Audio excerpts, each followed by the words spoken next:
In the morning when I'm driving, I really come alive when I listen to my Ronnie, I listen to my Ronnie Q.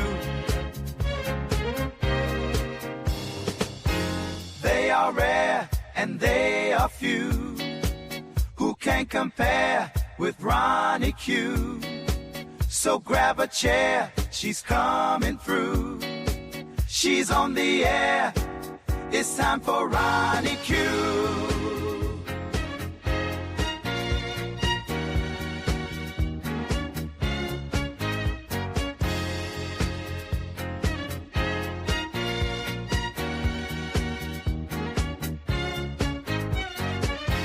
They are rare and they are few who can compare with Ronnie Q. So grab a chair, she's coming through. She's on the air, it's time for Ronnie Q. Ronnie Q. It's time for Ronnie Q. Ronnie Q. It's time for Ronnie. In the morning while I'm driving, Ronnie, I really come alive when it's time for Ronnie Q. I listen to my Ronnie, Ronnie. I listen to my Ronnie. It's time for Ronnie Q.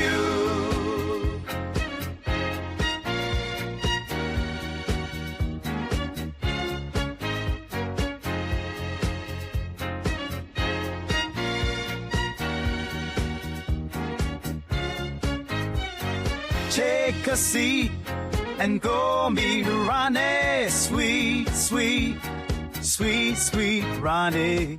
No day complete without my Ronnie. She can't be beat. Sweet, sweet Ronnie.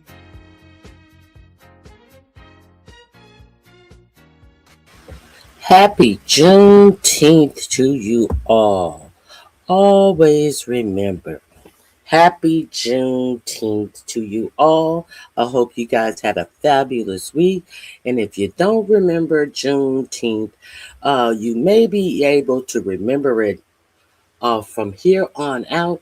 Also, today is the official opening of President Obama's Obama Center. So there is a couple of things that we'll be able to put together in our minds to always be able to remember Juneteenth. One thing that was very unfortunate, that was meant to hold us back as a people, and one thing as a remembrance that put us forward as a people. Hey, Tanya McMillan, Abio Rod, thank you. I appreciate the super chat. I appreciate you being here.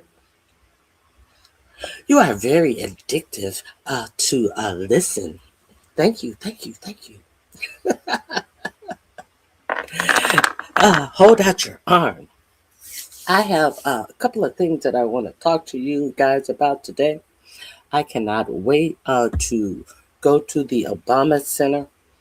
I think we are going to go sometime. I know it's going to be busy.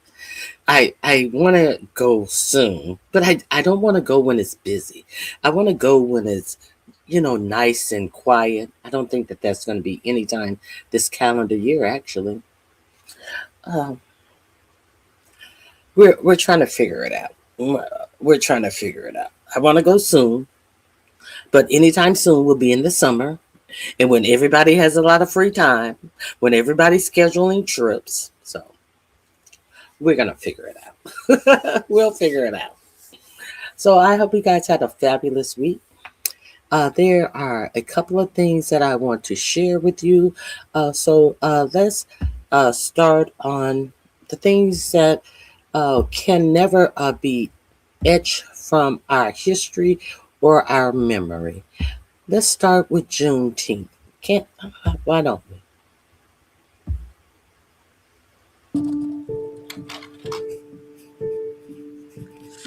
Juneteenth is a deeply emotional moment for enslaved people because for decades, for centuries, enslaved people prayed for, hoped for, fought for in the form of slave rebellions, running away, bought their freedom when they could.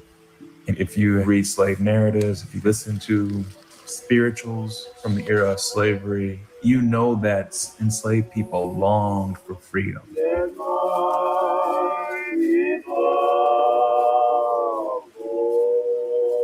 This was something that had been hoped for, but many believe may never come.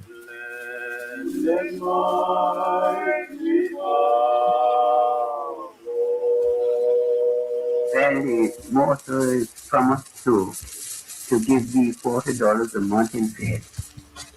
Well, lots of the boys say they ain't want it. They rather go free, you know.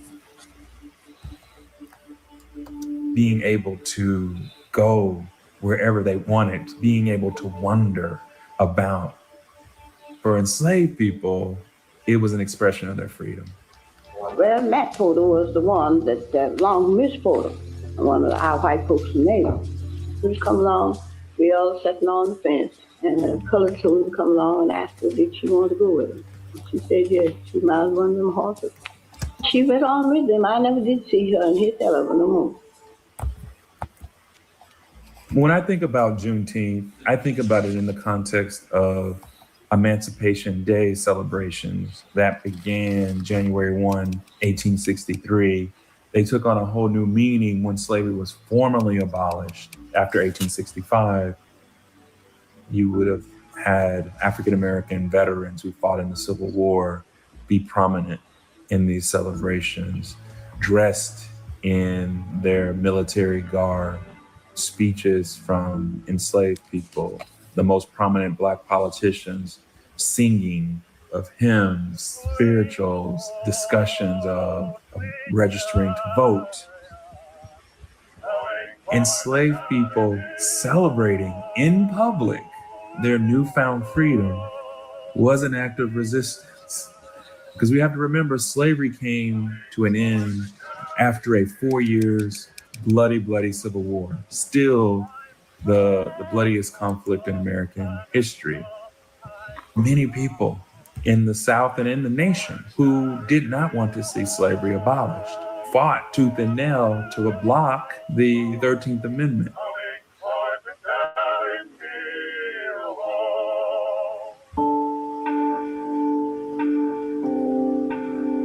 The abolition of slavery created a huge humanitarian crisis in the South. Suddenly, 4 million people have very little means to take care of themselves, to support themselves, and do so in a really hostile environment. So the military was necessary to make sure that enslaved people got the food, the medicine, the shelter that they needed in order to survive.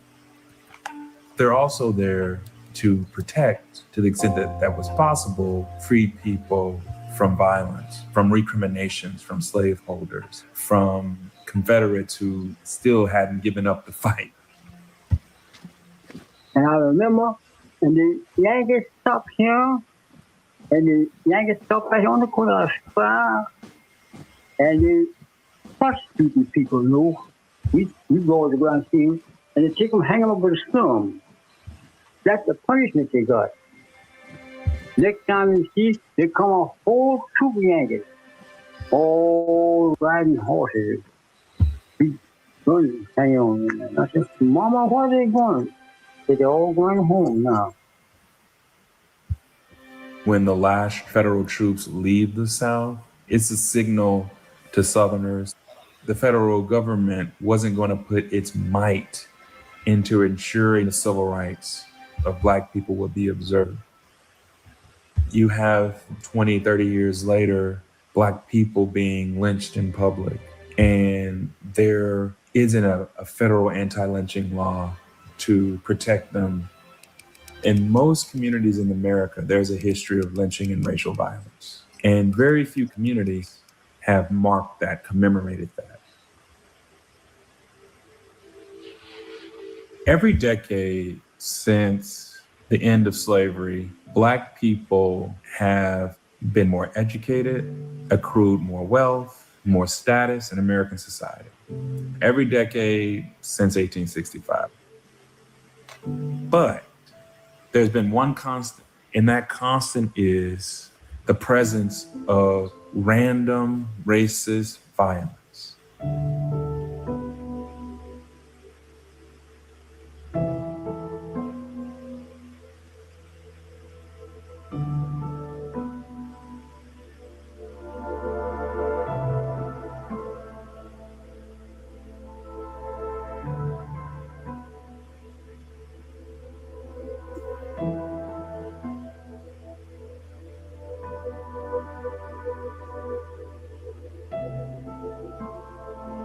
What I see in George Floyd's murder was a white police officer attempting to dominate and to subdue a Black man who was not resisting, who could not resist.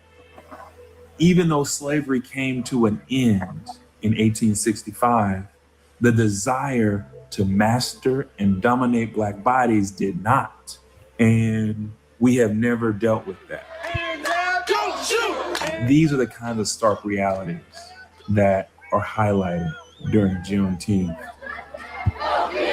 If Black people's lives can be expunged through racist violence and no one is held accountable, how free are we? Are we free?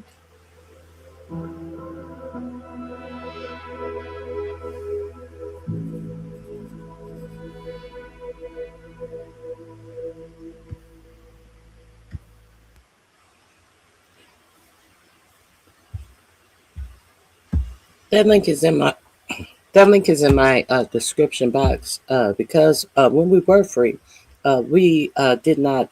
All of us did not know we were free. It was over 2 years before all of us knew that we were in fact free, because all of us were not freed by our masters. It was. Here we go.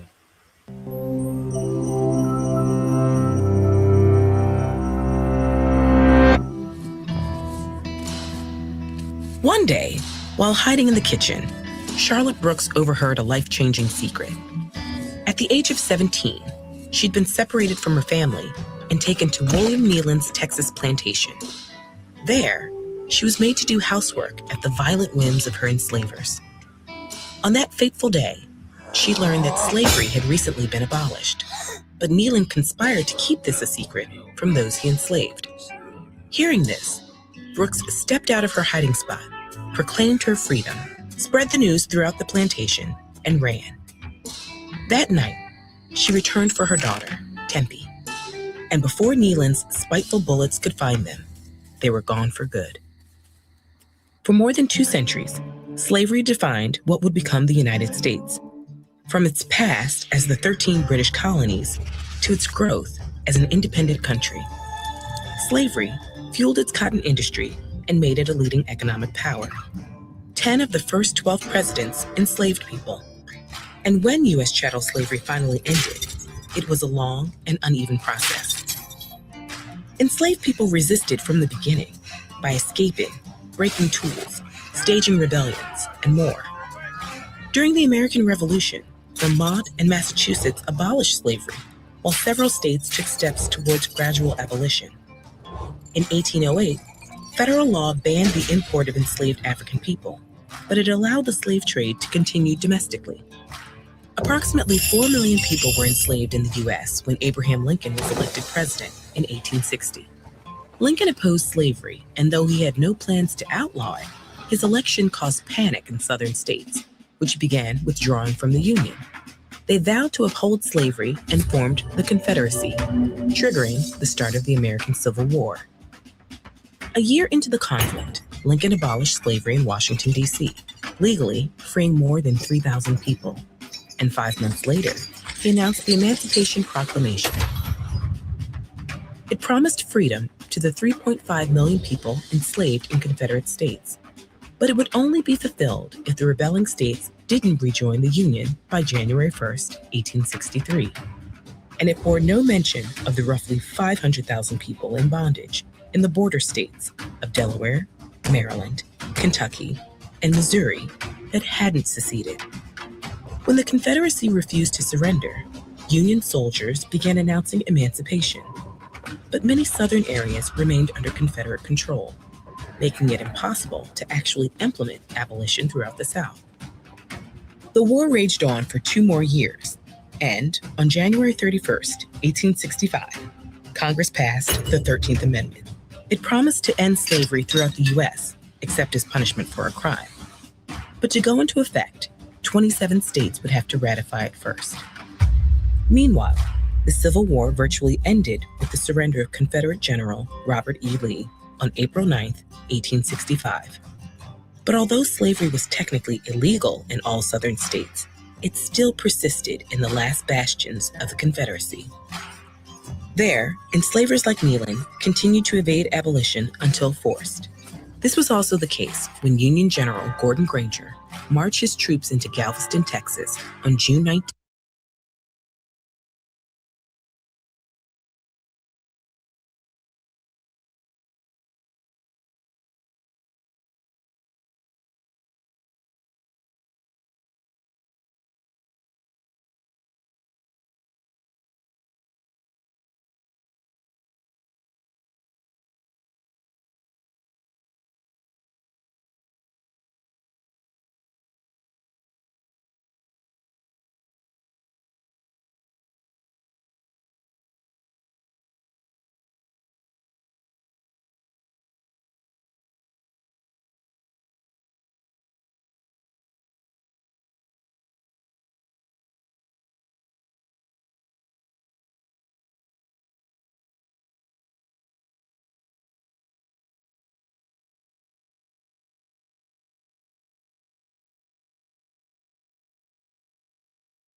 And announced that all enslaved people there were officially free and had been for more than 2 years.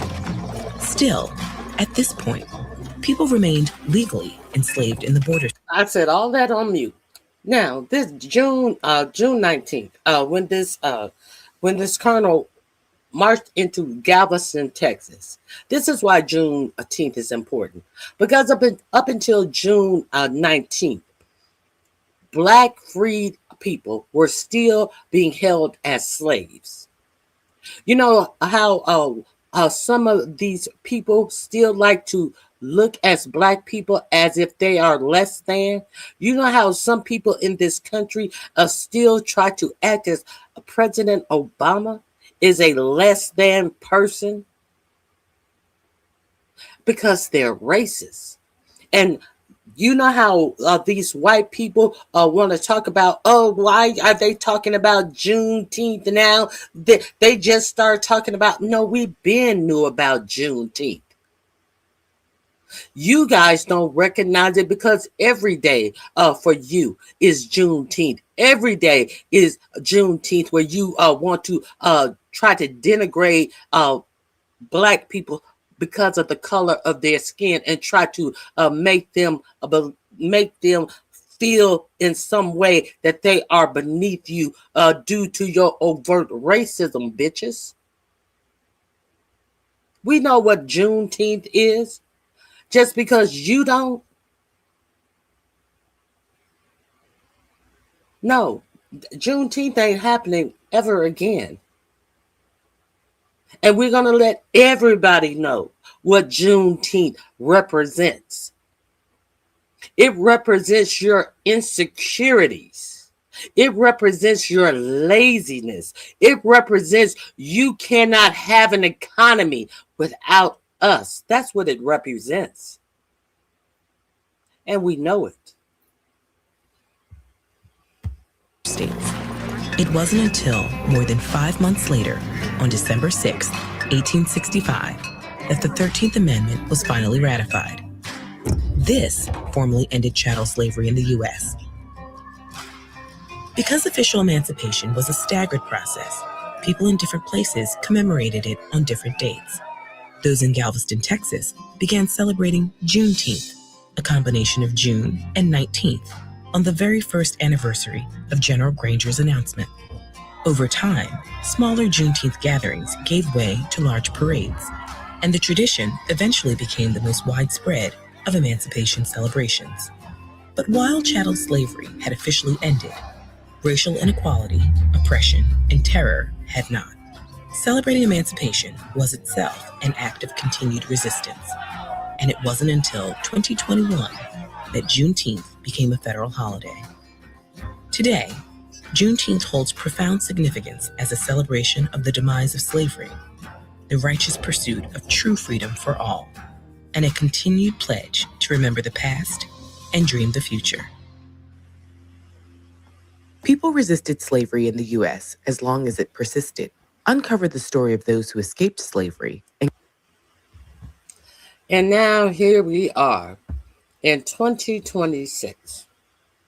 5 short years later, we have a racist over the Department of Defense, who he wants to call it Department of War, but the first war he goes into, he loses horribly, and we're leaving Iran with our tails between our legs, but we'll talk about that later. Who has taken Juneteenth off the federal calendar.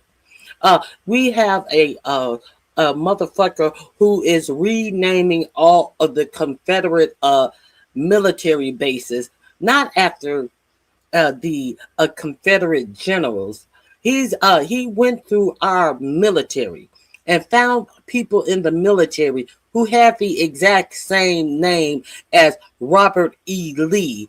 And so he can say, well, I'm not naming it after the Confederate soldier, Robert E. Lee. I'm naming it after Robert E. Lee from San Diego, who was a staff, who was a cook in the military.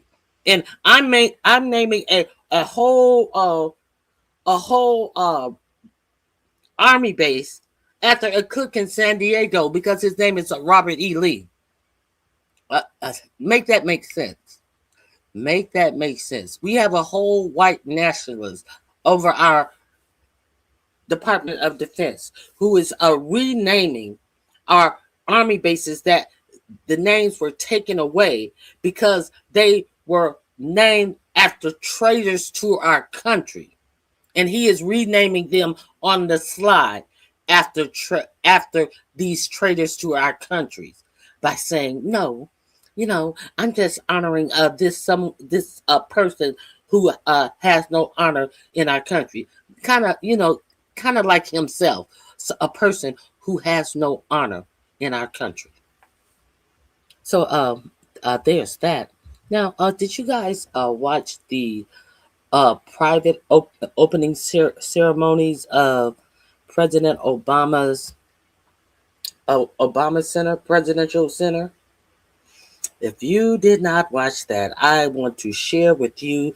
I just want to share with you some words from President Obama and Michelle Obama.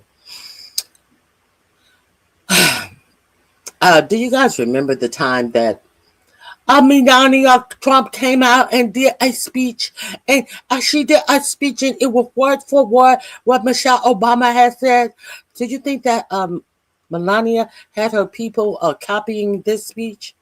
But even if Melania had her people copying this speech, she would not be able to give it about her husband. You guys remember when Melania Trump came out here and straight plagiarized Michelle Obama's speech? But no, bitch, you will never be able to say these words about your husband. Let's watch Michelle Obama's words. Bear with me. I will have to break 1 or 2 times in between here. It's It's going to go a little bit. I may speed it up a little bit. I want you to hear this speech. Um, there were quite a few celebrities showed up for this private grand opening. Stevie Wonder, even the former prime minister of, I think it was Germany, Angela Merkel was there. I was like, God damn. Uh, Angela Merkel is here.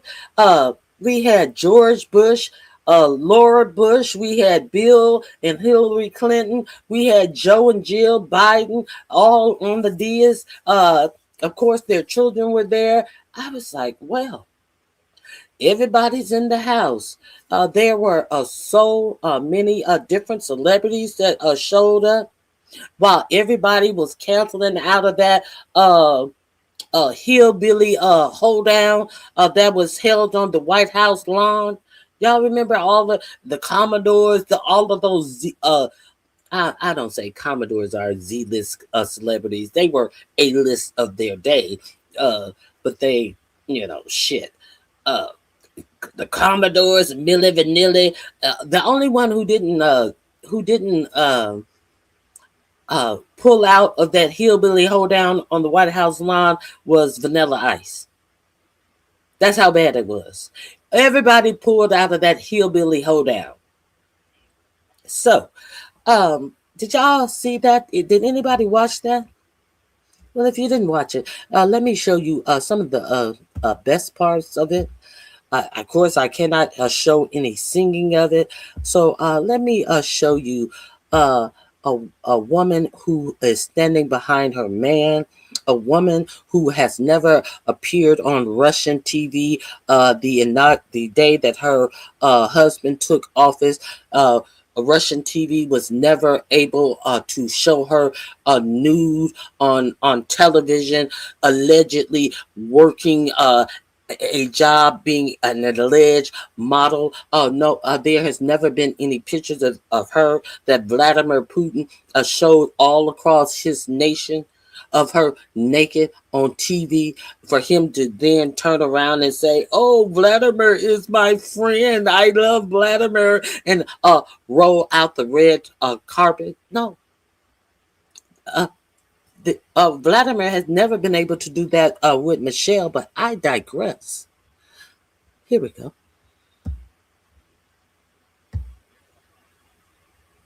Because Michelle was in a real college, a real college institution, not like the fake one that Melania was in, and then had to scrub it from her book that she lied and said that she went to some college in wherever the fuck she is from, that the accent is so thick that after being in America for 40 years, she can't skip it. I thought that they wanted people to assimilate. I thought that all of you Trump people demanded that people assimilate to their new country. Ain't this bitch been here 50 years and you can't even understand what she says? But I digress.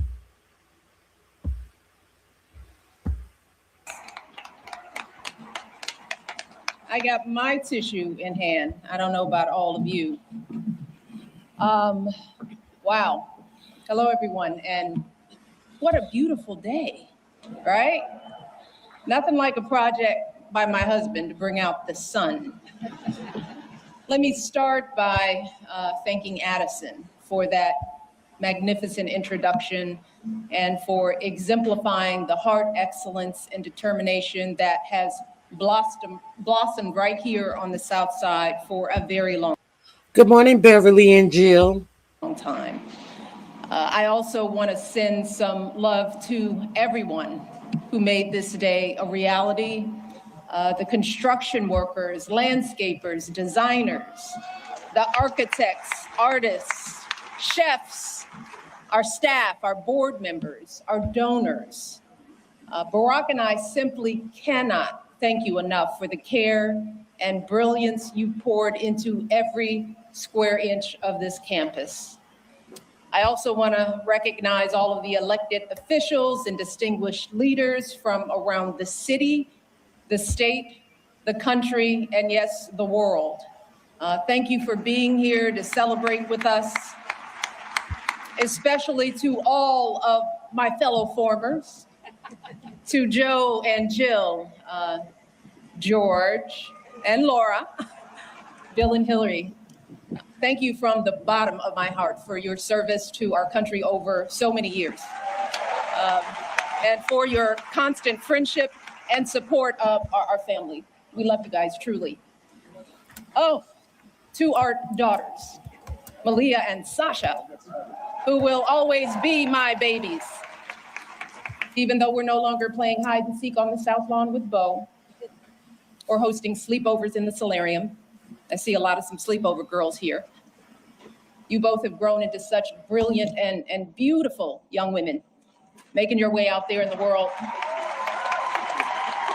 Thank you for bringing so much joy and spirit and energy to a life you had no voice in choosing, and for making us proud every step of the way.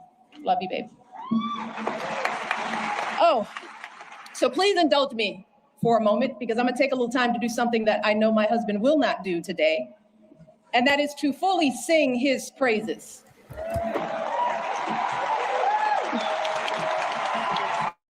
Barack, you gotta look at me. You told me all those years ago that you couldn't promise me the world, but you could promise me an interesting life. And of course, you outdid yourself and managed to give me both.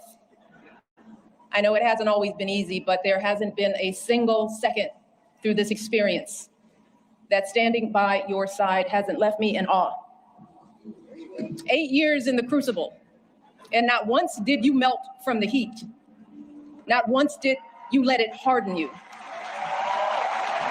Instead, you used it to reveal your truest essence, your stubborn optimism and unflinching courage, your dazzling brilliance and unpretentious decency, your ferocious work ethic, and absolutely unshakable moral fiber.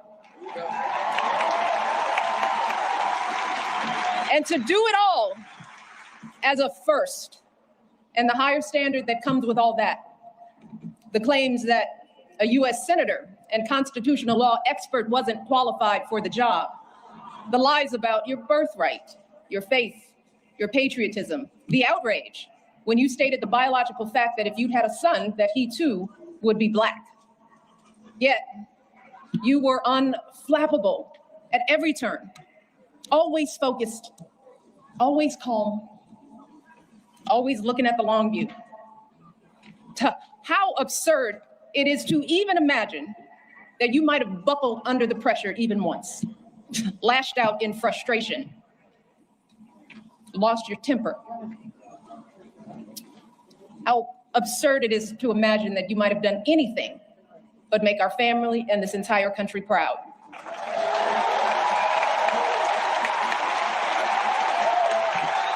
No, you were too busy.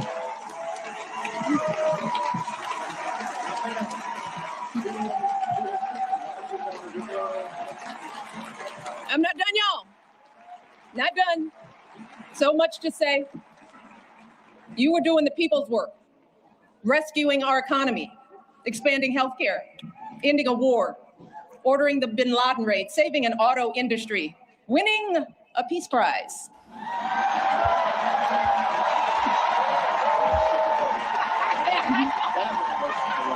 Keeping us safe from Ebola, regulating the banks, standing up for marriage equality.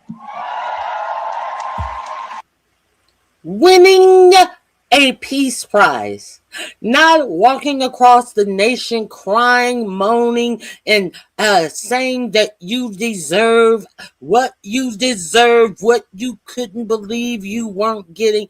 You were busy winning. Listening to science and comforting an entire nation in the face of unspeakable tragedies. And you did it all with such grace and class and cool that you made the hardest job in the world look like a walk in this beautiful park. Your mother, Toot, Gramps, you are a tribute to their love. They are up there grinning and hugging today because you never forgot who you are and where you came from. Single mother, working hard to get by and get an education and show her son the world. Grandparents who didn't have much, but they had the perfect recipe to nurture your flame. You never forgot the folks in the union halls and church basements here in Chicago, where you first put your ideals to this test. You never forgot all the voters you registered and students you taught and neighbors you organized. You never fell for the temptation of a quick fix or an easy payday. You never changed from that idealistic summer associate who showed up on that rainy day when we first met without an umbrella. You always gave us the very best within you. And in doing so, you reminded the rest of us that we could too. Barack, there are no words to express how proud I am of the way you showed up and continue to show up every single day. It has been an honor to be by your side. You have made me a better person and have given us all an example that we should strive to emulate. And I hope you know, there is truly no higher calling than that. All right, to all of you joining us today, our invited guests, and everyone listening and watching from afar. The Oama Presidential Center was created as a beacon of hope, a monument to our unshakable values, the ones my husband has exemplified his entire life: equality, empathy, honesty, inclusion, fairness. And especially during these anxious and divisive times, it is so important that we remember that those values are not unique to my husband. They are the same ones that your husbands and wives, your parents and children, your friends and neighbors exhibit and pass on. Every single day, millions of people in this country wake up doing their very best to live decent and purposeful lives. Yeah, we're all tested in one way or another. And there are plenty of times we all fall short. But deep down in our hearts and souls, we all know right from wrong. We know selflessness from greed, righteousness from injustice.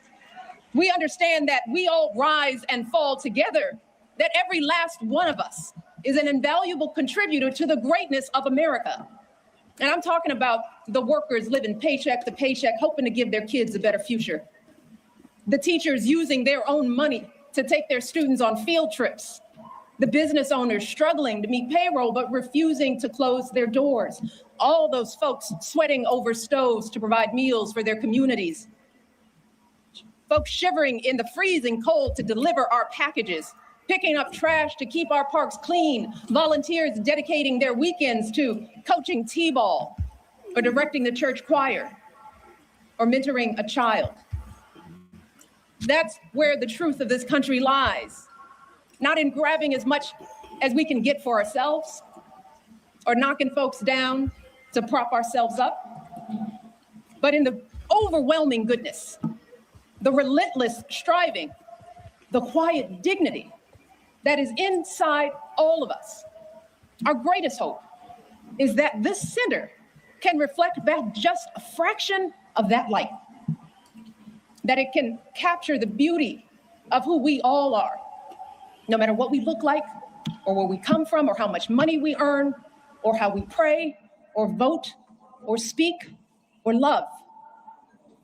It's why during our administration, we threw open the White House doors to all sorts of folks who don't usually get to meet the president or first lady, the families pinching pennies to send their first child to college, the teenagers who know that a hot afternoon means the bullets start flying, the military spouses and children serving and sacrificing just like their loved ones in uniform, the Native kids showing us that resilience and pride can never be stolen, the 4-Hers and FFA members with calluses on their hands from feeding livestock, the immigrants proving what it truly means to be a dreamer.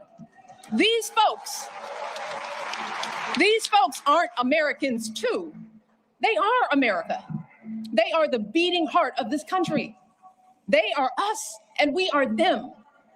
And to ignore this simple truth, to refuse to respect the contributions and experiences of people who aren't exactly like us, y'all puts us all at risk. failing to see the humanity in all people puts us all on a slippery slope. And once that slide starts, there's no telling where it stops. A dangerous precedent that flies in the very face of our faith and of the founding promise of this democracy, that all of us are created equal, that each of us is a child of God with inerrant value. And no one, and I mean no one, has the right to sit in judgment of who's American enough.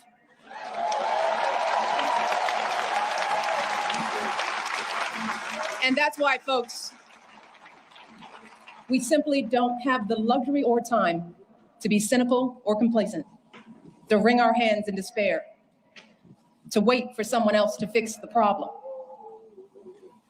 Y'all, hope is all we have, because hope is the essential spark that lights the fire of change. But hope is a choice. Whether or not we use our voices to speak up is a choice. Voting is a choice. Being a decent human being is a choice. Believing that we still hold the power to build a country that reflects us all is a choice. The Obama Presidential Center is a living testament to the power of choice, y'all.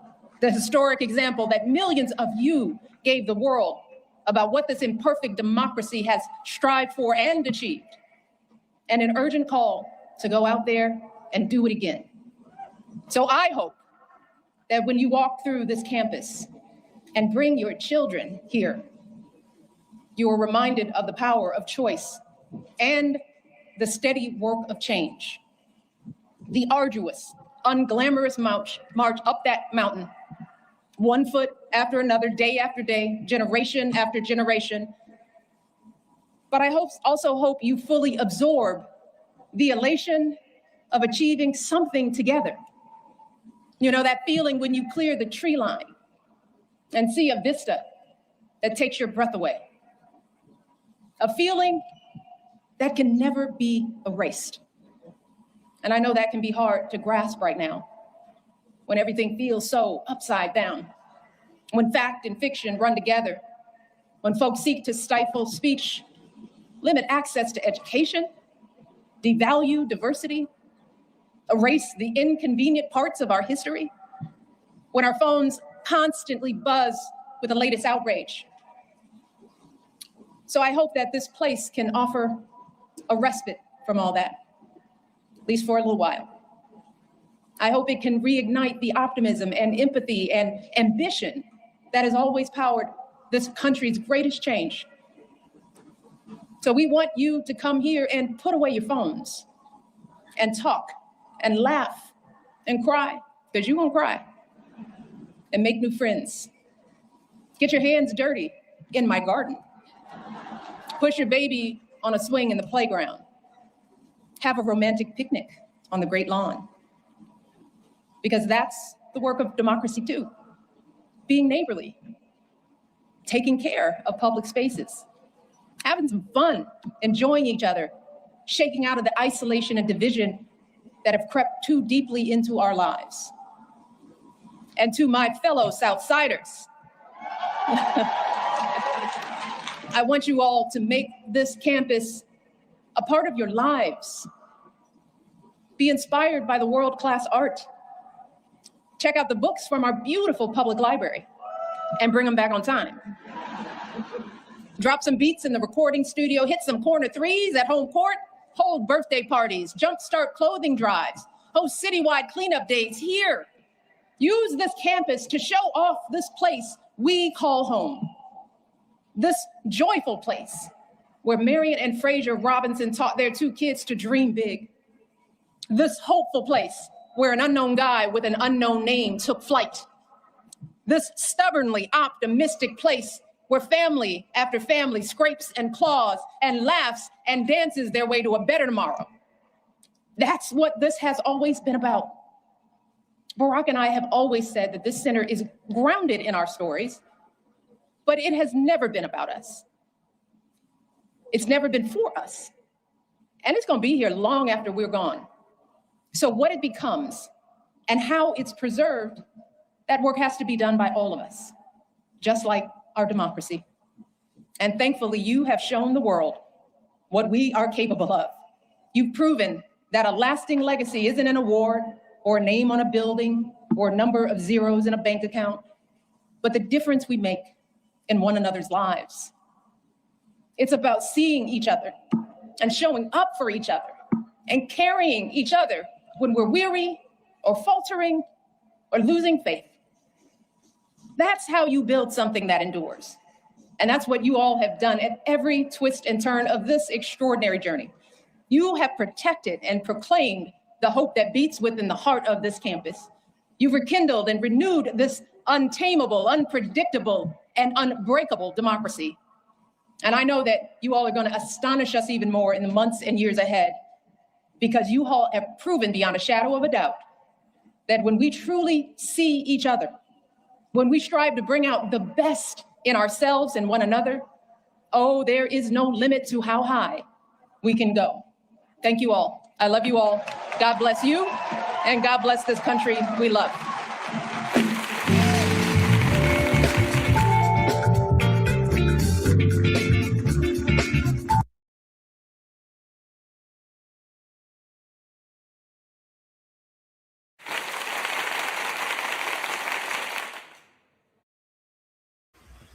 Let's give a real first lady a round of applause. You did not have to hear her come up and bemoaning the people, connecting her to Jeffrey Epstein.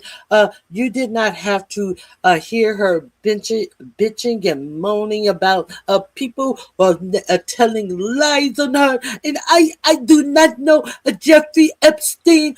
You didn't not have to hear her saying anything in any type of broken English. Nothing at all. Nothing but being eloquent and educated. Unlike you in the chat, not all of you, of course, unlike you in the chat that carry out ignorant tropes and think that it does anything to anybody who has any sense. All you do is wave your hands and say, hey, can I have my chance to prove myself to be ignorant? Because I'm a mad racist? You had your chance and you've been blocked. That's all you did. You rose your hand to show that you're an ignorant, mad racist. We saw you, and we ignored you. Let's continue. Yes, she is. Whose butt hurt? Whose butt hurt? But hold on.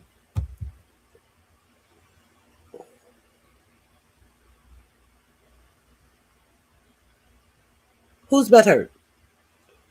Who is butthurt? Okay, Steve.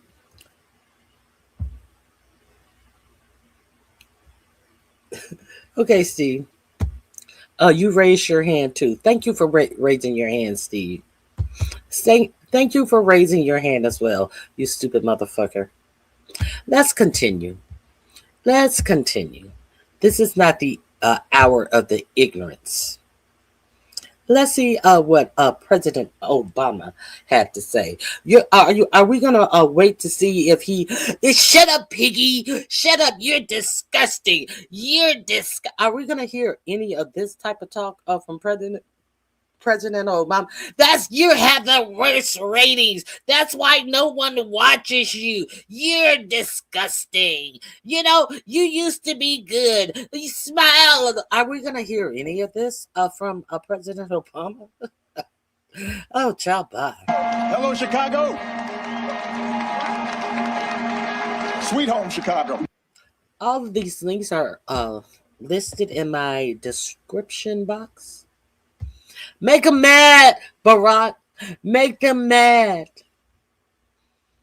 Haters, wave your hands in the chat so I can block you, haters, because you're about to be extremely mad when you realize that failure of a president 45-47 cannot come close to this man. as that Iran deal has already fallen apart this morning to the point that JD Vance has suspended future talks with Iran because Israel is over there bombing the fuck out of Lebanon because nobody respects this clown that we have in office, that you racists put in office for racist sake. And all he is doing is costing this country blood and treasure. So let's get into an intelligent person who was actually able to sign a deal without giving hundreds of billions of dollars to Iran. Let's continue. Please have a seat. Thank you, Juneeenth, for that outstanding introduction.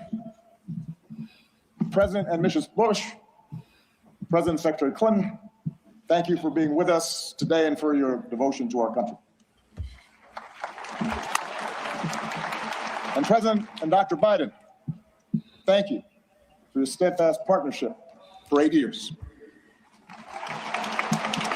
Joe, we started as running mates and ended as family. And we would not be here without you. And we are grateful.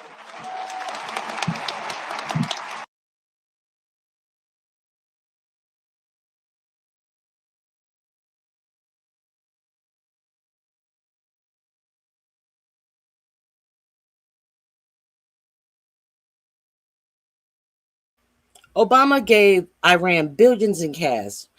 Greg, how many billions of dollars in cash did Obama give Iran? He gave Iran, he unfroze $1.7 billion of their own money and gave it to them.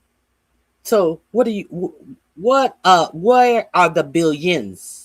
He gave them that is not billions. He gave them $1,700,000,000 and some million dollars. That's not a billions. That's 1 billion and some millions. So where are the billions? You put billions as if there were 2 or more. How much did he give Iran? That was their money. So you're saying that he gave them billions. How much did he give them? Be specific, as I was. But your president has given them over 24 billion. 24 billions up front and has given them a guarantee of 300 billions to rebuild their country. And on top of that, have released their fucking the sanctions so they can sell oil. So who gave more? Who gave more? You're listening to Trump lie to you and talking about the plane loads of money that Obama gave when they are giving tens and hundreds of billions dollar more to Iran, and you think you stunting it? Take your stupid ass on out of my fucking chat with that dumb shit. I don't talk to dummies. We don't do hyperbole and bullshit over here. We do facts over here. And if you want to continue to talk over here, make sure you're talking facts, bitch. Let's continue.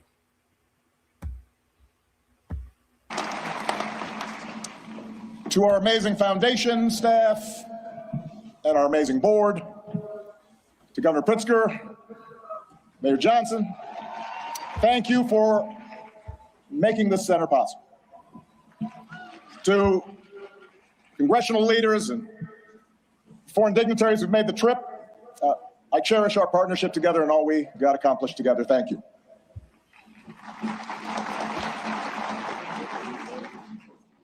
To Michelle, she did me wrong. She wouldn't let me see her speech. She knew she was going to mess me up. and she did it anyway. But she's always made me better. And I could not be more grateful. And to Sasha and Malia, what can I say? You mean everything to me. More than 40 years ago, on a late summer afternoon in 1985, I arrived here in Chicago, entering the city through the very spot where this center now stands. I can still picture myself heading down what was then Cornell Drive in a janky used car that I bought in New York, with all my worldly possessions stuffed in the trunk and the back seat, so I really couldn't see out of the rearview mirror, and I was a safety hazard.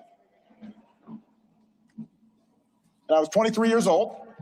I'd just been hired by a group of churches on the South Side to help organize a part of the city that had been battered by steel plant closings and chronic neglect.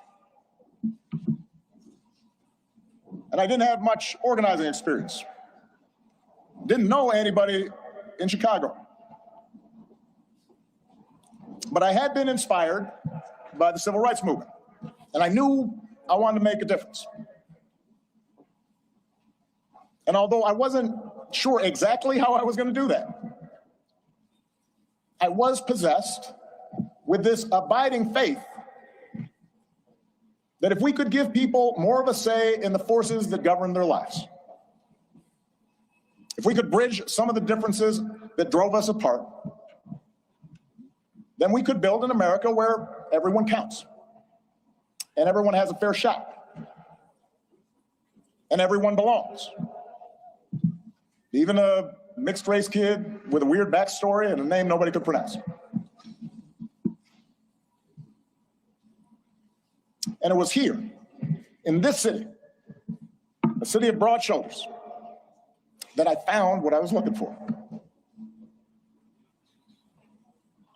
Day by day, block by block, I got to know the people who lived here, their hopes, their dreams, their tragedies and their triumphs. I witnessed their resilience in the face of hardship and the quiet heroism of a single mom raising her kids and sending them to college on a secretary's salary, or the priest electing to stay in the city and open his doors to at-risk youth, even as most of his flock had fled to the suburbs. I learned that leadership has less to do with titles or rank or chasing attention than with helping others find their voice, reaching their potential, and sitting around people's kitchen tables or on their back porches, spending time in church basements, in barbershops. I was reminded that everyone has a story to tell if you just care to listen. Sacred stories, full of courage and humor and grace. And that each of those stories in some way connected to my own. In other words, I found my purpose here, and I fortified my faith here, and I found my community here. Friendships that would last a lifetime. But yes, some people don't have the barbershop story to tell because they continue to vote against their own interests, and they don't have the cash to run over to the great clips or the super cuts and get their hair cut. So therefore, they just don't shower, and they spend all their money on on meth, and then they just slick back that greasy hair.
Thought you'd get rid of me that easy. I'm back. I am back. Something happened with StreamYard. Let's get back to it. Let's get back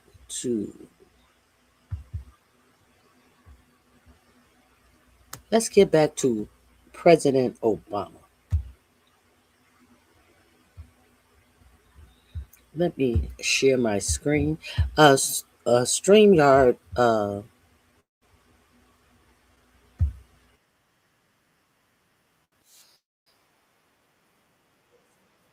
me take this back a little bit. I was reminded that everyone has a story to tell if you just care to listen. Sacred stories, full of courage and humor and grace, and that each of those stories in some way connected to my own.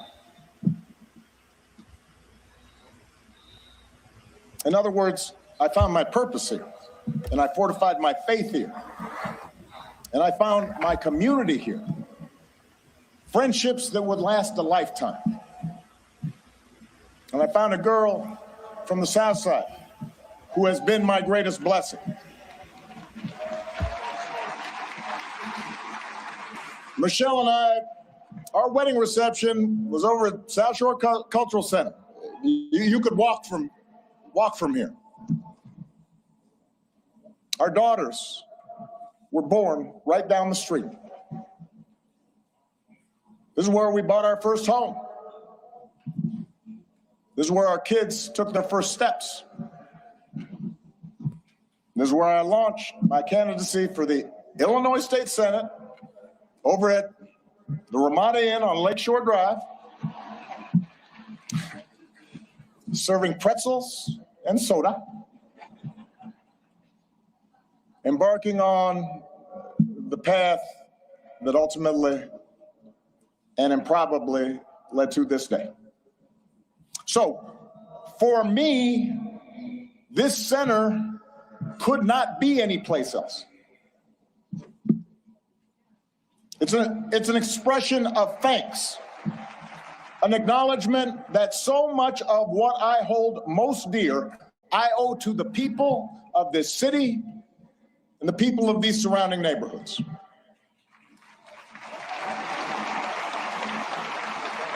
And it's why we designed the center not to be some lifeless mausoleum. I am too young for that. Not just a place to see Michelle's dresses, although I understand that will be the top attraction. We wanted it to be a vibrant, living celebration of community, where we can learn together and share the joys of art and music and sport and play. Because it's in those moments that we're reminded of our common humanity.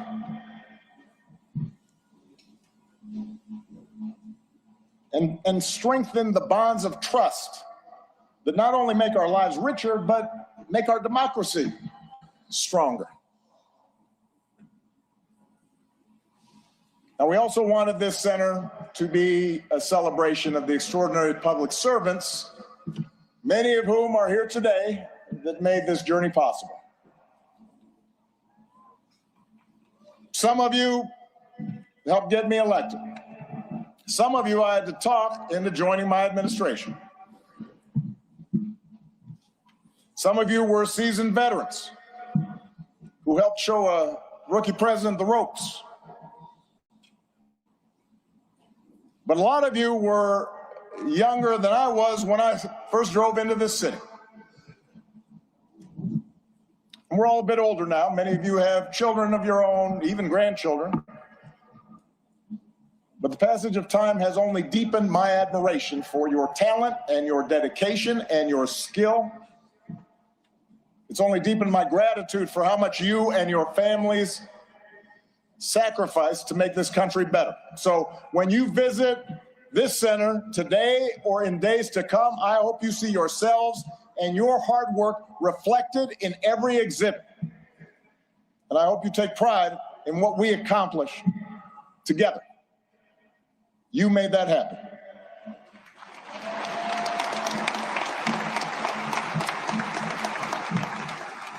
Now, of course, we did not accomplish everything we set out to do. The administration does. Some of the exhibits reflect unfinished business. In some cases, my own shortcomings and mistakes. In some cases, because as a sign I kept on the Resolute desk read, hard things are hard. And that's especially true in a big, raucous, diverse, argumentative democracy like the United States of America. Everybody's got an opinion. And that means getting stuff done involves reconciling the demands of a couple of 100 million people. Democracy can be frustrating. It can be slow. It can be inefficient. And yet, more than anything, I hope this center will serve as an affirmation of just how special, how precious our democracy truly is, and remind us what we can achieve when we embrace our shared responsibilities as citizens.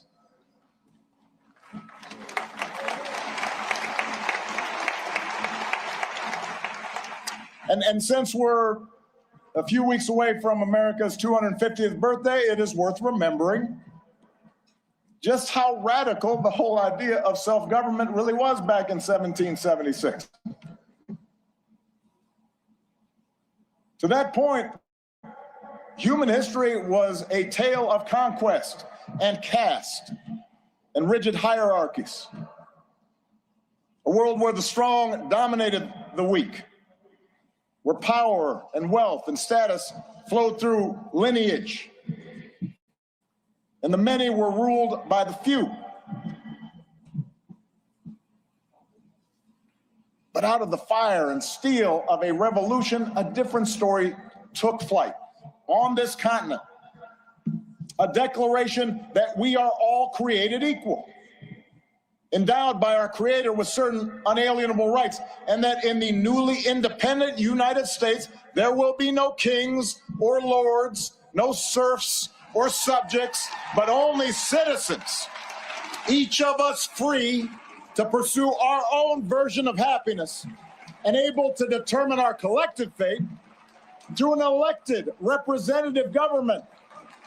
It had not been done. And because it hadn't been done before, the success of this experiment was never a given.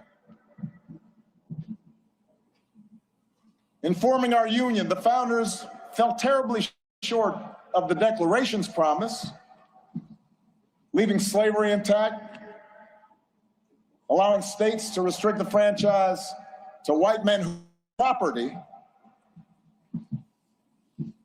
But in drafting a constitution and a Bill of Rights, they did have the foresight, the genius, to provide us with a framework that allows each generation to make our union more perfect.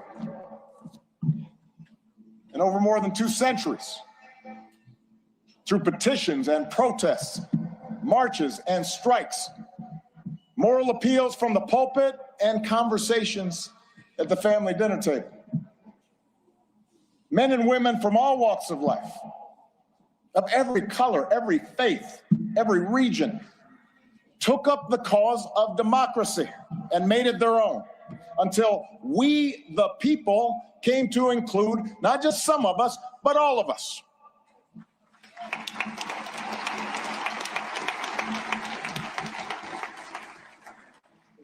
And that's why the story we tell in this building begins not with Michelle's origins or my origins, but with our nation's, with a founding era print of the Declaration of Independence, and a pen and inkstand used by Frederick Douglass, Lincoln's Bible and a pamphlet by Ida B. Wells, suffragist buttons, and a hard hat worn by FDR's labor secretary, Francis Perkins.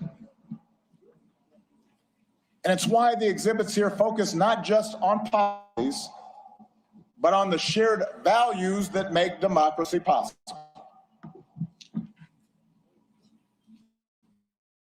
A belief in the intrinsic dignity and worth of all people, and that no one is above the law or beneath its protection. A belief in checks and balances in our government and an accountability with an independent judiciary and a robust press. A belief that our military and law enforcement owe allegiance not to any president or political party, but to the people and our Constitution.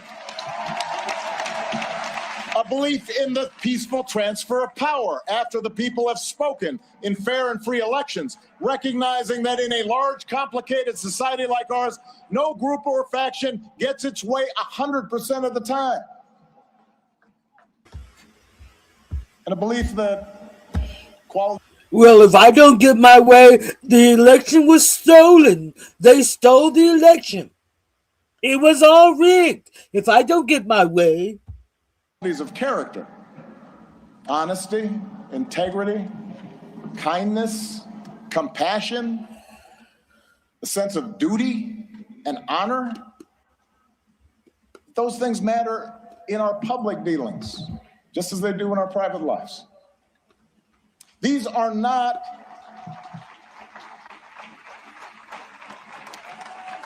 these are the values and traditions I believe in. And they are not Republican or Democratic values. They're American values we can all share, regardless of party. Values every president here today, as different as we are, has tried our best to uphold. Values that John McCain and Mitt Romney believed in, no less than I did. It is our greatest inheritance, the story of America at its best, because it reflects a basic faith in the decency of our fellow citizens and the possibility that despite all of our differences, we can see each other and understand one another and make common cause together.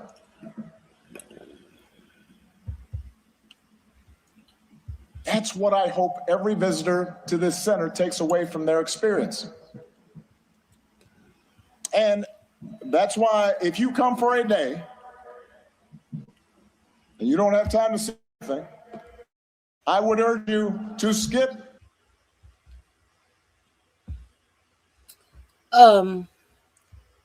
Be specific. Exactly what division did this man cause in this country? Be very specific. The division that his skin was black and therefore you were so you hated him so much for having so many wins that you didn't know what to do with it, so therefore every win that he had made you feel so insecure and inadequate. Is that the division that you speak of? That you couldn't stand his success? Is that the division that you speak of? All of the division that Barack Obama had created, the most divisive person in politics.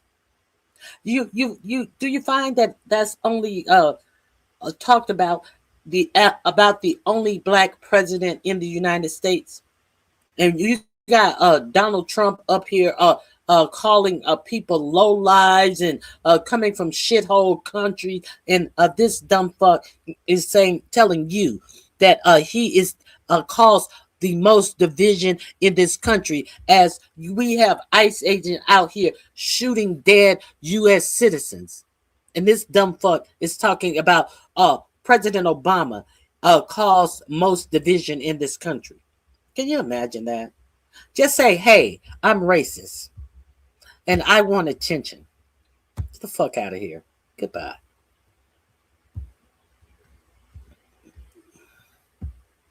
You don't get attention here. You get out. The clips of my speeches, you have heard them all before. In favor of the stories of those ordinary citizens who helped make that change happen. The cancer survivor who feared rising premiums would force her out of her home and was brave enough to speak out about it. She's why we pushed so hard for healthcare reform. The small business owner trying to keep the lights on. The teenage girl who told me she was worried her dad might lose his job in the auto crisis. They're why we focus so relentlessly on pulling our economy back from the Great Recession. The wounded warrior overcoming debilitating injuries. The gay Air Force major serving her country even when forced to hide who she was. They're why we worked to end Don't Ask, Don't Tell and care for those who've worn our country's uniform and do right by our military families. It's their voices that led to our successes. And while going through the exhibits, I'd also ask you listen to the voices of people around the world who've been inspired by American ideas. Yes, America has made its share of foreign policy mistakes. Our actions have not always matched our rhetoric. We've learned that we can't solve every conflict or stop every atrocity around the globe, but at our best, the United States has been an undeniable force for good in the world. And what I heard on every continent as president is that when American foreign policy lives up to our highest ideals, when we champion human rights and democracy and the sound stewardship of our planet, when we take the lead in eradicating disease and feeding the hungry and educating children, when we encourage cooperation between nations, instead of trying to dominate and bully and squeeze every advantage just because we can. And most of all, when we show through our example here at home that even a country as big and diverse as ours can make democracy work, it turns out all nations, including ours, become more prosperous and secure. And the world gets a little bit brighter.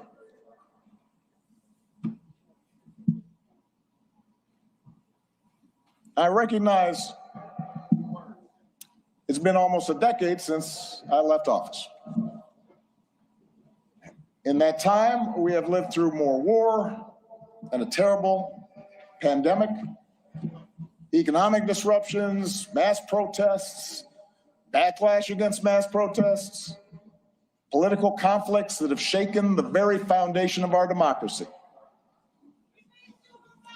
We've witnessed a technological revolution that promises remarkable discoveries, could revolutionize medicine, but is also accelerating inequality that puts all the world's information in the palm of our hands, but somehow makes it harder for us to tell a truth from a lie. That connects us instantly like never before, even as it makes us more distrustful and more withdrawn and more fearful and more isolated from each other. It's a lot. For millions of people in this country and around the world, the future feels uncertain, the ground unstable beneath our feet. And as algorithms keep feeding us a steady stream of distraction and outrage, as Only the loudest, most extreme voices get attention, fanning our prejudices, appealing to our basest, most tribal instincts. It's tempting to give in to cynicism and even despair, to stop trying. We start thinking that appeals to democracy and civic participation are corny and old-fashioned and boring and naive. That the very idea of working on behalf of the common good is a sucker's bet. And that in order for us to win, somebody else has got to lose. I get it. I am not immune to anger or doubt. But I do know this. When we lose faith in each other, when we stop believing that voting matters, that citizenship matters, that our collective voices matter, that how we treat each other no longer matters, then we give away our power to decide our own futures. We open the door to the most ruthless, or the most careless, or the most fearful among us, who see some groups and some people as more equal than others, and see government as nothing more than a way to divvy up the spoils and punish enemies and keep those who are different in their place.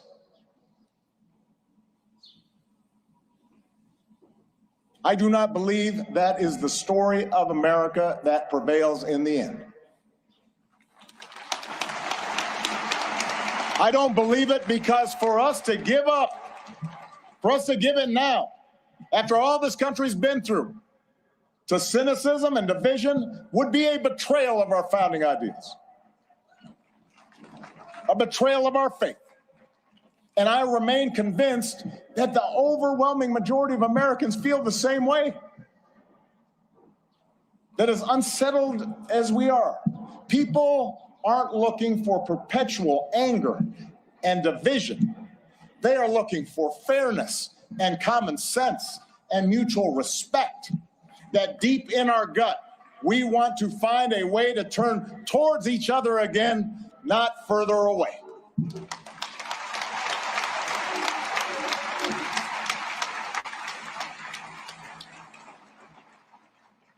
I believe this because I've seen it all across our country. In cities that have worked together to reclaim their streets from crime, in rural communities that have rebuilt their economy, in businesses that are finding new ways to make housing affordable, in those ordinary people in the Twin Cities who brave frigid temperatures, risk their own safety, standing shoulder to shoulder to look out for their neighbors and sometimes look out for strangers because they knew that was the right thing to do. I've seen it.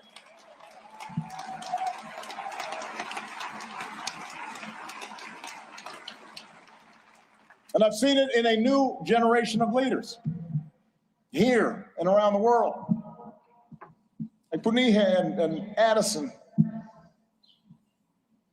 Leaders who are determined to make our governments and our economies and our societies work for everyone. Obama Foundation leaders like Hannah, a Food Corps member from rural Ohio who's helping ensure every child has access to at least one nourishing meal. Or George, an entrepreneur whose nonprofit helps get unused, unexpired medicine, often at no cost, to people who need it. Or Zuzana, a human rights Poland, who's won more than 30 landmark cases.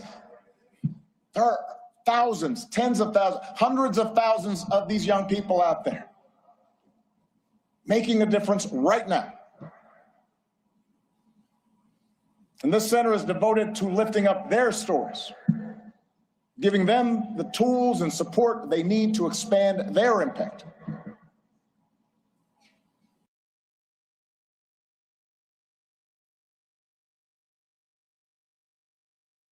Hold on just a minute. Just 1 minute. After I block a dumb bitch in here. And let me block this dumb bitch too.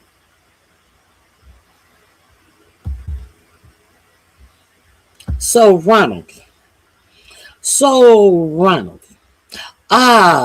The man who created ICE. So Ronald, are you sure about that?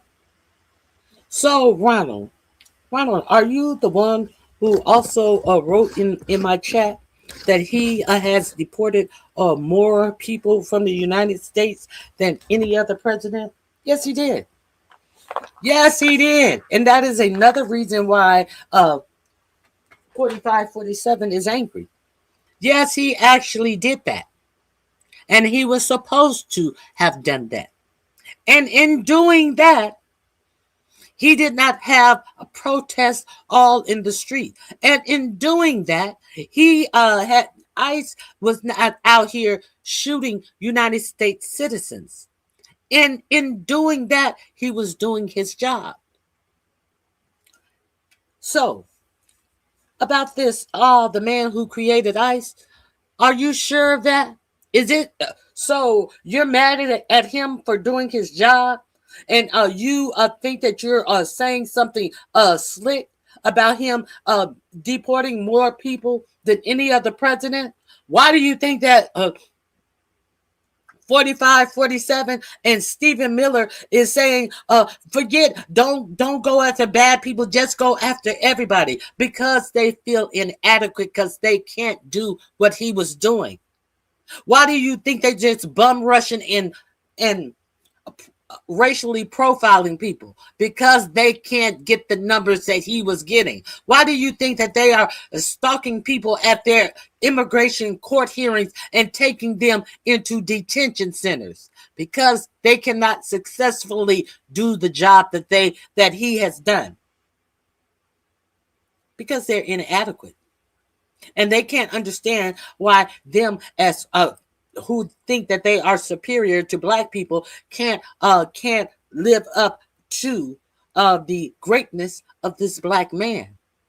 So you say that the man who created ICE, and you don't even know what you're talking about. The U.S. Immigration and Custom Enforcement, ICE, was created in March of 2003 under the administration of George W. Bush, bitch. So while you think you're talking some shit about President Obama, because President Obama was successful at doing his job, he doesn't need any more accolades, motherfucker. He did his job successfully, and that's why you are mad about it. Don't come in my chat talking no dumb shit that you don't know anything about, motherfucker. Be gone. Let's continue.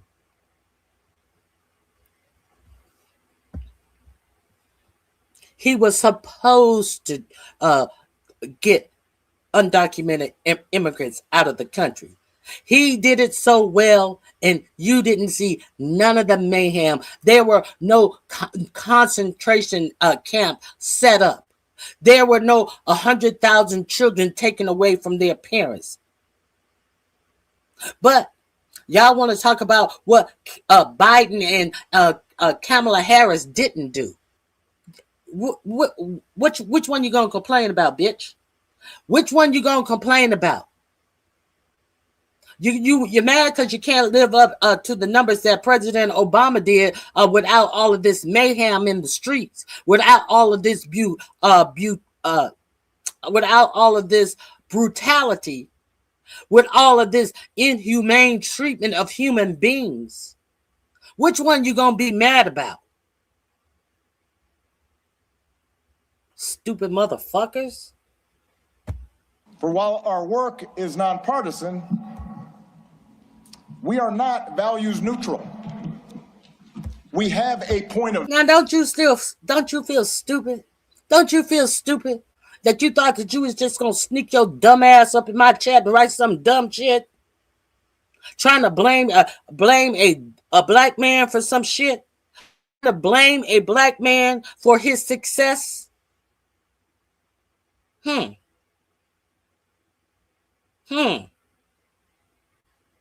that make sense. A black man is successful, but you're trying to blame him for using ICE efficiently. And when ICE becomes a rogue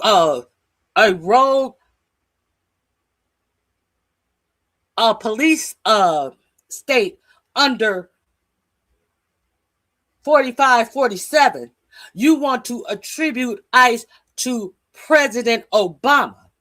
Well, President Obama isn't the one who has a whole lot of these alleged white nationalist proud boys hired under ICE to brutalize brown people.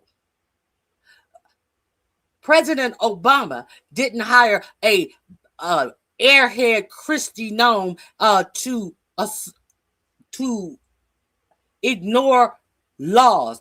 President Obama isn't the one who employed the DOJ to bring up false charges on citizens who are protesting against ICE. And I got a story about that, to the point that the DOJ is about to be investigated about the charges that have been brought up against protesters. The DOJ itself is about to be investigated about the lies about the protesters that they have been the charges that they have been putting on protesters. That ain't got shit to do with President Obama. President Obama was the one who bastardized ICE. So now you trying to make ICE something that President Trump was the one who bastardized ICE. Now you're trying to make President Obama the one who created ICE. No, and President Obama didn't create ICE, but President Trump sure bastardized ICE. So what the fuck you talking about? ICE was created under President Bush, bitch. Know what you're talking about sometimes before you just start repeating dumb shit that you heard that sounds good to try to sully the name of a successful black man. View.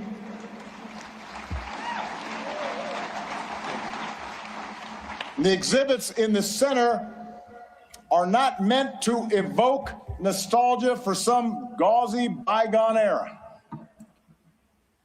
some unattainable past that we can dream about and say, oh, we miss you, Barack. Your mama's a hoe.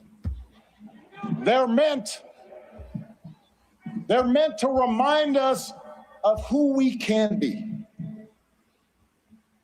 to remind us of what's possible, so we can forge ahead, clear-eyed and confident, and do the work that still needs to be done. From the past. But America's story isn't frozen in the past.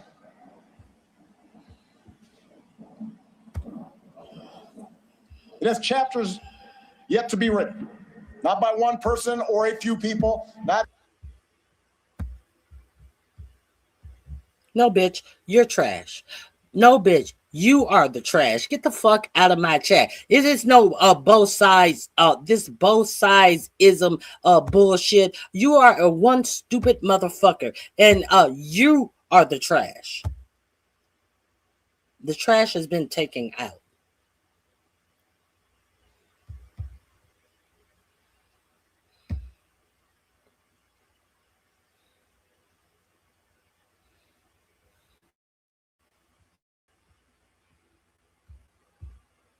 For example, give us one example, please. We'll wait.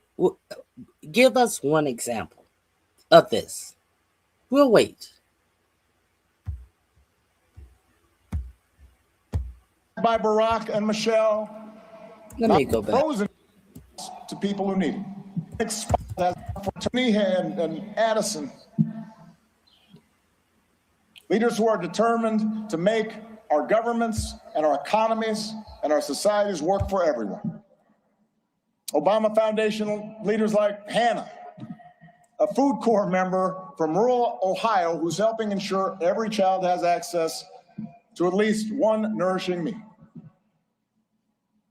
Or George, an entrepreneur whose nonprofit helps get unused, unexpired medicine, often at no cost, to people who need it. Or Zuzana, a human rights lawyer in Poland, who's won more than 30 landmark cases. There are thousands, tens of thousands, hundreds of thousands of these young people out there making a difference right now. And this center is devoted to lifting up their stories, giving them the tools and support they need to expand their impact. For while our work is nonpartisan, we are not values neutral. We have a point.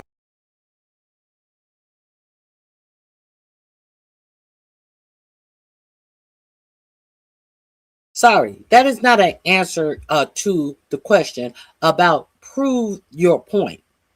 Prove the point that you made that he is a bad person. I asked you to be specific, and you cannot be, which means that you think that he is a bad person, and you decided to bring up his color. No, it's not because of his color. I didn't ask you anything about his color. You wrote that Obama is a bad person, and I told you to be specific.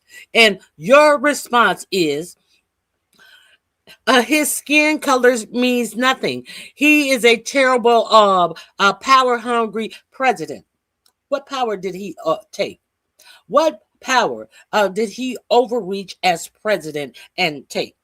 You brought up his skin color first. So we know exactly where you're going. Where did he overreach his power as a president? You stupid bitch. The fuck out of here. Like the people can't see your obvious racism. Get the fuck out of here, you dumb motherfucker. Like people are not gonna, people are tired trying to act like they don't see you motherfuckers at the door. All of these broad brush statements that you make that makes absolutely no sense. You have absolutely nothing to support the dumb shit that comes out of your mouth. Where did he overreach his power as the president, bitch? Nowhere. You, when asked to be specific, the first thing that came out of your mouth was something about race, ho. And if you're not a woman, if you're a man, you still a whole ass bitch with that dumb shit that you just tried in my chat. Yes, you. Yes, you. The fuck out of here. All right, let's continue. Point of view.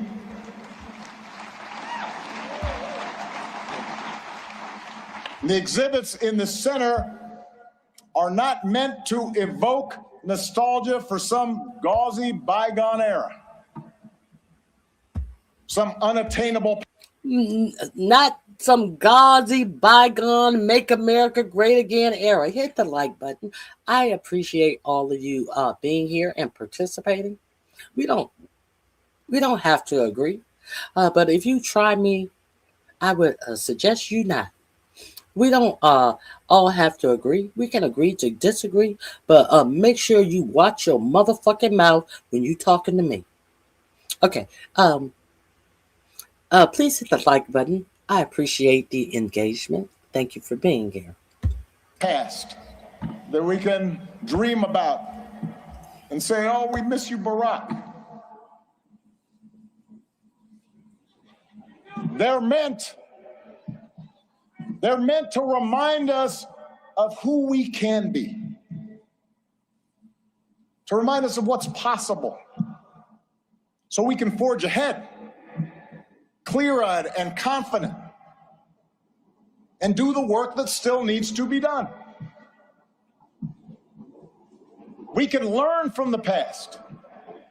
But America's story isn't frozen in the past.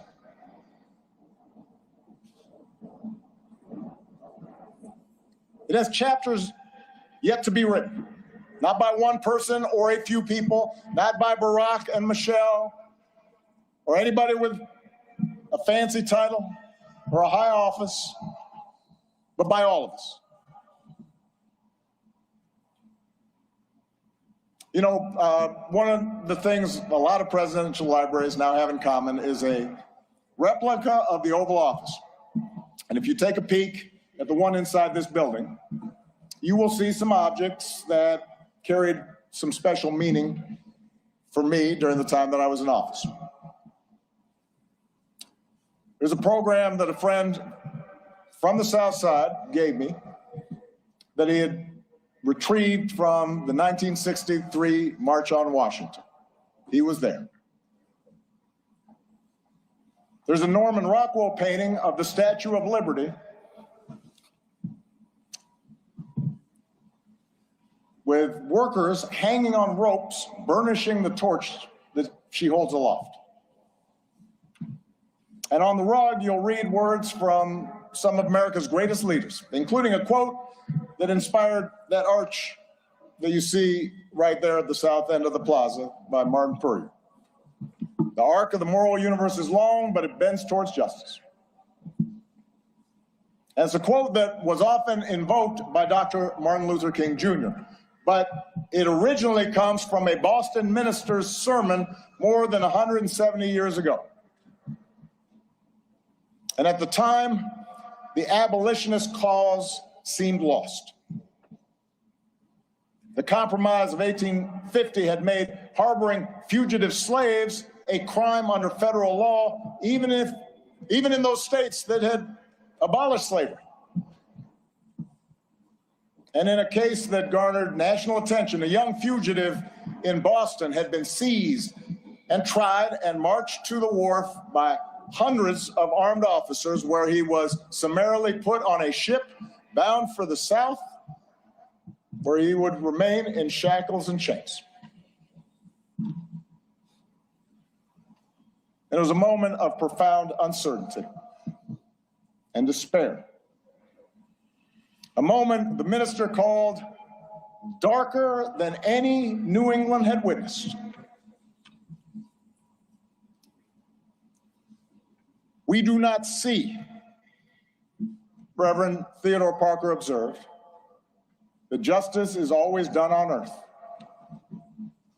Many a knave is rich, sleek, and honored, while the just man is poor, hated, and in torment.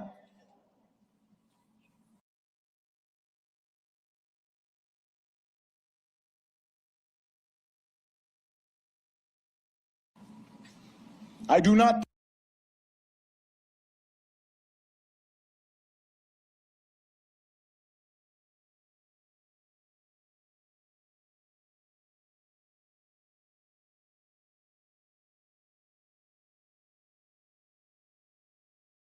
pretend, the preacher said, to understand the moral universe. The arc is a long one. My eye reaches but little ways. I cannot calculate the curve and complete the figure by the experience of sight. I can divine it by conscience. But from what I see, I am sure it bends towards justice. The good Reverend was under no illusions about the perils and obstacles facing the abolitionist cause. His words offered no easy. I want to make sure my mic was on when I said that. This person says we can agree to disagree, but insults do not prove intelligence. No one's trying to prove anything to you. I have nothing to prove to you. I'm running my show. If you have something to prove to me, go start your live button and do your approve something to stranger show. I am doing a show that I choose to do. And if you decide that you want to come over here and lie in my channel, that's not going to happen. I have absolutely nothing to prove to you. Understand? Especially my intelligence. What I am going to do is I'm going to always tell the truth when people come in my chat trying to spew lies and ignorance. So if that offends you, take your offended ass up out of my chat. That's what you do. Because I give zero fucks about what you think about my intelligence. That shows that you're stupid to think that I give one fuck about it. You're a stranger. Hit the like button on your way out.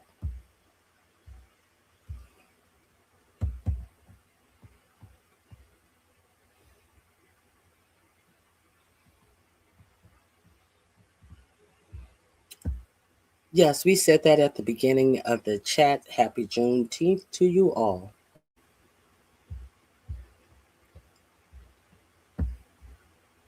The answers, no comforting assurances that he or his congregation would live to see the progress they so desperately sought.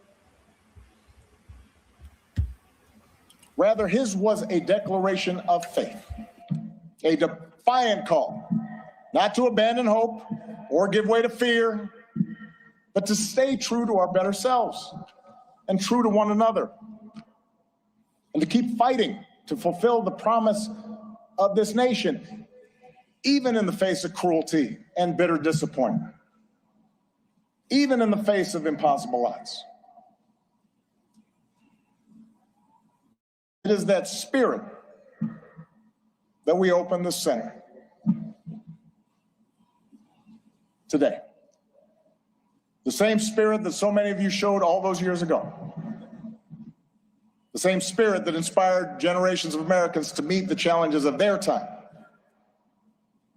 The same spirit that is alive and well here on the south side of Chicago. Same spirit that will see America and the world through its present trials. There is a new generation out there, ready to write the next chapter of our story. We intend to help them do it, and we ask that you join us. Thank you. God bless you. God bless the United States of America.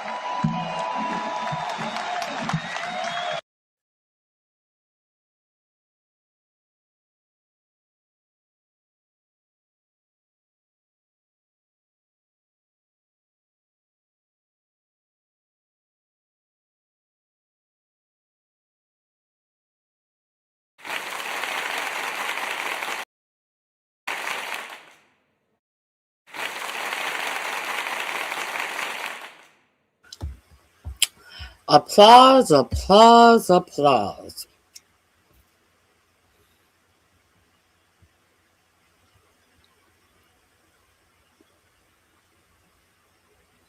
Oh, who's the fraud and the traitor? You talking about Trump?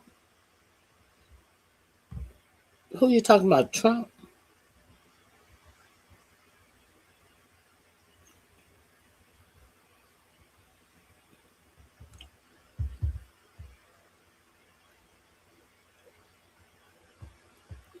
Who you talking about, Trump?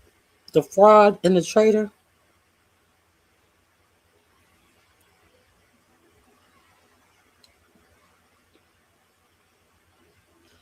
Anyway, I see the people are mad. I see the people. What has Trump accomplished? Now, we had that whole big shebang over talking about the peace between Israel and Pakistan. Y'all remember that? Now, over 1,000 Pakistanians have lost their life. Palestinians, not Pakistan, Palestinians. Over 1,000 Palestinians have lost their life since that big Whoopla peace agreement was brokered by the realtors of Steve Witkoff and Jared Kushner, who were looking to develop property on the bodies of the dead Palestinians. The unsigned peace agreement between Israeli and Hamas. Over 1,000 Palestinians have lost their lives. And now, on the night after this alleged brokered peace agreement, I guess that 4547 thought that he was going to overshadow the opening of President Obama's presidential center. Is that what he thought he was going to do? Is that what he thought he was going to do? Well, it seems like he's not going to do that. It seems like Benjamin Netanyahu has shown Trump that you are not allowed to sign any peace agreement unless you run it by me and I okay it. To the point that JD Vance, who was supposed to start this 60-day where they're hammering out all of the fine details of this memorandum of an understanding, JD Vance has canceled all of the talks with Iran. Because why? Because Israel has been bombarding Lebanon with bombs last night. You know, the thing that they were not supposed to do that was in this memorandum of understanding. Now, I'm going to already tell you what's going to happen. You know, it was real questionable why your president would not simply show this memorandum of understanding. He would not reveal it. He kept it secret. He really wanted to show you, but they're going to lie, and they're going to tell you that everything that Israel does that breaks this memorandum of understanding, they're going to tell you, no, that was never in there in the first place. They're going to say, no, Lebanon was never in there in the first place. But it's too late. The memorandum of understanding already came out late yesterday. The 14 points in the memorandum of understanding already came out late yesterday. And it did not come out via your president or your vice president. No, it came out via the BBC.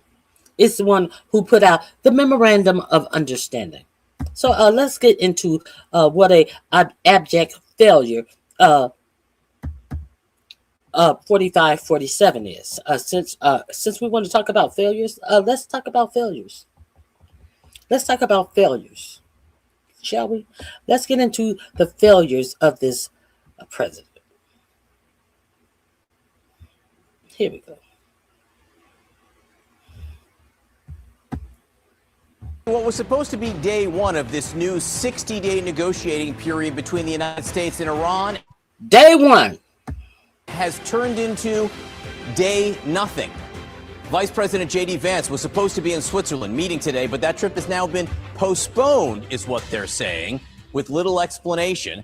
A diplomat tells CNN that Iran is seeking guarantees that hostilities in Lebanon will end before it resumes talks with the U.S. And there was new violence over. Israel says 4 soldiers were killed in Lebanon when a Hezbollah explosive device struck a tank. Israel hit back, launching airstrikes that killed at least 18 people. That's according to Lebanon's health ministry. I want to get right to CNN's Nick Robertson on the shores of lovely Lake Lucerne in Switzerland. Nick, it's a nice picture there, but not nice results, at least in terms of what the U.S. and Iran were hoping. Yeah, John, look, if you wanted a venue that speaks peace and tranquility, where two sides, the United States and Iran, can get away from the sort of domestic pressures of, is this a good MOU, is it a bad MOU, and just sit down and try to talk through and find the details and commonality that's going to bring a final result if it's achievable, this would be the location. That hotel on the top of the mountain there behind me was the venue. James Bond movies have been done around here. Goldfinger, I believe, was one of them. But right now, the thing that is missing here are the two sides. And as you say there, the Iranians are pointing to Lebanon and saying that that is part of the deal, that the first part of the memorandum of understanding is a ceasefire in all areas, including Lebanon. And part of that first line, first paragraph in the memorandum of understanding is that all sides should respect the sovereignty and territorial integrity of Lebanon. But at the same time, Hezbollah is attacking Israeli troops who are inside of Lebanon. The Israeli prime minister says that is an abrogation of the ceasefire agreement. The Iranians are saying they're not coming until it's sorted out. So where do we realistically stand right now? These talks have been beset and fraught by the issue of Lebanon from the get-go. Months ago, was it or was it not included? It's definitively in the agreement, but that is the trickiest and hardest thing to pin down for President Trump. And this is going to be the question, I think, where the pressure lands from President Trump towards the Israeli prime minister. Can he bring down the temperature of the hostilities there enough to bring the Iranians to the table, the talks table up here? We've seen this before, the ups and downs over the past few months of these talks. Diplomats are working behind the scenes here to try to get the two sides to the table. And until they are, that MOU is just words on a piece of paper. It's not a reality, and that's the difficulty where we stand today. First, I want to just start with the words on paper, right? Kind of more like words on shit paper, like words on toilet paper that somebody to wipe their wet, shitty ass with. Nothing. Talks being called off today. Is that bad news? How should we read that? Well, good morning, Audie. And look, I think we had to expect a lot of bumps in the road because this is a very vague and very partial agreement. It is meant to be the start of negotiations rather than the end of negotiations. And secondly, it did not bind Israel to anything. It did not bind Hezbollah to anything. So Iran now has a card to play, which is peace in Lebanon. And if Hezbollah attacks Israel, which apparently happened, then Israel responds. They can claim, okay, there's no peace, so we don't have to do anything. So there's a lot to play out here.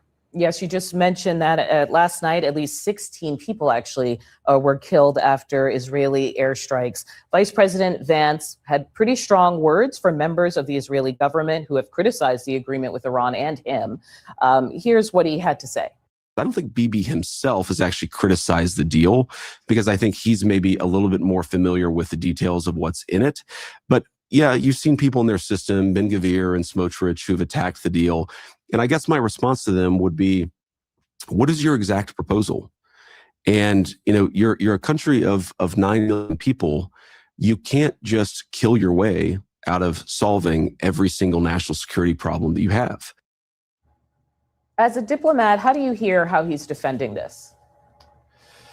Well, there are several things that come to mind. Number one is that it is an Iranian objective to sow divisions between the United States and Israel.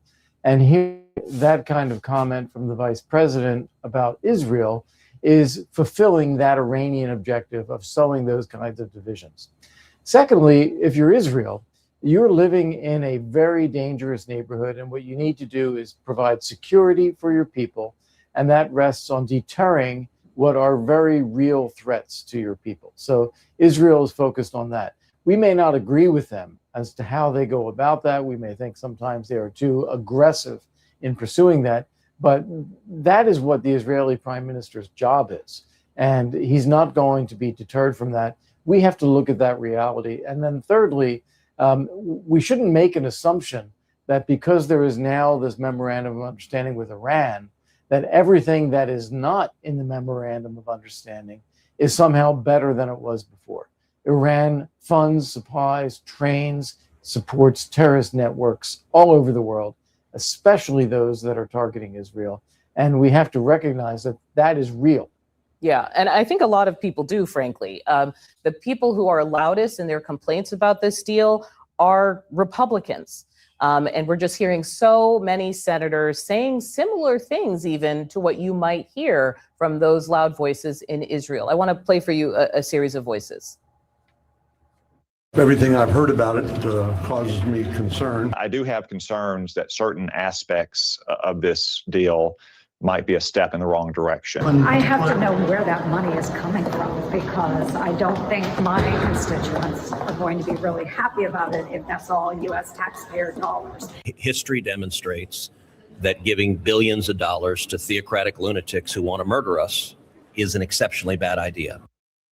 So people are kind of up in arms about many things, but specifically the $300 billion potential Reconstruction and Development Fund, which is supposed to be an investment fund.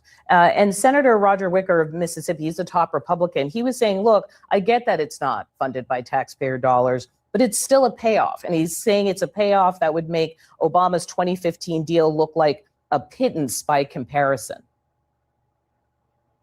Yes, that's exactly right. That's the one part of this thing that is the most mystifying at all. Why there's any money changing hands here, whether it's but they're saying there not, isn't, right? matter. They're arguing that money isn't changing hands.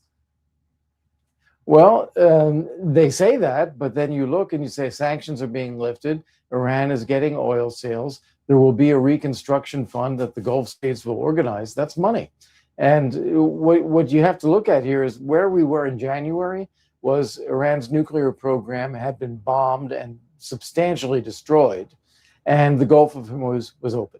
Now we had 4 months of war that we paid for.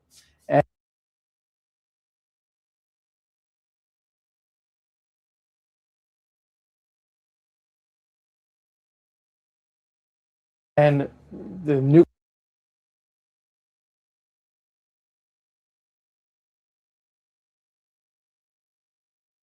nuclear program remains destroyed, and we are still in an open-ended negotiation about where that goes. And there is some Iranian insistence that they have some control over the Strait of Hormuz. Okay, but maybe it was worth it to get out of the military conflict, to get our forces home, to bring down oil prices, to restore some stability in the global economy. You can argue, okay, we can go back and reset. But then you add on top of that,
All right, welcome to the show, y'all. Hope you guys are are having a great day. Man, I don't even know what the hell is going on anymore at this point. I really don't even understand what the hell to say at this point. So we're going to break it down for you, but the so-called deal between Iran and the U.S. has already fallen apart. People are still pretending like that's not the case, but it is the case. So I'm going to break all of that down for you. We also have, now there's talk, and do me a big favor, as you all know, click gives us 60 days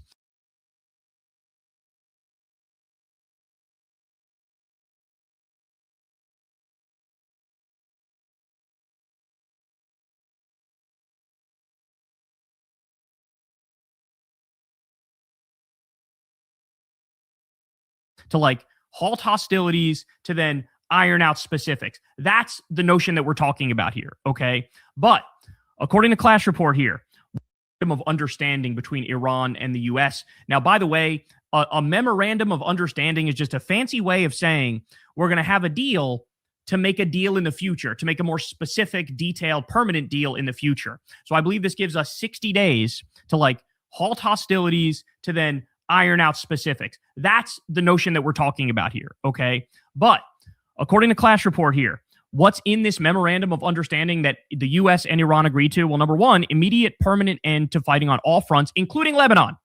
Now, keep that in mind because that's going to be a sticking point that's going to be important in just a second here. U.S. immediately lifting the naval blockade on Iran and no further interference. The U.S. withdrawing all forces from the region within a month of the final deal. Iran lifting the Hormuz blockage within a month. U.S. and regional partners commit to an Iran reconstruction plan funded with at least $300 billion, okay?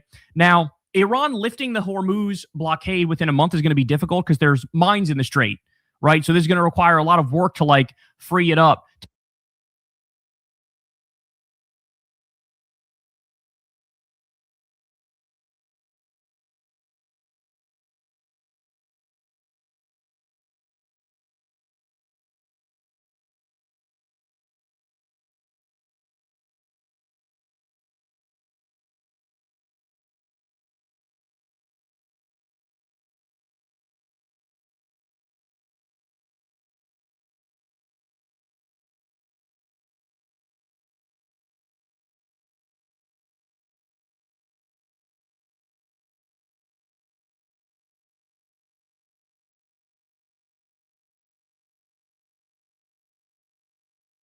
To get traffic back to what it was before. So it's not as simple as like, you know, they could just snap their fingers and open it up. It's actually a lot more complicated than that. And the $300 billion that they're getting, now that is being framed as basically like, it could be viewed as reparations, right? Like we bombed your hospitals and your schools and your steel plants and all these different civilian infrastructure things. So here's reparations for that. But the U.S. is trying to spin that by saying, no, it's not reparations. It's like an investment fund or something like that. And of course, even if that is true, of course, you're going to see Jared Kushner and Steve Witkoff and all these Trump insiders get a massive piece of the pie. So it would be a colossally corrupt scheme, as with everything they do.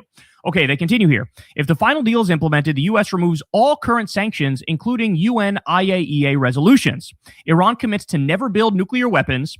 Enriched uranium issue to be resolved in the final deal. Until then, U.S. allows status quo on Iran's nuclear program. U.S. approves Iranian crude oil exports, including banking, insurance, shipping, and unfreezes all frozen Iranian funds. So when you look at this, what you should be thinking of is, oh, this is like the Obama nuclear deal, except substantially worse. Much better terms for Iran. And there's also some sticking points where, like them getting that $300 billion is a huge deal. And this is something theoretically Trump attacked Obama for, when all Obama did was return Iranian money that we had stolen from them, right? This goes above and beyond it. This is like actual reparations or money on top of just giving them back their own funds. So not only do you have that, another sticking point is going to be control of the Strait of Hormuz, because Iran is saying, no, us and Oman will control the strait. And yes, we're going to do a tax or a fee for ships to go through there. And the U.S. is still out there insisting, no, that's not the case. We're going to have it free and open. So right off the jump, there's irreconcilable differences that I still don't see a way to bridge the gap here. So it's very strange everybody's acting like this deal is set in stone and is done and like we're good when we're not even remotely close to out of the woods for a number of reasons, because also Lebanon is a massive sticking point. Okay, we'll get to more on this in a second, but Israel is basically throwing a wrench in the works here. Okay. I came out and said there is literally a 0% chance the U.S. and Israel abide by the deal with Iran, and it's very strange, like everybody's pretending the opposite right now. So I said that yesterday. Today, Israel launches fresh strikes on Lebanon despite Trump criticism. Oh, would you look at that? Imagine my shock that Israel is violating a so-called peace agreement or a memorandum of understanding. It's not like quite literally every single ceasefire they've done in modern history is a fake ceasefire, and they continue to go right back to barbarism and savagery and attacking civilians. Okay, now here's Trump. CNN put together a montage of the stuff he used to say when talking about Obama's Iran agreement, the JCPOA. And of course, to say this is hypocritical is a colossal understatement. Watch this. I would have never given him back the money. Oh, is that right? I would have said, the money is off the table. Let's start negotiating. Oh, I see. And you know what? I would have won that negotiation. We can't continue to.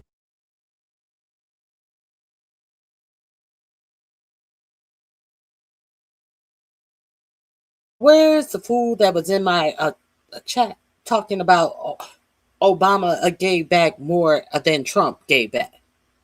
Where's the person who was sitting out here trying to get you to believe that President Obama gave back far more than Trump gave back? I'm really curious to know where that person said President Obama gave them billions of dollars. No, he released their money. He released the sanctions on their own money, $1.7 billion. Not $2 billion, not billions, 1 billion and 700 and some million. Yes, that's what he did. But JD Vance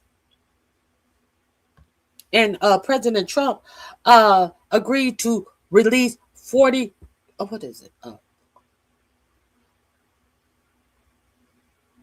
agreed to release $42 billion.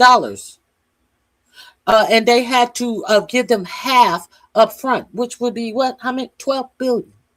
12 billion. And he is still up until yesterday, when he was sitting his funky ass on the stage, he was still talking about lying and saying that Obama had given them hundreds of billions of dollars, knowing that it was a lie. It had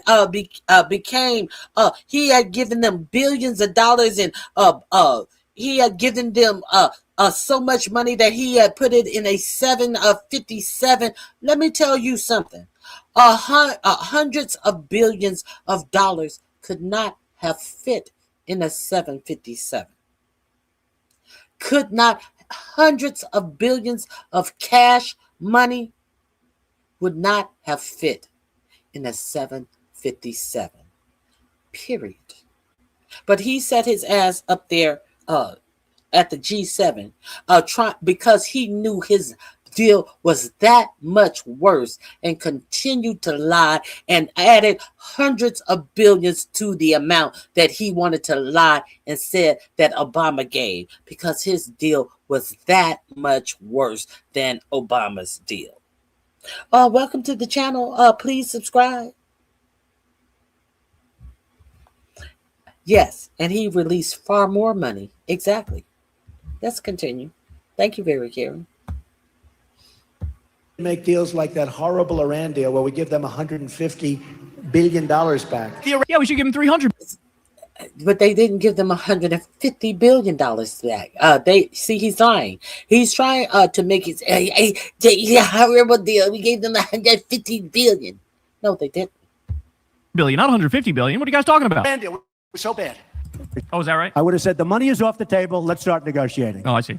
And you know what? I would have won that negotiation. We can't continue to make deals like that horrible Iran deal where we give them $150 billion back. Yeah, we should give them 300 billion, not 150 billion. What are you guys talking about? Iran deal was so bad. We paid $150 billion to sign a horrible agreement.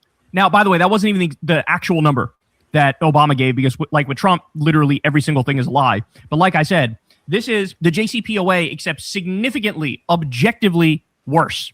We were in a much better position having never done this illegal war of aggression than we are now that we did. Basically, it is kind of like the terms the U.S. would have to agree to are surrender terms, but they're desperately trying to clean up the PR. Okay, so let's look at it like this. Okay, let's say, Now we understand that JCPOA, the Obama deal, they released 100 billion, 1 billion 700 and some $1,000,000. Okay. Now, your new president wants you to believe that they gave them $150 billion in cash. Okay. That's what he wants you to believe. Now, your president has taken your country to war with Iran. And they have been spending close to $2 billion every day. As your soldiers who have been fighting this war have been starving.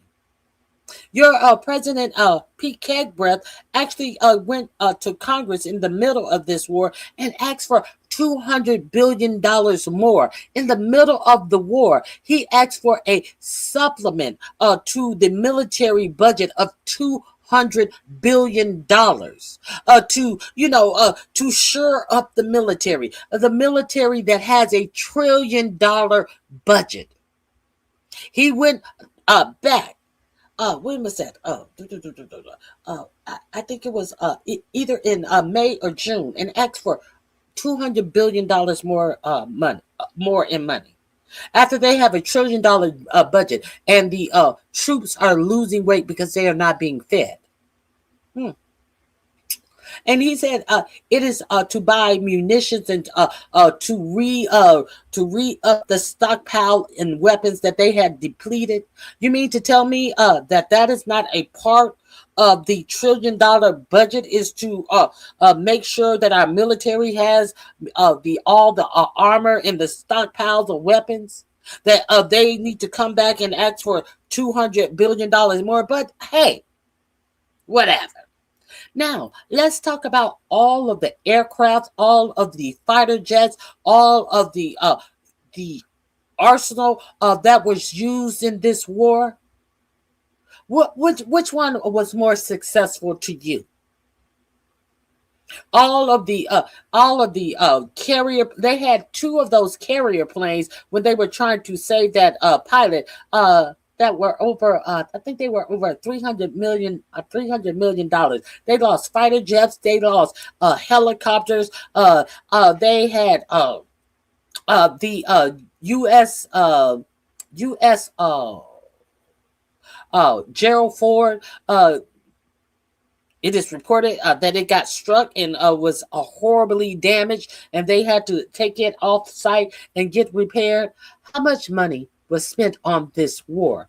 And he's telling you that Obama's JCPOA deal was so horrible. And he's lying and telling you that Obama gave them. He was begging them to sign the deal. Why would he be begging them to sign the deal? It's not like he was in the middle of a war with him, but he wants you to believe that for some reason Obama was begging to sign a deal.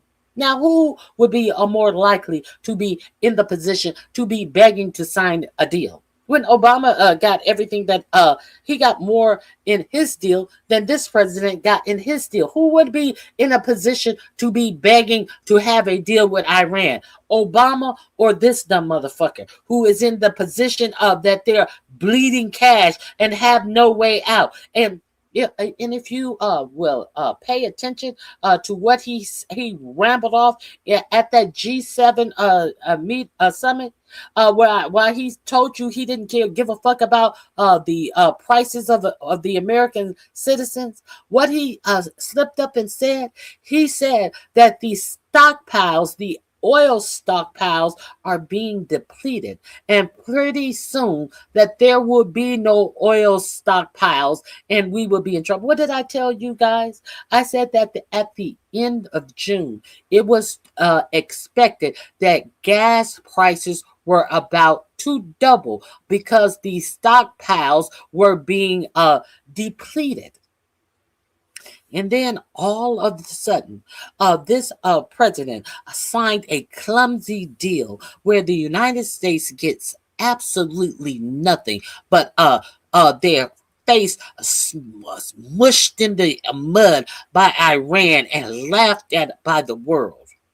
And they want you to believe that this was some successful deal and that President Trump wasn't the one who was crying and begging for a deal to be made with Iran.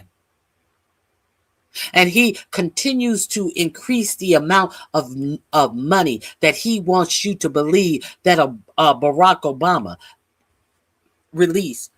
But he wants you to believe that he gave them this money.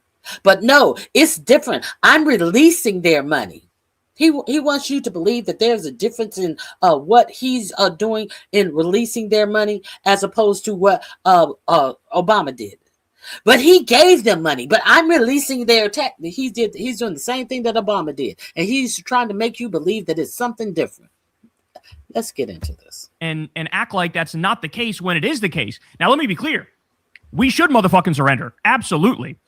You don't get to do illegal wars of aggression and bomb little girls at school and then like demand terms that we want. No, like we should have never done this war in the first place. I actually support giving them reparations for what we did to those poor people, right? But they're effectively trying to agree to the surrender terms while saying they're not surrender terms, and also having the psychopathic Israelis blow up anything that would be remotely, conceding to Iran that indeed they were right. And the main thing is, since they control the Strait of Hormuz, that's their veto card. That's their trump card, pun intended, because there's nothing you could do if they basically have the global economy in a chokehold. There's nothing you could do. Like you have to deal with them. It's almost like even more important than having a nuclear weapon is having the ability to control the Strait of Hormuz. And so hold this big fat juicy L, because there's no way out of it at this point. All right, let me continue here. So Trump giving $300 billion to Iran. This could pay for student debt elimination for 7.6 million Americans, an end to homelessness in America, healthcare subsidies for 22 million Americans for nearly a decade, Medicaid coverage for 3.2 million Americans for a decade, food assistance for 41 million Americans for 3 years, federal cancer research for 40 plus years, free school lunch for every kid in America for over 4 years, replacing every lead pipe in America, free pre-K for every child in America for over 7 years. With Trump's big bullshit bill, they kicked 18 million people off of Medicaid. 18 million people off Medicaid. Pull yourself up by your bootstraps. I always say, you gotta pull yourself up by your bootstraps. Okay. Like they're saying here, this would be healthcare subsidies for 22 million Americans for nearly a decade. So he's stealing healthcare from you and giving the money to Iran, effectively. Oh, my days. Remind me again, what's America first supposed to mean? How does that work? All right, more. New U.S. intelligence agencies have recently assessed that Iran can effectively turn the Strait of Hormuz on and off at will going forward, meaning it has acquired a powerful new ability to hurt the global economy as a result of Trump and Israel starting the war. Quote, Okay. Here we go. Let's get to this pansy talking dumb shit. Now, somebody asked him about, it's still being investigated. The strike that they struck that school and 168 children lost their lives. Yeah, why would you ask me about something like that at a time like this? He had nothing to say. It's being investigated. Why would you would ask me something like that, something horrible like that at a time like this? Like, how dare you ask me a question about us striking a school that took the lives of 168 children? This is a jubilant time. I have no answer for that. I'm going to show you that to you. It's not right here, but I will show that to you. So at the G7, he says the following. Here we go. What are the expectations for Israel? Can this deal survive if Israel attacks Lebanon? It can, and I consider that the minor war. Iran's the big one, but we have a little pinprick out there that constantly rears its head, and that's Hezbollah.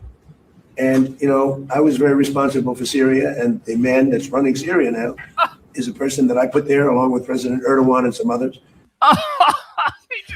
Now, I want you to understand that he was very responsible for Syria.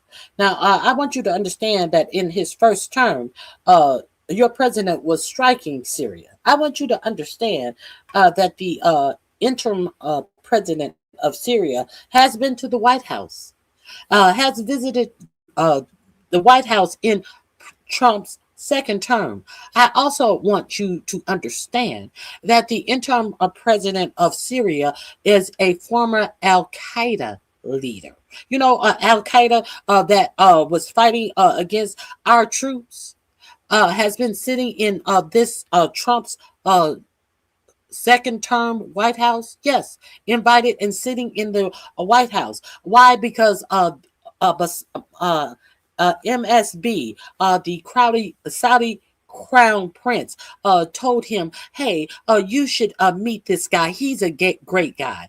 On the word of MSB, you know, the MSB who said, "No, I didn't order the unaliving of the journalist Khashoggi," and this, even though our own CIA in Trump's first term said, yes, he did. This is the reason why Khashoggi lost his life. This is why you saw Khashoggi enter that restaurant and he came out in little pieces. And what did Jared Kushner and Donald Trump say? "Oh no, we don't believe MSB did that. He's a great guy.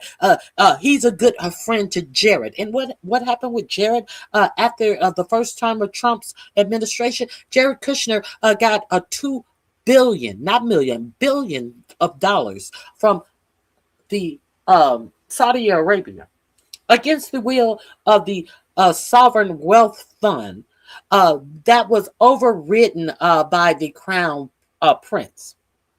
Let's be real clear about all of this shit that goes on in this administration. So he is saying that maybe we can get Syria to go in and handle Lebanon. That's what he's saying. He's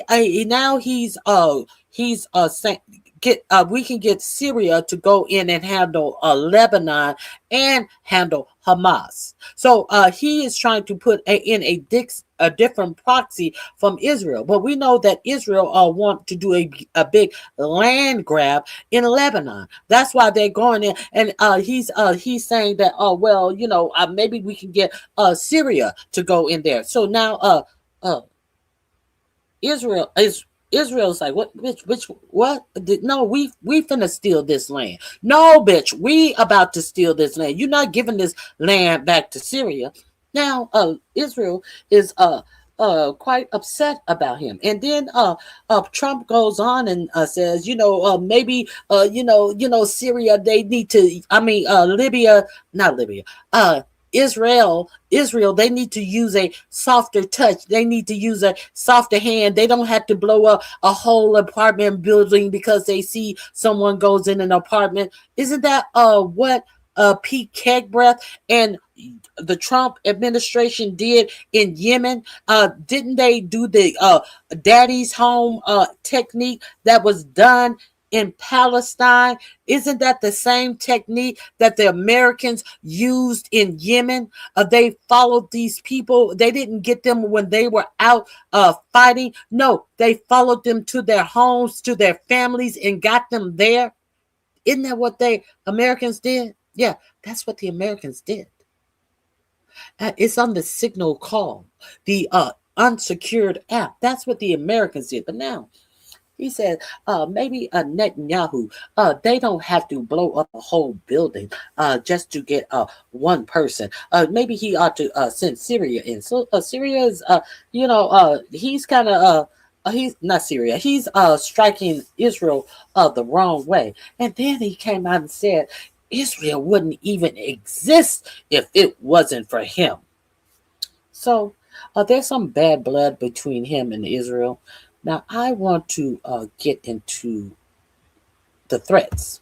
He just says the quiet I want to get into the threat that Israel made. We're going to get into that part loud all the time. Like, since we're imperialists and we're colonialists and we run the world like a mafia, I actually handpicked the leader of Syria. That's me. Yeah, he was in Al Qaeda. Let bygones be bygones. Like, that's so incredible. He just says this shit out loud. He's done an amazing job of pulling it together. He's not a Boy Scout, but he's done an amazing job of pulling it together. And he's not a Boy Scout. He was fighting against our own military, but hey, he's useful. He is very good with Hezbollah, does not like them. And I'll tell you. What a shock. The Al-Qaeda guy doesn't like Hezbollah. The Sunni fundamentalist jihadi terrorist doesn't like the Shias who are standing up against the Israeli aggressors. What a surprise. What? Israel's fighting Hezbollah too long and too many people are being killed. And you don't have to knock down an apartment house every time you're looking for somebody, because there are a lot of people in those apartment houses, and they're not all Hezbollah, that I can tell you. And I suggested to Israel to let Syria take care of Hezbollah. Because to be honest with you, I think they do a better job of doing it. Israel, you're committing too many war crimes. Let the Al-Qaeda guy commit some war crimes. And I didn't like Syria. I didn't like where 2 hours before we're signing the agreement that there was an attack in Lebanon, in Beirut. It was right in, it wasn't like in the southern side, and it was in Beirut. I did not like that. I let them know that. I didn't like it at all. But I think that Syria, he's talking about Israel 2 hours before we were going to sign an agreement. I didn't like that. He's pulled that country together amazingly quickly. He's very capable, and he's been very good for me. He's protected everything that I've asked for. He's done. He's talking about the guy in Syria. He pulled that country together very quickly. He asked everything that I've done. What is your president asking of the former Al Qaeda guy who is now running Syria? What particularly have you asked of him? There was an attack in Lebanon, in Beirut. It was right in. It wasn't like in the southern side, and it was in Beirut. I did not like that. I let them know that. I didn't like it, not at all. But I think that Syria, he's pulled that country together amazingly quickly. He's very capable, and he's been very good for me. He's protected everything that I've asked for. He's done. And if Israel can't do the job without killing everyone else, he'll do the job. Syria will do the job. Now, I don't know if he's just naive here, but the whole plan was to ethnically cleanse Lebanon, steal Lebanon, just like they destroyed all of Gaza and are stealing Gaza. Like, the plan is expansionist. It's a settler colonial. Exactly. What does he think this job is? The job is to steal the land for Israel, the Greater Israel Project. What could Syria do to finish the job? The job is for Israel to steal the land. What job is Trump talking about? He's a fucking bubble brain. Anyway, let's hear more project. It is an apartheid state. It is an ethno state. It is expansionist by its nature. Okay, they want that greater Israel. And here's Trump like, I don't get it. They're killing all these. They're bombing all these apartment buildings and killing people who aren't in Hezbollah. Yeah, no shit. That's kind of what they do. But I love how he goes, they don't have to bomb an apartment building every time. Why do they bomb an apartment building? As Dave DeCamp says of antiwar.com. The White House group chat when the U.S. knocked down an apartment building in Yemen. JD Vance says, what? Mike Waltz says, typing too fast. The first target, their top missile guy, we had positive ID of him walking into his girlfriend's building, and it's now collapsed. JD Vance says, excellent. And Mike Waltz sends a bunch of positive emojis, the fucking fist bump, the American flag, and the fire emoji. So when Israel bombs the... Do you understand what I'm saying? This is a bunch of bullshit. This is a bunch of bullshit because this is exactly what they did in Yemen. As soon as they took the White House in 2025, this is what they were doing. The same exact thing. Apartment buildings. Why? I'm in the apartment building.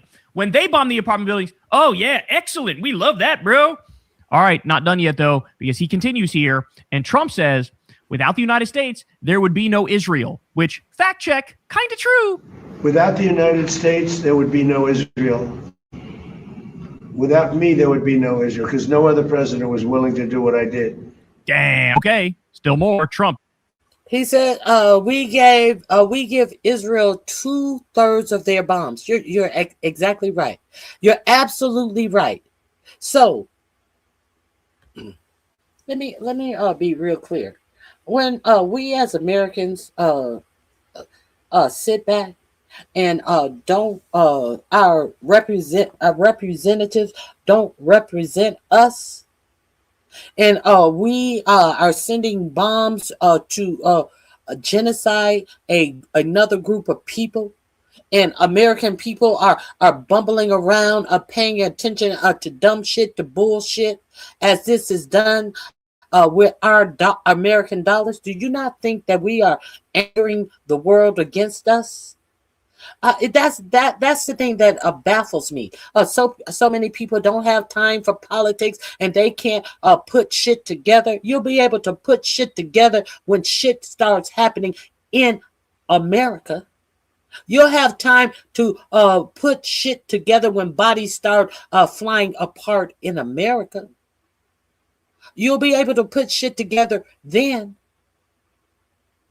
You think it only works one way? Unfortunately, we are becoming the pariah of the world. Unfortunately, God forbid that chickens come home to roost with all the carnage that we have supported, our world leaders have supported across this world, as we are so stupid that we don't even pay attention to what is being done across the world that could harm us personally. See, it's not going to harm our world leader because they are insulated against it. Who is it? It's going to harm us as a nation, as a people, as individuals. The current Iranian leadership are very rational people, he says. We're dealing with people that I think are very rational people. And they were nice to deal with. They were strong people, smart people. I think actually they're smarter than the first and second group. But they're not radicalized, and they're... So he thinks that these are rational, strong people. We do understand that there has not been three groups of people. We understand that he took the lives of the first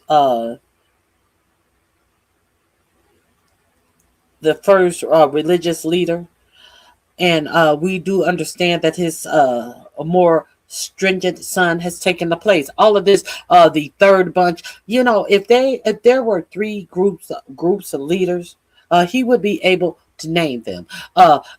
We took out Soleimani, and we took out Tom. We took out Dick, and now we dealing with Harry. But you know, the first group, we took them out, in the second group, and they were hard to deal with, and now this third group. What is this man talking about?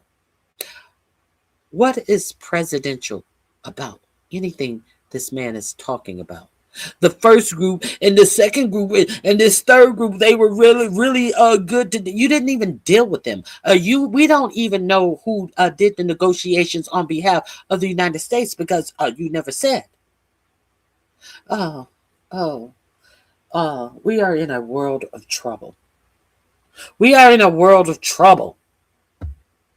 You know, looking to help their country. So remember, the Iranians hired master psychologists, senior psychologists, in order to deal with Trump. And the psychologist said, here's how you handle him. Here's what you do. Here's how you get what you want. I think that shit is kind of working.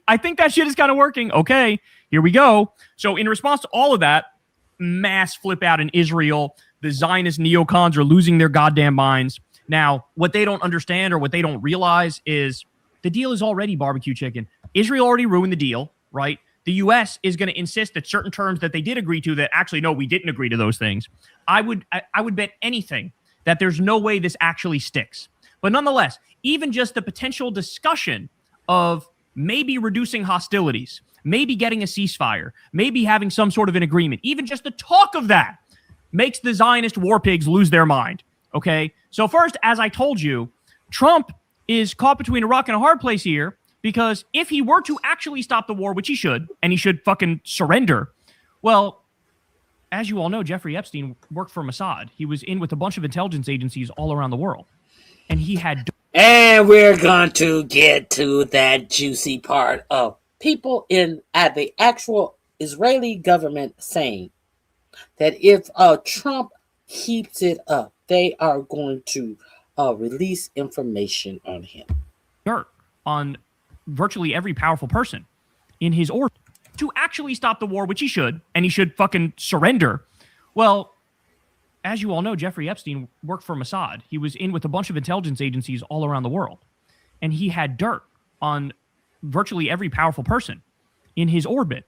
And so, as we know, there's pictures and videos of Trump with underage girls that Epstein had, which means Mossad has it, which means the Israeli government has it. You're going to start seeing, and by the way, not a coincidence, there was a story that came out immediately after we had this memorandum of understanding. A story comes out in a right-wing media outlet about, oh, it turns out Jeffrey Epstein was actually trying to get dirt on Trump and was trying to rat on Trump right before his death. Interesting. In other words, the Israelis are going to release the Kraken. If we actually follow through here and don't continue the illegal war of aggression against Iran, you're going to get all the dirt on Trump. So here is a former Israeli intelligence officer, Ari Ben Menashe, and he says Netanyahu has unreleased Epstein material on Trump and other U.S. officials. Listen to this, y'all. Okay, I was mistaken. It's not Ben Vegir. It's Ari Ben Menashe. If there's a real deal between the Americans and the Iranians, and it's going towards that, Netanyahu will try to sabotage it. One of the ways he'd sabotage it is by putting out Epstein material against U.S. government officials, including Trump. Think about that. He's just saying it. They're just saying it. Oh, yeah, we can get him to do whatever the fuck we want. We can do it the easy way, right? We'll give you hundreds of millions of dollars, to run your campaign. We'll be your best friend. We'll sing your praises, all that stuff.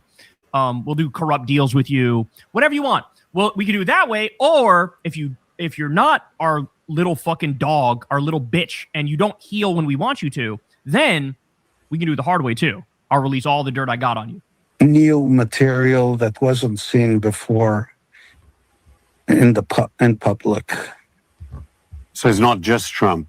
I know that Howard Lutnick is mentioned. There are other officials. Not just Trump, other officials. Hold on.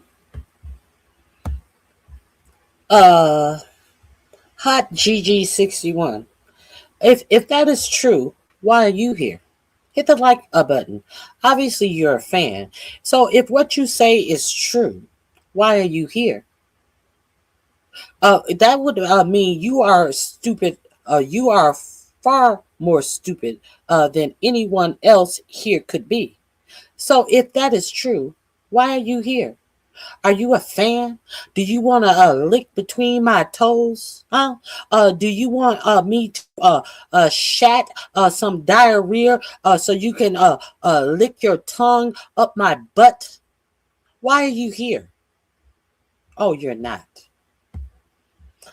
Okay, let's continue.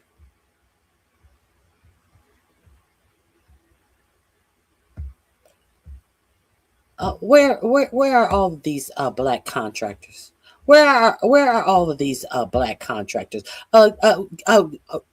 Put these black contractors' name in my chat, please. I want to investigate these black contractors that you guys insist that are stealing money from the Obamas in their library. As President Trump and what is that? Scott Besson is stealing your tax dollars out of the Treasury Department. But put those contractors' name in the chat. We'll check them out.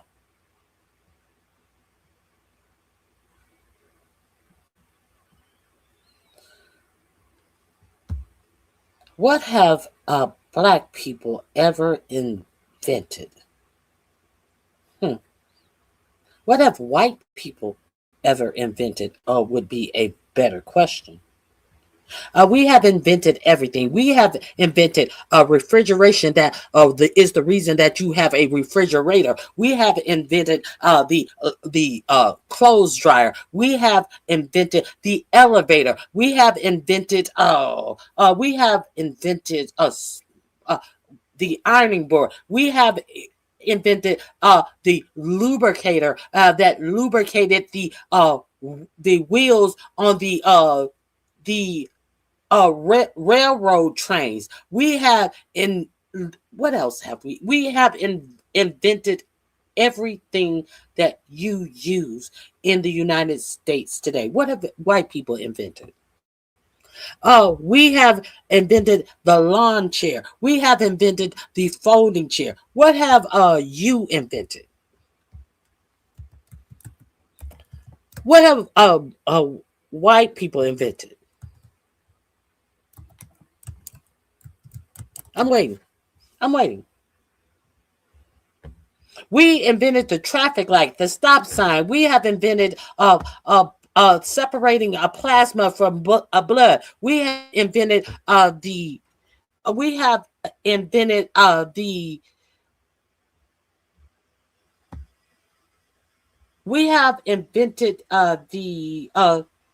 security systems that you use in your home. We invented the super soaker. We have invented the Star 69 system. We have invented the what is that? Cable. The cable that you use. We invented the mathematics system that got you to the fucking moon. Those are the things that black people invented. What have white people invented, bitch? Huh? What have white people invented? Answer. What have white people invented? What have white people invented?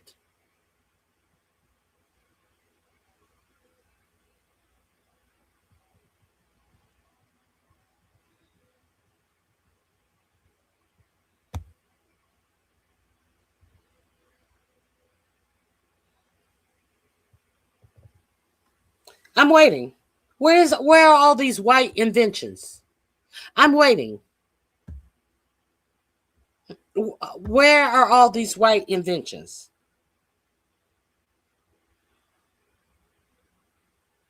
The broom, the dustpan, the folding mop, the gas mask, plasma, electricity. Yes, the light bulb.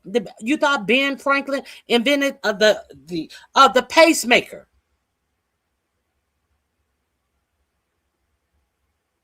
The fuck you talking about?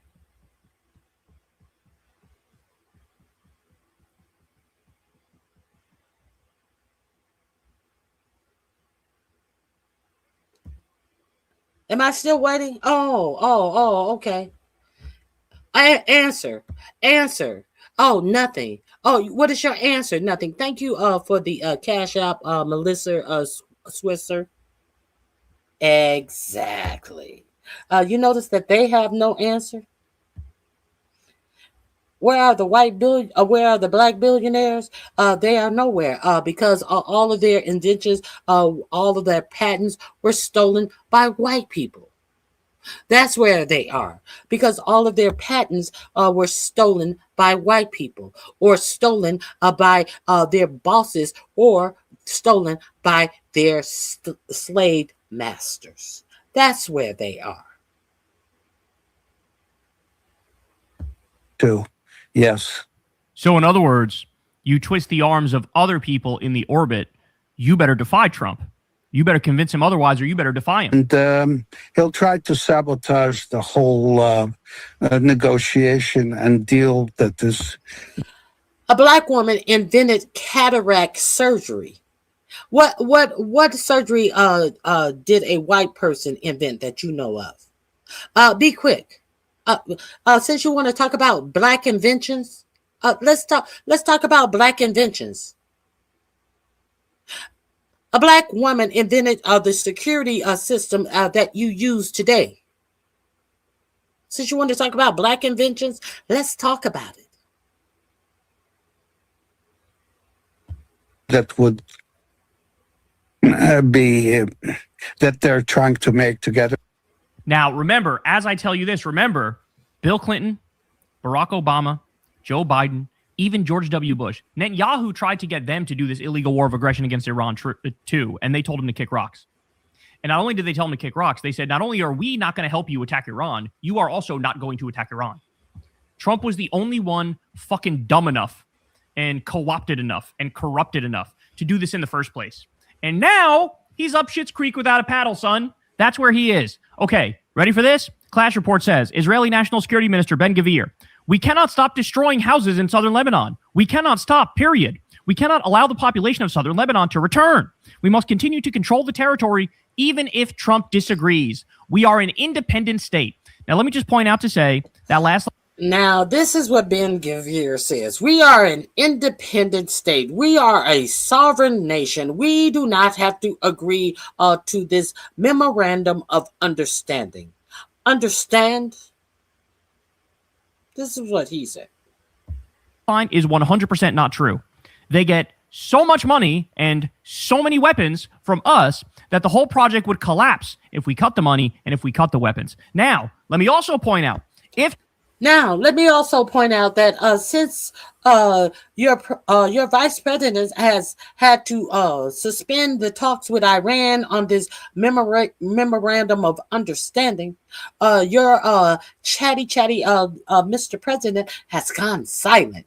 The chatty Cathy Mr. President has nothing to say all of a sudden. I'm pretty sure we'll hear something about 3 or 4 in the morning when his dementia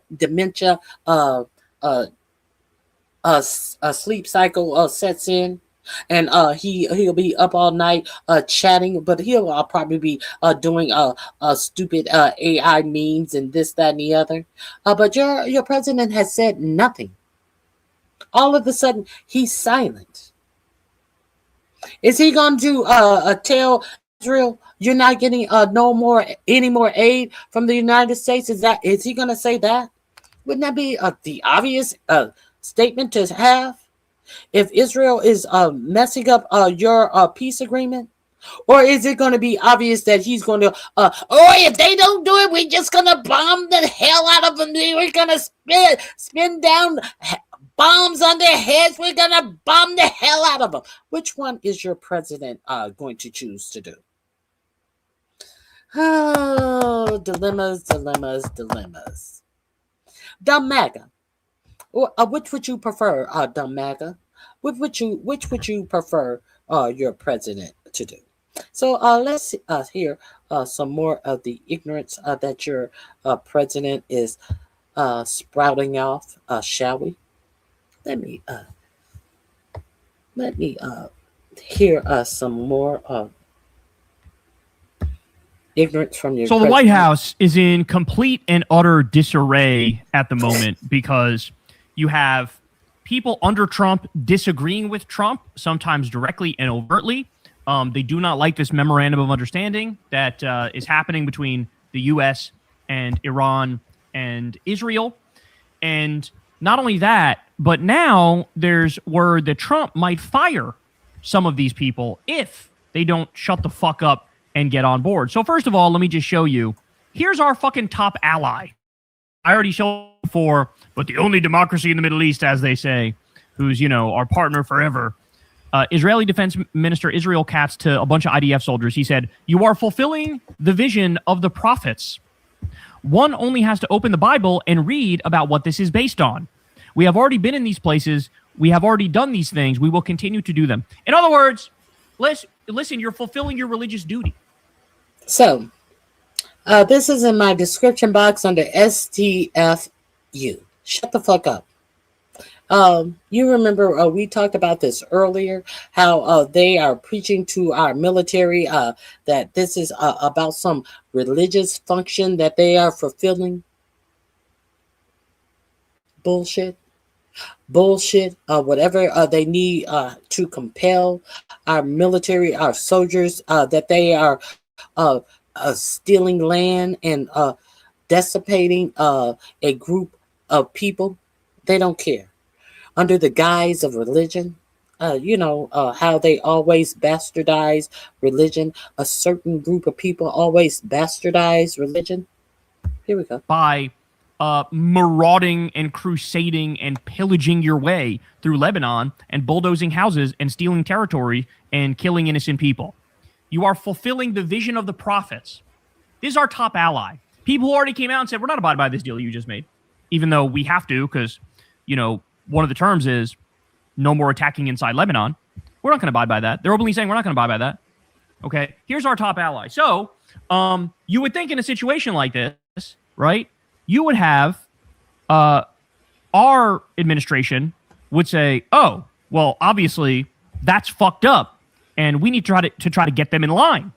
We need to try to exert pressure on them, use leverage on them to say, you have no choice, bitch. Like, for example, cut off the money, cut off the weapons, threaten to cut off the money, threaten to cut off the weapons to Israel. These are things they desperately need in order to continue existing. Well, instead, what do we get? Trump's ambassador to Israel, Mike Huckabee, defies Trump. Without Israel, there would be no America, he says. We owe our very existence to what happened in this land. Are you fucking... Mike Hillbilly Huckabee, who is trying to enact the rapture at any cost. I guess... Kidding me. Here you go. Watch this. It's also my job to represent the importance of Israel to the United States. This is just another reminder that it is your heritage, without a doubt. But, Minister, it is also without Israel, without the Jewish foundation, there would not be an America. We owe our very existence to what happened in this land. This is such a fucking humiliation ritual. We started existing. How the fuck do we owe our existence to what happened in this land when what happened in this land didn't happen until in that land in particular? I don't even want to argue dumb shit. In 1776, they started existing in the fucking 1940s. 1940s. What are you talking about? What is this? The evangelical ignorance, total ignorance. I will not argue this ignorance. I think Mike Huckabee lives full time over in Israel now. He is just. If you want to meet Jesus right away, go take. Make it easy. There are some simple ways that you can do that, Mike Huckabee. Don't put us through all of this dumb shit and bullshit that you are trying to put us through. He is the ambassador to Israel. Ugh, he is trash. Local Christian Zionists, in many respects, are the absolute worst fucking Zionists. Because understand, the reason he cucks himself so thoroughly to Israel and takes Netanyahu to Slurp City on a daily basis is because Jesus is supposed to return in Israel, but only after Israel retakes all of their territory and gets back to a greater Israel. So he openly supports, remember what he said to Ted Cruz? Well, I guess they should take it all. Talking about the entire Middle East. He openly supports ethnic cleansing, genocide, a crusade to give Israel more and more territory. And he's literally Israel first to the extent that he says, America couldn't exist without Israel. No, it's quite the opposite, you dumb fat bitch. Jesus Christ, man. And isn't it crazy? This guy is he loves Jesus so much. He's all about Jesus. But would you look at that? Israel shoots a bunch of toddlers in the face and he's there to cheer it on. Yeah, just like Jesus would do, right? Jesus loves mass murdering little children. What would Jesus do? This is the Baptist minister. I'm the Baptist preacher. I hate to see the carnage that went on with the children in his congregation. Can you imagine? Can you imagine? So I just wanted to give you guys a little piece of this. This is our ambassador to Israel. Let's check this out. Maybe it was the... let's see President Trump waddle like a sleepy toddler all about the stage because he's brain dead. Deal getting no love, or maybe he was just bored, but Donald Trump looked a little checked out and out of it and literally and figuratively alone on the world stage earlier today, posing with the other leaders of the G7 for their group photo. We're back with David and Paul. Paul, the optics used to be everything for Donald Trump. And that was, at least within his own political coalition, how he got away with.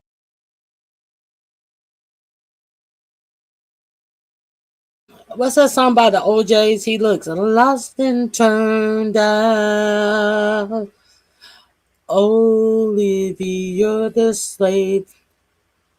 Something, something all the way to grandmother's house. Lost and turned out. Oh, he's lost and turned out. He looks lost and turned out.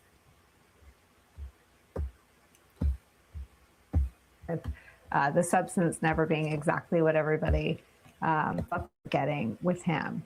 The optics are now catastrophic for Donald Trump. And I wonder your thoughts about why the White House can't do a better job when the cameras are rolling. It's also embarrassing for America. I mean, just to see, our president roaming around in that way and ineffective and waffling and flailing. But I think it's even worse than that. I mean, it's dangerous. Our president looks weak. He just took a massive loss, maybe the biggest loss in a generation. And Putin's watching. The North Koreans are watching. The Chinese are watching.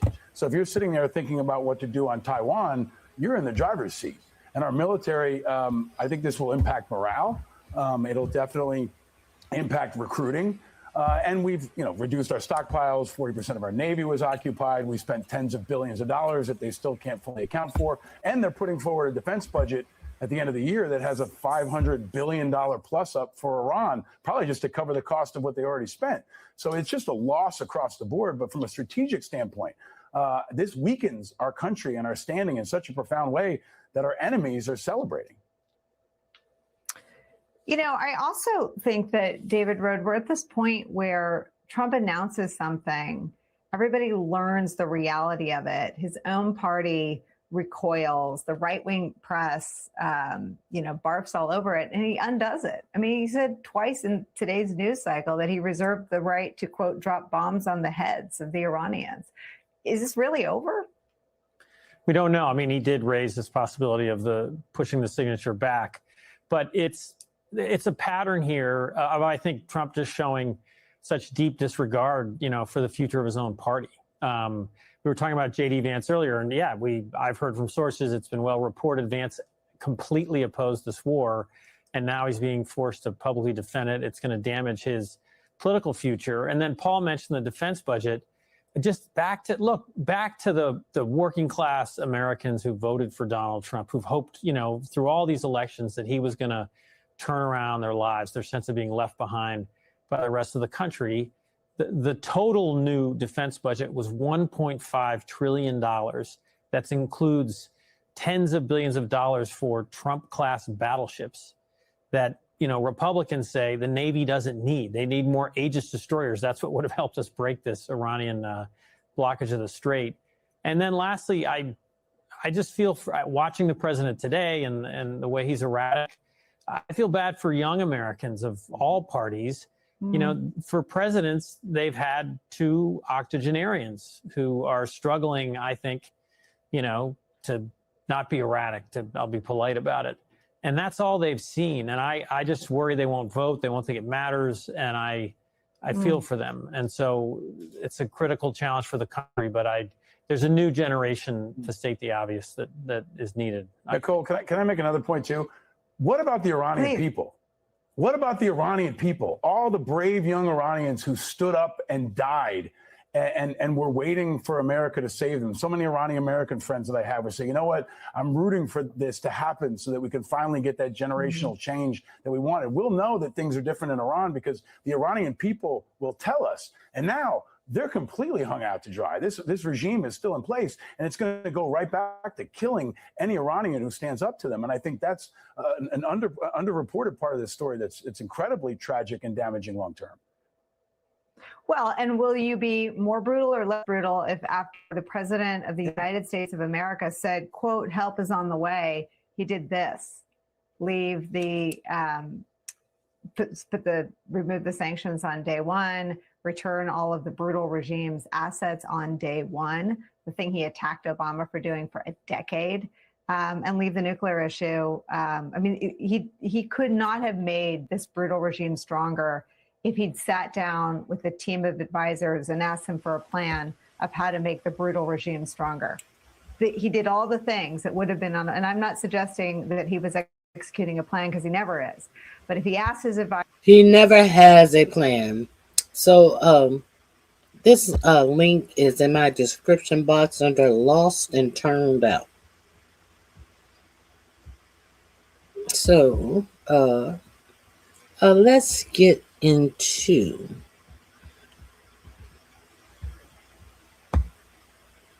current White House, but success from one of my favorite reporters. If you have not subscribed to this channel, Janta, treat yourself. The text of the MOU on Iran-US peace deal is out, and this has finally confirmed Donald Trump's surrender to Iran. Trump has taken the responsibility. The word being used is undertake. The US undertakes to pay Iran $300 billion worth of reparations. Trump has also pledged to end all kinds of sanctions against Iran, including UN Security Council resolutions. It doesn't get any worse than this for the US.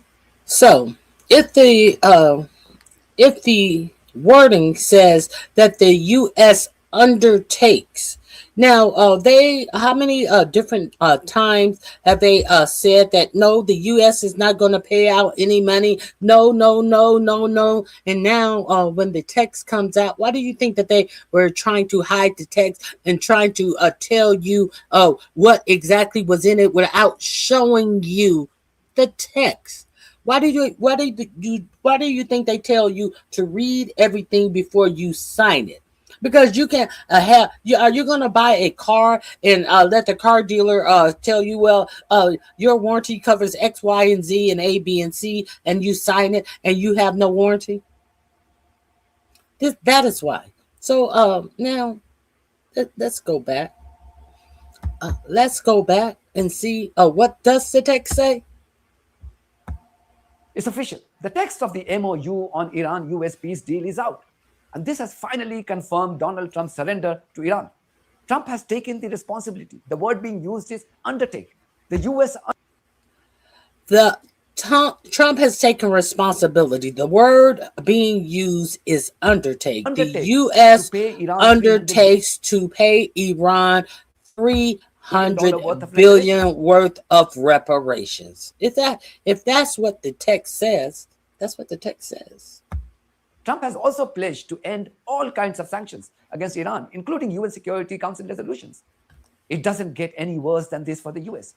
Nothing will change as far as Iran's nuclear program is concerned, at least for now. The US Treasury, which was trying to manipulate currency to cause economic turmoil in Iran, will now remove all sanctions on the Islamic Republic's ability to export oil. Iran will also be allowed to charge service fees to allow the safe passage to ships through the Strait of Hormuz. I mean, what a tight slap.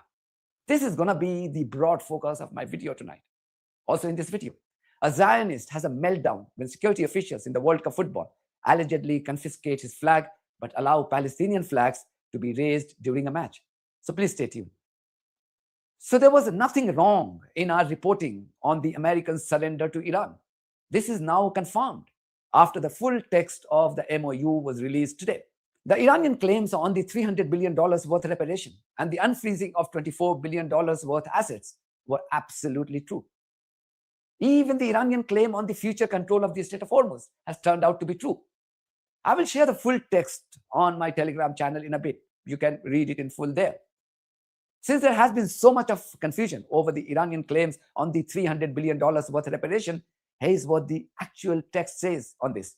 It reads, the States of America undertakes, pay attention to the word, undertakes, with regional partners to develop a definitive mutually agreed plan with at least $300 billion for the reconstruction and economic development of the Islamic Republic of Iran. The mechanism for the implementation of this plan will be finalized as part of a final deal within 60 days. All required licenses, waivers, and permissions needed for the relevant financial transactions will be granted by the United States of America. End quote. This has prompted even a rabid Iran hater, John Bolton, to admit that his former boss had indeed capitulated to the Islamic Republic. When it comes to the $300 billion fund that he says we're not going to put any money into. It's been reported that it included $300 billion reconstruction fund funded by Gulf allies. That's false. It's false. People, you can invest if you want. I mean, what am I going to do? Say nobody's ever allowed to invest? No, we're not investing. We're not putting up 10 cents. And people can decide to do that, but that's up to them. The document says very clearly the United States undertakes, that's us, to create this fund. And at the end of a long sentence, it says, comma, while ensuring financing of at least $300 billion, while ensuring. We call that a guarantee, and we're the guarantor. So if the Saudis and the Emiratis don't want to pump up $300 billion, it's coming from us. Is this a better deal than President Obama got?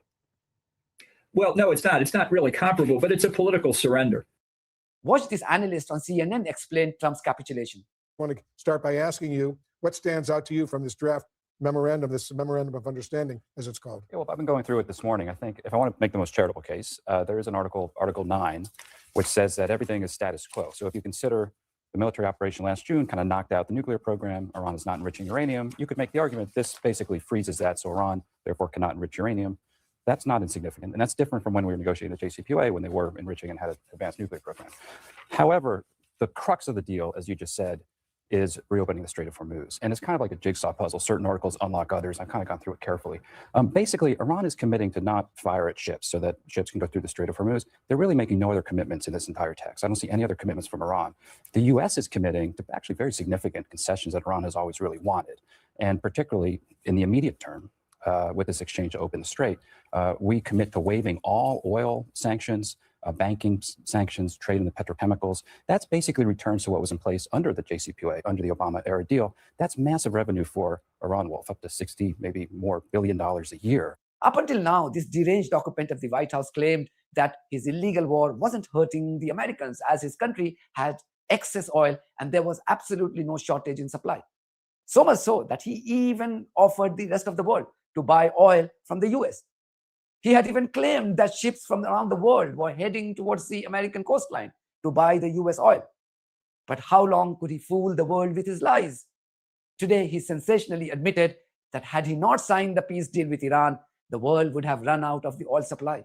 I'm going to get bad press. I know that. Now, if I did the opposite, if I went out and continued to bomb them for another 4, just bomb the hell out of them, I'd get bad press. There's nothing I can do. But what this does is it allows the ships to go. If we keep bombing, those ships won't be going. And you're talking about $500, $600, $700 million a day. It's a lot of money, a lot of money. That's why the world is okay. It's liquid, it's fine. Also, we run out of reserves in about 4 weeks. You know, there are reserves all over the world, and we would really run out. And there'll be a time when you wouldn't be able to get it. And you want to see bedlam? No wonder Israeli terrorists are having an unprecedented meltdown over the prospect of a peace deal between the US and Iran. What is making the matter worse for the rogue settler colony and its barbarians is Trump's refusal to slow down on the constant humiliation of his terrorist Israeli boss. He once again claimed today that the settler colony wasn't nothing without him. We had this deal done. You had a deal that was going to give them legally a nuclear weapon. And if that happened, Israel would have been blown away. And in all fairness to Bibi Netanyahu, who happens to be a good man, gets a little excited sometimes. But he happens to be a very good man. We've had an amazing partnership. He's been an amazing prime minister. We have a little dispute over Lebanon. I say, you can do a little softer touch, Bibi. You don't have to knock down a building every time somebody walks into it that's from Hezbollah. But it's been an amazing partnership. But he will say, we're the big partner and he's the very small partner, and that's true. So he came to the country and he begged Barack Hussein Obama, the president, not to do the JCPOA. Trump's change of heart on the settler colony is beginning to worry Israeli terrorists, as explained by this Middle East correspondent of London Sky News. Without us, without the United States, there would be no Israel. Without me, there would be no Israel, because no other president was willing to do what I did. So has Donald Trump turned against Israel? Well, a lot of people here are beginning to wonder and to wonder, because for a while now, the US president has been their closest and most loyal ally. American and Israeli forces attacked Iran together. Trump and Prime Minister Benjamin Netanyahu seemed like a team. Both agreed that Iran could not have nuclear weapons. But then came a widening divide. Netanyahu determined to fight Hezbollah in Lebanon. Trump focused on getting a deal with Iran to reopen the Strait of Hormuz and to ease the pressure on the global economy and, well, let's be honest, to push down prices for American consumers. The problem is those two ambitions don't actually fit terribly well together. Hezbollah, the group pursued by Israel, are backed by Iran, the country that America was negotiating with. And this time, Trump has picked pragmatism over geopolitical loyalty. His focus is on getting the deal done, and he doesn't want Israel to derail it. So he started to criticize both Netanyahu, who he described as effing crazy, and has said that Israel has gone too far in Lebanon, where it has killed more than 3,500 people and displaced more than 1 million. I'll tell you what, Israel's fighting Hezbollah too long and too many people are being killed. And you don't have to knock down an apartment house every time you're looking for somebody, because there are a lot of people in those apartment houses, and they're not all Hezbollah, that I can tell you. Hezbollah and Iran want Israel to withdraw from Lebanon. Netanyahu has said his forces will remain there for as long as necessary. But now he's facing a horrendous political choice. If he does what Trump wants him to and ends the war against Hezbollah, then Netanyahu looks weak. That is catastrophic when he's got an election later this year, and many Israelis do support the campaign in Lebanon. But if he defies the president, then he risks ostracizing Israel's great ally and infuriating a man who is infamous for holding grudges. Meanwhile, Israelis have continued to bomb southern Lebanon, despite the US and Iran signing an MOU on a potential peace deal. Israeli terrorists last night slaughtered at least 4 civilians in southern Lebanon. Watch Brandon Weckert explain why Iran may hurt the global economy once again if Israeli terrorists do not mend their way. A few minutes ago, Al Jazeera reporting that Iran, through Iranian officials, that Iran will hit back in a big way against these Israeli aggressions in Lebanon. It's the key, and we don't have control over that, which is why I say enjoy the next few days, but I don't think this thing's going to last.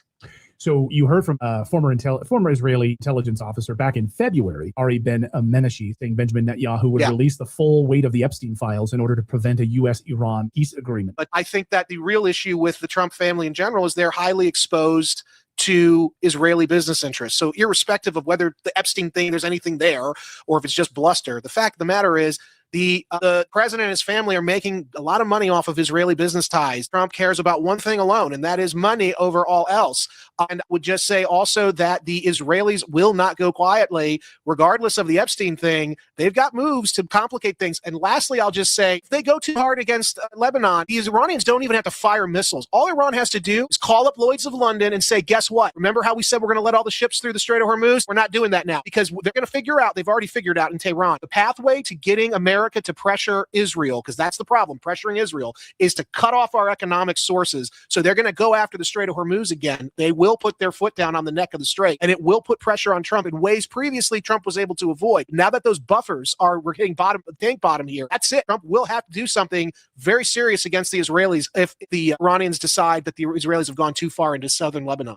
This is the settler colony's real worry. They are already losing the PR battle in the US. The land it thought it had occupied for good. However, the changing perception even amongst the conservative Christians about the settler colony is leaving Israeli human devils extremely worried. They've tried everything. They manipulated the acquisition of TikTok to censor the publication of videos on the Gaza genocide. Pro-Israeli billionaires were then unleashed to acquire the entire media landscape in the US. But even that didn't help, as Americans abandoned the compromised media outlets and began to consume news from independent journalists. Now a campaign has been launched by American lawmakers to take a pledge to end the foreign interference of the settler colony in US politics. Ro Khanna was the first to take the pledge today. Hi everyone, I'm getting ready to sign the Track APEC pledge. It's pretty common sense. It means that we shouldn't be sending our tax dollar money for foreign wars overseas. We should be spending it here at home. And it says that we shouldn't be taking money from APEC or all of its affiliate PACs or bundled money from those organizations. And that we have to recognize the genocide that took place in Gaza. So I'm going to be signing this pledge, and I hope others will follow. Trump and his Israeli master had set out to destroy Iran and Iranians by launching a carpet bombing campaign on 28th of February. However, today they decided to help the Iranians in a way that no one would have envisaged. Iran has left Trump in such a desperate situation that he's happy to do anything that Iranians want. For example, lifting sanctions on Iran and make other key concessions. Watch Professor Syed Marandi speak to journalist Ben Swan. There's a lot of discussion now that part of this deal isn't just a $300 billion fund that helps to rebuild Iran, but also the lifting of sanctions. Iran has been so heavily sanctioned for many decades now. A lot of what this war started out as, one of the lies that was told about it, we'll call it that, is that this was to help the Iranian people. In reality, the thing that would help the Iranian people, it seems more than anything, is the lifting of sanctions. And so the irony of it is that the outcome of the war may end up being something that helps the people of Iran more so than anything that was promised ahead of time. I'll give you the word there. Do you think that's true, or is it accurate at all? Oh, yes. First of all, it's enhanced Iran's status globally, and global powers are more keen on improving their relations with Iran. Second of all, Iran now has control over the Strait of Hormuz, and that is going to have financial implications in the months and years ahead. And in addition to that, the United States has been badly weakened, and therefore its capability to enforce hegemony is going to be weakened. And the fact that the United States is constantly looking for monsters across the world to slay, it is creating a greater and greater incentive for countries to cooperate with one another to decrease the impact of U.S. sanctions, of U.S. threats against them. So the course of action being taken by the White House, and not just the current White House, but successive presidents in the United States, has been extraordinarily destructive. Perhaps Trump's presidency more than the others, but a series of presidents in the United States have pushed the country towards what it is today. Those who are older would recall the United States of the 1970s and the 1960s and the 1980s was a country with good infrastructure, good bridges, good roads, good buildings, good jobs, and older people are still alive and remember those days and compare it to what we see today. Yeah. What we see today is because of neoliberal policies, endless wars, and the prioritization of Zionism. And now United States of America is a shithole country. A whole shithole country. Because we're sending all of our treasure all over the world. And now we're looking at Cuba. Now they're talking about spending blood and treasure to change the political structure of Cuba. So Marco Rubio and all of these connected rich Cubans who are prospering in Miami can go over there and make Cuba some bastion for rich Cubans to be able to be their same disgusting, discriminatory ass selves over in Cuba. So let me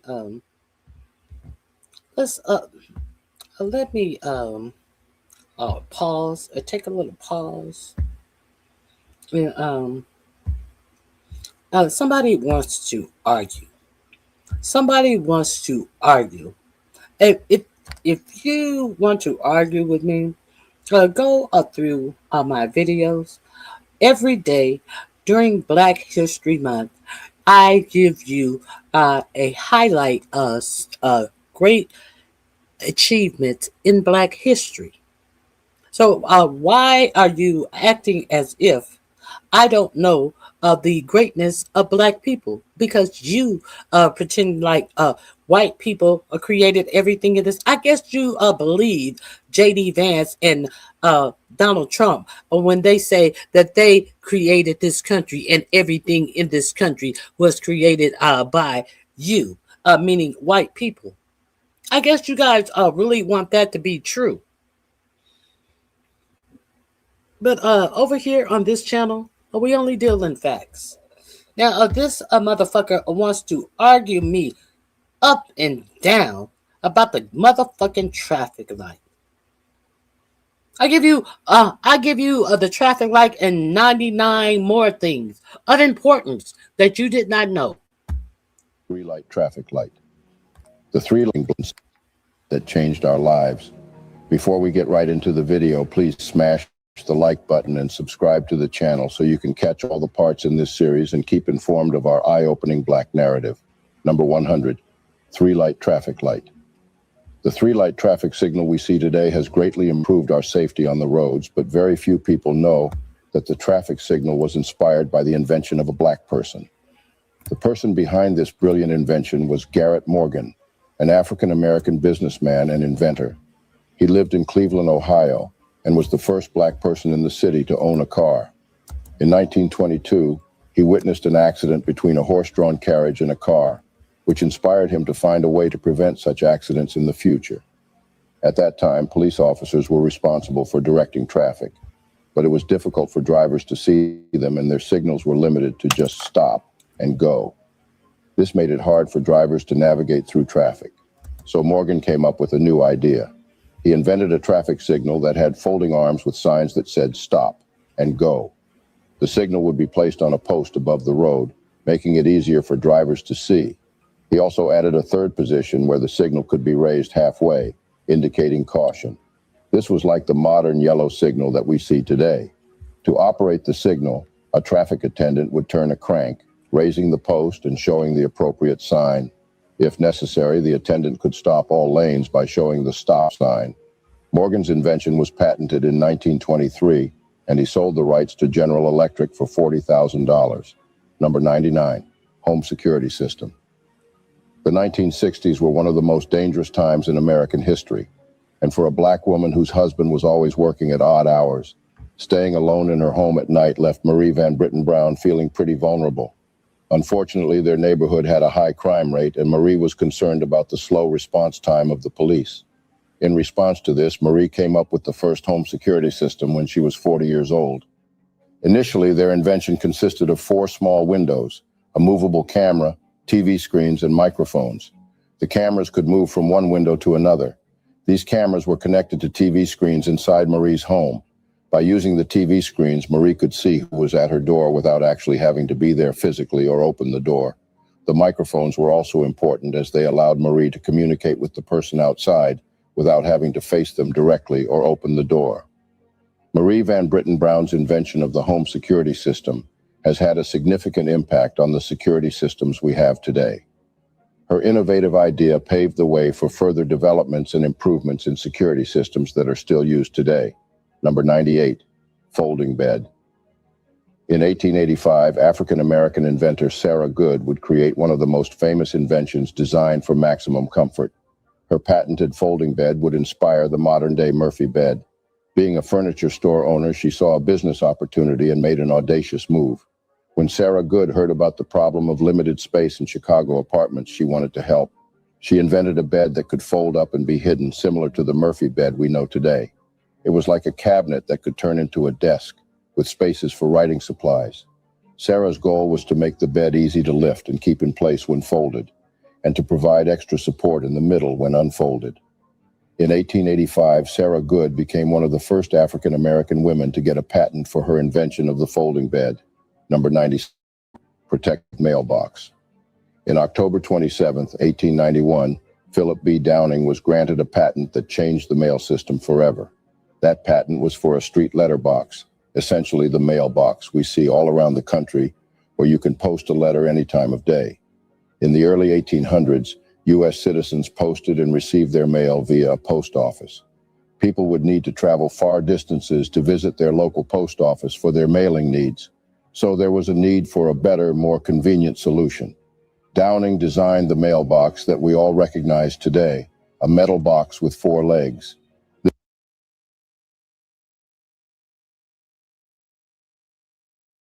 Why is this mailbox important? It's important, for you junkies who try to save your money and mail yourself a money order, and then you get to jonesing in the middle of the night, and then you try to go back to the mailbox and get your money order out of the mail, or you go just go and try to steal other people's mail. That's why this mailbox is so important and has withstood the test of time to keep you junkies from stealing mail.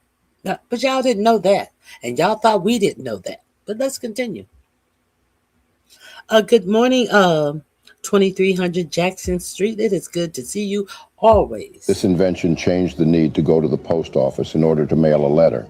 It included a hinged door that kept bad weather such as rain and snow from damaging the mail, and also a safety feature making the mail secure until it is picked up by postal employees.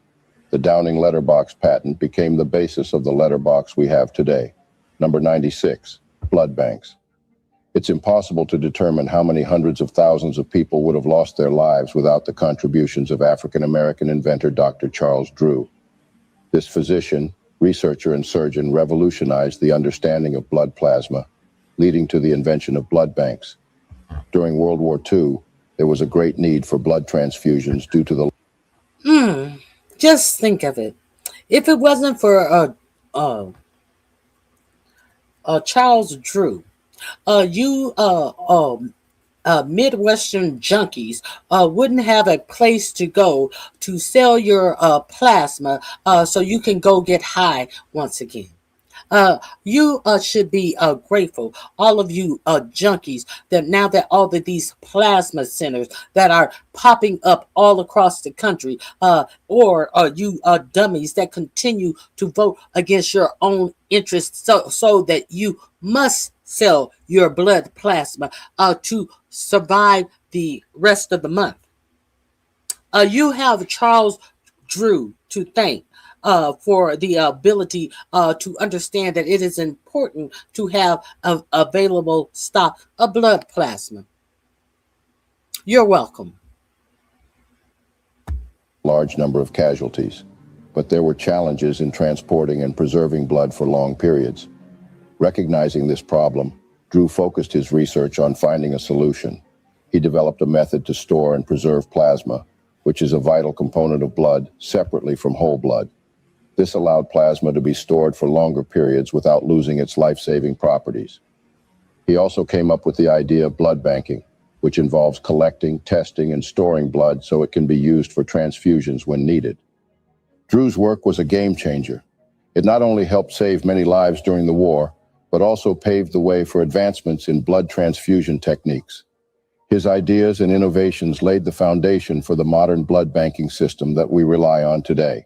Number 95, refrigerated trucks. In the world of modern transportation and logistics, refrigerated trucks play a vital role in ensuring the safe and efficient delivery of perishable goods. Behind this groundbreaking invention stands an extraordinary... But who created that? The same man who created the ability to have refrigerators. A black man. A black man. That same man who made it possible that you no longer had to have a ice box in your home. You know, an ice box that had a real brick of ice in it that kept the food cold in your ice box. This man, a black man. Mind, that of Frederick McKinley Jones, an African-American inventor whose innovative spirit transformed the way we transport and preserve temperature-sensitive items.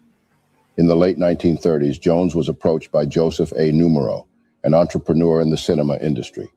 Numero needed a way to transport perishable items like food and medicine without them spoiling during long trips. Recognizing Jones's skills, Numero asked for his help. Jones took on the challenge and came up with an ingenious solution, a portable cooling system that could be added to existing trucks. This transformed ordinary trucks into refrigerated vehicles, allowing perishable goods to be transported over long distances while keeping them fresh. Jones's invention had a significant impact on various industries, including food, pharmaceuticals, and healthcare. It made global trade easier by enabling the transportation of perishable goods to faraway markets. Number 94, automatic elevator doors. On the 11th of October, 1887, a highly skilled barber, inventor, and businessman named Alexander Miles received a patent for a technology that would revolutionize the way we use high-rise buildings forever. His invention? Automatic elevator doors. Though a seemingly small milestone in the history of technology, his innovative design made the use of elevators infinitely easier and safer, earning him a spot in the National Inventors Hall of Fame. Whatever the reason, Alexander had identified just how dangerous the elevators of the 19th century were.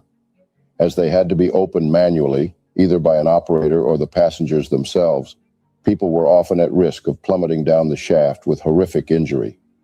Miles's design included a flexible belt attached to the elevator cage, with drums positioned on it to indicate if the elevator had reached a floor. When this occurred, the doors would automatically open and close by means of levers and rollers.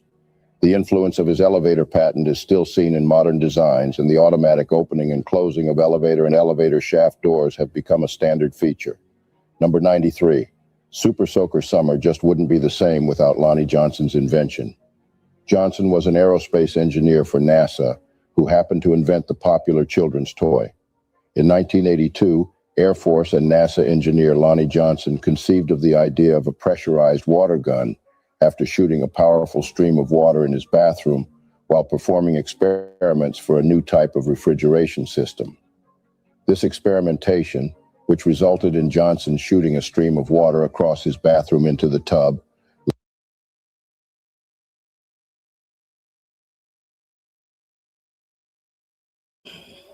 And of course, what happened with that experiment with this toy, he sold it, and they undercut him in the sale price, and they created more models and cut him out of the price. Of course, a huge company owned by non-black people. And what happened? He sued and he won, and he had to be reimbursed for the cost of all of the subsequent super soakers that they sold and did not give him a penny for. Yes. Trying to take generational wealth away from a black inventor. Yes. This happened as late as 1982. So you wonder what happened all throughout the creation of this nation? What was going on? Led directly. This man worked for Jet Propulsion Laboratories in Pasadena, California. This wasn't somebody from Arkansas or some buttfuck this was an engineer at NASA that they did this to. Can you imagine what they were doing with uneducated inventors? Inventors that couldn't read but could just invent. Can you imagine? And somebody asked me, what had black people invented? But they couldn't tell me what a white person had invented. To the development of the power drencher, the precursor to the super soaker. Number 92, tissue holder. Mary Beatrice Davidson Kenner, along with her sister, was a wizard of making your trip to the bathroom as pleasant as possible. They both invented a toilet tissue holder in the 1970s, which they share a patent on. This invention was created with the purpose of eliminating the problem of grasping the free end of a toilet paper roll, which happens when the free end of the paper is positioned tightly against the remainder of the roll. This invention helps by always keeping the toilet paper in an accessible position, making it more convenient to get a roll of paper right when you need it. Number 91, peanut butter. Generally, when people think of famous African-American inventors, one of the first names that springs to mind is George Washington Carver. Perhaps most famously, Carver's inventions included the discovery of over 300 different uses for peanuts, such as making peanut butter. Number 90, laser phaco. Imagine living in a world ranging from hazy, clouded vision to that of total darkness for 30 years. Before 1985, that was the plight of those with cataracts who did not want to risk surgery with a mechanical grinder. As a noted ophthalmologist and famous black inventor, Dr. Patricia Bath dedicated her life to the treatment and prevention of visual impairments. Her personal belief that everyone has the right to sight led to her invention in 1985 of a specialized tool and procedure for the removal of cataracts. With the laser phaco probe and procedure, Dr. Bath, number 89, automatic gear shift. Richard Spikes was a well-known inventor whose automatic transmission for the vehicles, number 88, dustpan. The first dustpan, number 87, Gold Tee golf, was totally a different sport before Dr. George Grant came along. Prior to the invention of the first rotary head lawn sprinkler in 1897, that sprayed water in two directions. In 1898, he was granted a second patent for modifications and improvements to his original design. His invention eliminated the need to drag a hose over the lawn and reposition it periodically to ensure a relatively even watering of the lawn. Number 84, ringing mop. In 1893, Thomas W. Stewart would devise an invention that would make cleaning less of a backbreaking labor. The ringing mop we know today was inspired by his invention, which provided a way to care for the slate, stone, or marble floors that were a feature of the homes of the aristocracy, and later the middle class. Number 83, reversible stroller. Modern-day reversible strollers and baby carriages are the work of African-American inventor W.H. Richardson. Number 82, biscuit cutter. By 1863, A.P. Ashbourne worked as a food product. Number 81, airplane propelling. While the Wright brothers designed and constructed the world's first practical fixed-pitch propeller, it was black inventors, among many others, that would improve the mechanics to be what it is today. In 1920, African-American inventor James Sloan Adams granted a patent for a new. This rounds up the part 1 of our series on the 100 black inventions.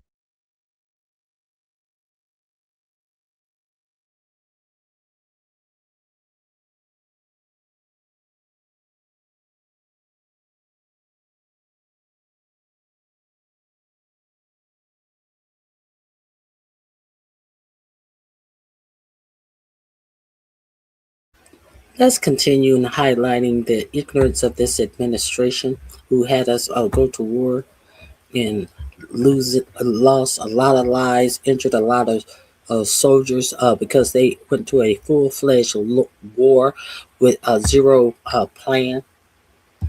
Let's go here.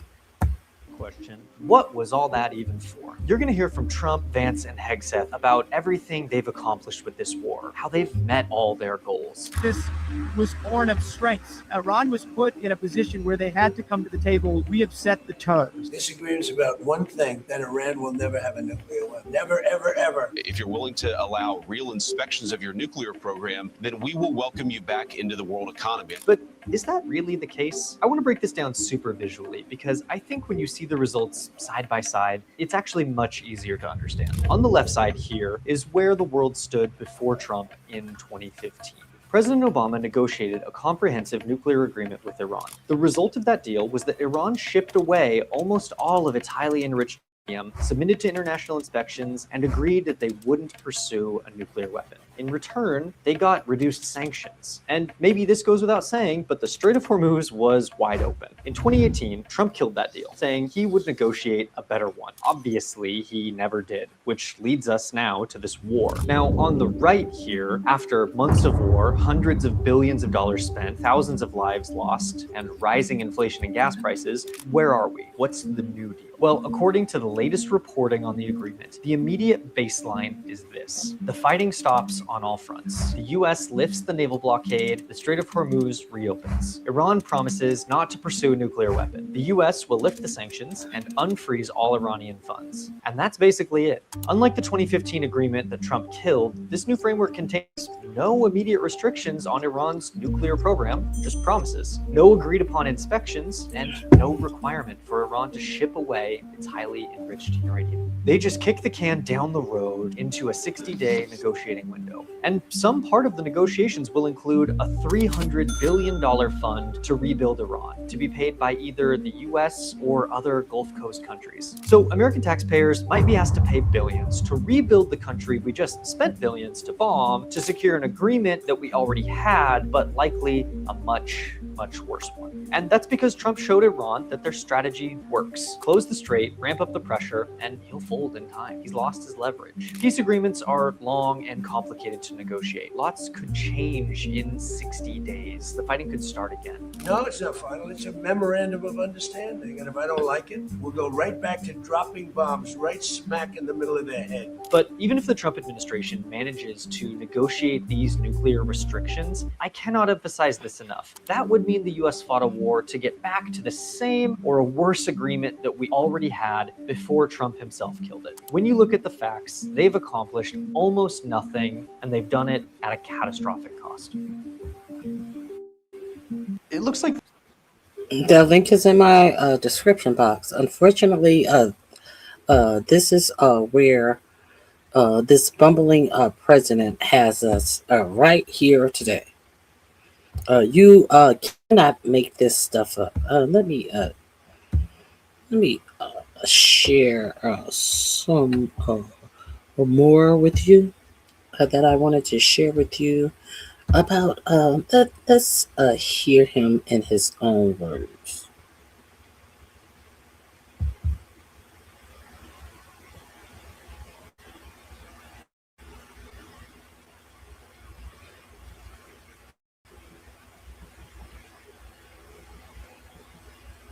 Oh, now let's talk about this drone bomber. Did you guys hear about? There was allegedly a a drone that was allegedly supposed to Donald Trump's weaponized strike at the UFC fight. It was supposed to try to take away the president and as many people as possible. And then, of course, Cockeye Patel came out and said that he had thwarted the threat and all of this. And of course, Cockeye Patel came in half-cocked before the investigation was over. And you really didn't hear too much about that. Did you guys hear anything about that? Will you know why you may not have heard about anything about that? Because it was a right-wing nut job. You didn't hear anything about Antifa. You didn't hear anything about right-wing zealots. You didn't hear anything about any of all of this because this was some Republican right-wing Nazi-loving nut job that did this. Did you guys miss that? When the hate is on the right, it's all right, obviously. FBI under Kash Patel is completely falling apart. They just gave information about a purported new assassination attempt involving Donald Trump and others during the UFC fight. They say that there was this conspiracy to use drones to attack the UFC event, to attack the White House, to attack attendees. Now, the Secret Service is livid that the FBI started doing press releases and that Kash Patel, the FBI director, has been making social media posts about this because the Secret Service says we were still investigating a lot of this. We didn't know where some of the people were located who we believe may have been involved in this conspiracy. And now you may have just compromised the investigation about what's taking place. And when you dig deeper, though, also into the FBI affidavits that were released also, it's a very, very bizarre set of circumstances. And this also comes at a time where we're learning that Kash Patel's FBI apparently have created a slush fund for Patel to dole out money. This is what Democrats are alleging now in the Senate that they've uncovered for FBI agents to basically do Patel's dirty work. And he just gives you these spot bonuses, $8,000 here, $5,000 here. Can you help me out with an affidavit here? Can you help me out with this? And it seems that, at least the allegations are, that Patel has been keeping this slush fund to, do one-off payments without having any oversight at all. Let me tie this all together. Last Sunday was this deranged UFC fight. Before the fight took place, I had reported on Sunday morning that I said, be on the lookout. I feel like the Trump regime is going to claim another outside event, that something's going to be happening. And I also said Trump's been talking a lot about drones lately. And so I said, I bet you he says that there was a drone attack. Go back and watch the Sunday video I did before all of this took place. And sure enough, that's what they claim took place. And obviously, it's a serious allegation where you're saying there was a group of people who were conspiring to potentially utilize drones to target the White House or to target people at the UFC event. When you dig deeper, though, into what it looks like happened, and again, I think everybody's presumed innocent and all of these things, but it appears that there were individuals who were radicalized or may have been mentally ill, who started talking to each other online about issues that were really disturbing them. And it's issues that disturb all of us, though. I mean, Epstein files, data centers, and things like that. But that this group of 19-year-old men met on these, right-wing chats. They went. So what this says, this 19-year-old guy is a tier 1 terrorist operator, a team leader who is ultra-religious, hates government, hates corruption, hates AIPAC, hates technology, uses encrypted comms signals, meets terrorist fitness standards, and he was set on a revolution against Epstein class with drones and snipers? That's a question. Into they found each other online, they went into the Signal chat, and then they started, talking about their fantasies of what they want to see happen and all of that. It doesn't seem like they really advanced this to a degree of like this was imminent. We'll see what the facts ultimately show. It seems like one of the moms saw their son sending messages, or one of the 19-year-old's mommy saw what they were doing and then alerted the secrets. If that's 19 looks pretty bad. Now, what is in the food? What the fuck is in the food if this is a 19-year-old? Service? This looks every bit of 47, 49. And that began this investigation. And then they got that person's phone. They saw that person was sending Signal messages to other people. And then there was an affidavit to basically arrest these, it was a group of over a dozen people or so. And then Patel got. So over a dozen people were arrested, and you hear nothing. They were telling you all the left wing were responsible when Charlie Kirk got shot, but you hear nothing when over a dozen people have been arrested behind this, and allegedly the target was the president. But you heard all of this whooping and hollering behind Charlie Kirk when they allegedly found something written on the bullets that played out a play that they have been writing on bullets all the time. All of this alleged left wing bullshit. This played out play that they've been finding stuff written on bullets, and unfortunately, the bullets didn't fit the alleged gun that even was allegedly used in the Charlie Kirk killing. These all played out plays by the FBI. But you ain't heard shit about these 12 people in this drone strike at the UFC fighting. You heard more about the little penis winner of the fight calling Michelle Obama a man than you heard about this alleged attack on your president. Did you notice that? Okay, so this link is in my description box. It is under drone UFC attack is no problem? ? So then I heard that. Then later on this weekend, I heard a few more details about this drone attack. And I was just like, what? Are you kidding me? Because for some reason, when left-wingers commit crimes, it's all over the place. When right-wingers commit crimes, nobody talks about it. I don't know if you caught this. It was a kind of a small story that the FBI had arrested this guy. His name is Tyson Proper. For plotting to fly an armed drone over the UFC fight on the south lawn of the White House and blow it up and kill a bunch of people and all this kind of stuff. And when the FBI announced that they had arrested this guy, the right-wing media and Fox News and everybody, they were like, oh my God, it must be the leftists. So it's the Democrats coming to get us. It's the left. It's the crazy. It must be Antifa. Turns out they interviewed Tyson Proper, the fellow, and the interview has leaked. And turns out that he is a big fan of Adolf Hitler. He hates Jews. He says that he wanted to, quote, protect the United States, which is heading in the wrong direction. He, quote, believed that the United States needs to be torn down so it could be rebuilt. This attack, he said, was designed to jumpstart a revolution in the United States. By the way, that's the exact same rhetoric that Tim McVeigh used to justify bombing the Oklahoma City building back in the 1990s. It's the exact same rhetoric. It came out of this right-wing book. There have been several of them. There have been two of them that are most famous. Camp of the Saints and Turner Diaries. And this came right out of Turner Diaries. And the Turner Diaries, which is like a Bible on the hard right. What happens is the government gets taken over by black people. You have a black president. And the good white people all around the country rise up and rebel with weapons and start mass slaughter of black people. And the hero of the story at the very end, he's killed a whole lot of black people, and he's standing there with his gun, and this is America now, it's ours, we got it back. But the thing that triggers the war, the Civil War in the United States, is that the hero of the book in Turner Diaries blows up a federal building in Oklahoma City, which is what Tim McVeigh was passing out copies of this book. And so anyhow, and then Camp of the Saints is where the whole, which was originally written by a French guy and is translated into English. These two books are like the bookends, the Bibles of the right-wing white supremacist movement in the United States.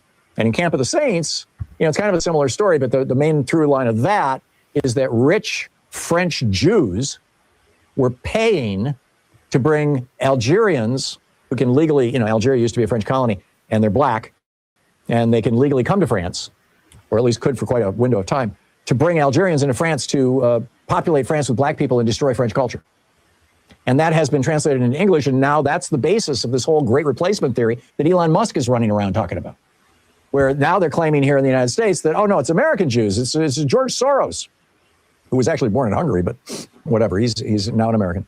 It's American Jews who are paying to replace white people with black people, or Hispanic people, replace white people with Hispanic people. So that's who was conspiring to blow up the UFC event on the South Lawn of the White House. It was an extreme right-winger who loves Adolf Hitler, hates Jews, believes in the great conspiracy theory, and is literally using the language out of the Turner Diaries. And I'll bet you did not hear about that on the news. Because for some reason, when left-wingers commit crimes, it's all over the place. When right-wingers commit crimes, nobody talks about it. I mean, look at these guys who murdered the two state legislators in Minnesota. It's like a one-day story. Whereas, the Republicans are still talking about Charlie Kirk getting killed. And the one who, he pulled his not guilty plea and pled guilty. The one who killed Horton, her husband, and their dog, and shot the other man and his wife. He actually pled guilty. He was a Trump supporter, and your state representatives tried to have you believe that he was some Democrat, some Antifa supporter, knowing full well that he was an avid MAGA supporter. There was no question that this guy was a MAGA supporter. But instead of just leaving his politics out of it or anything, they just lied and told you that he was a big Democrat supporter. So it's not the Democrats who put the politics into it, but they are. You notice how they are not making any demands about putting any right-wing groups on these terrorist watch lists that they are using this NSPN7 to identify left-wing groups as domestic terrorists. So what group are they identifying people like this? Are they trying to match him with to put him on a domestic terrorist watch group list? Like they try to identify everybody as being a part of Antifa if they go to a fucking No King's Day parade. What list are they putting this man on? Because we know they took all the white nationalists off of our governmental list on the right. So there are no lists for these people. They want these people around. These people are acceptable under this administration. They're useful. You know what they call useful idiots? These are useful idiots under this administration. And they're going to use them up. Yes, they will. So I just wanted to make sure you guys knew about this situation, because I hadn't heard much about this story. And I'm pretty sure a lot of you haven't as well. So I just wanted to bring this to you.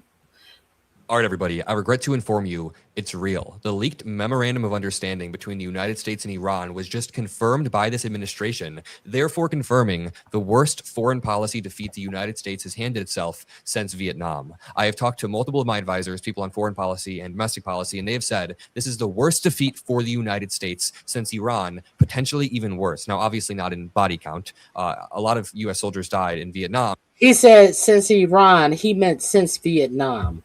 But this is a massive self-own. I would like to open this off with a message from Donald Trump in 2015. He said, message to Obama regarding Iran. Quote, the worst thing you can possibly do in a deal is seem desperate to make it. And he's ironically quoting his own Art of the Deal. Well, Trump, over the... So he had the audacity in 2016 to send a message to Barack Obama and tell him, message to Obama regarding Iran. The worst thing you could do, you can possibly do in a deal is to seem desperate to make it. Hashtag Art of the Deal.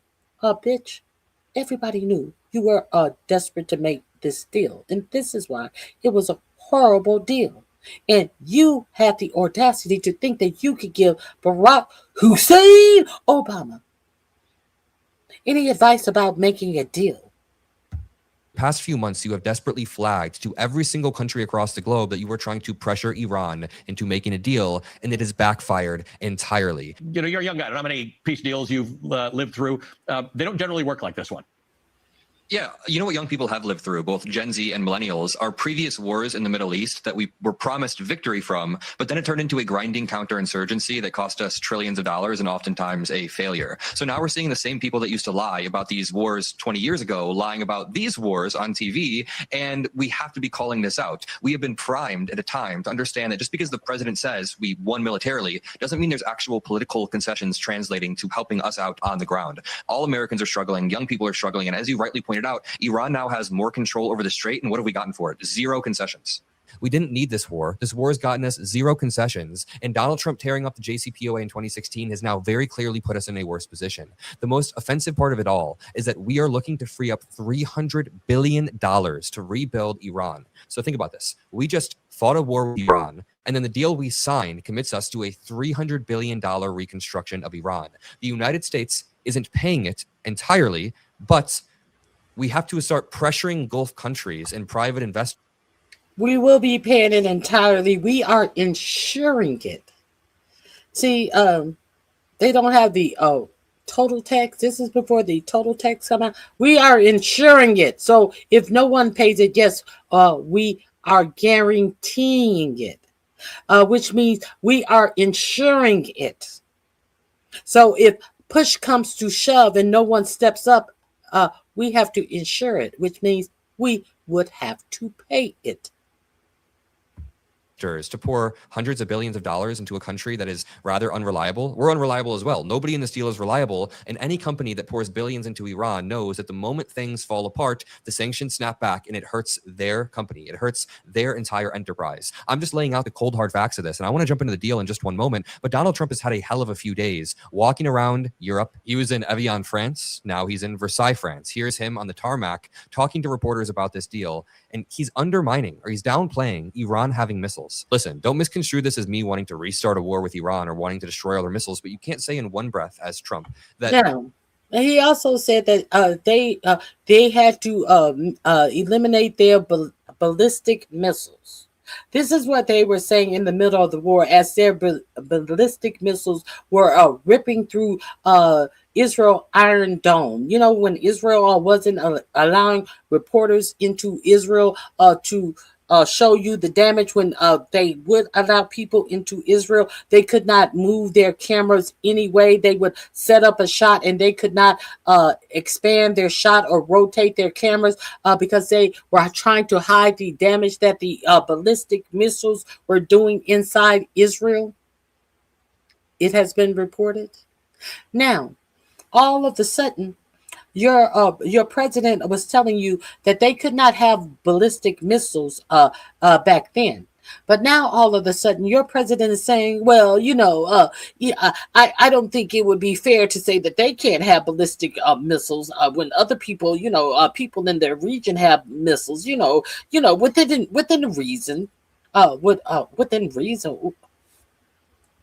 Well, within reasons, if other people in their region have a nuclear weapon, within reason, wouldn't it be fair that they have one as well? What are we talking about here? What are we even talking about? And who are we to make these calls about a whole sovereign nation with the knowledge that Israel has nuclear weapons? What are we talking about here? And they are not a part of the IAGA, ICGA. They are not a part of they are not a part of the arrangement where they are getting their nuclear weapons monitorized. Nobody is checking out their nuclear weapons and how many they have, the capacity, where they're being kept. Nothing. But we have the knowledge that they have some. Nobody is controlling. They can do whatever they want. But you say that there's no Israel without the United States. And Israel is doing what is not abiding by any United Nations law when it comes to their nuclear arsenal. Make any of this make sense? And why are we the ones who is deciding this? As we see what Israel is doing across the Middle East, and this is what we're deciding about. We can't make no decision on what they're doing in Palestine, what they're doing in Lebanon, but we are making decisions about what Iran cannot do with Israel. We can't make no child. Iran's entire military has been destroyed and the threat has been obliterated. And in the next breath say that it's actually fine if Iran has missiles. Before I play this video, make sure you drop a like. Make sure you subscribe to the Adam Mockler feed. The debate show is now out on the Adam Mockler channel. Go check it out and watch this clip. Yeah. At the press conference, you said you don't mind Iran having ballistic missiles. Could you elaborate on that? I want to make sure we understand it. No, I'm saying that if other countries have them, it's a little bit unfair for them not to have some. A ballistic missile is not the same thing as what we're talking about when we talk nuclear. But if Saudi Arabia and Qatar, and they all have some, I would say in relative proportion, I think it's okay. That's what I mean. I mean, he's literally just saying it's okay if Iran's military continues as it is.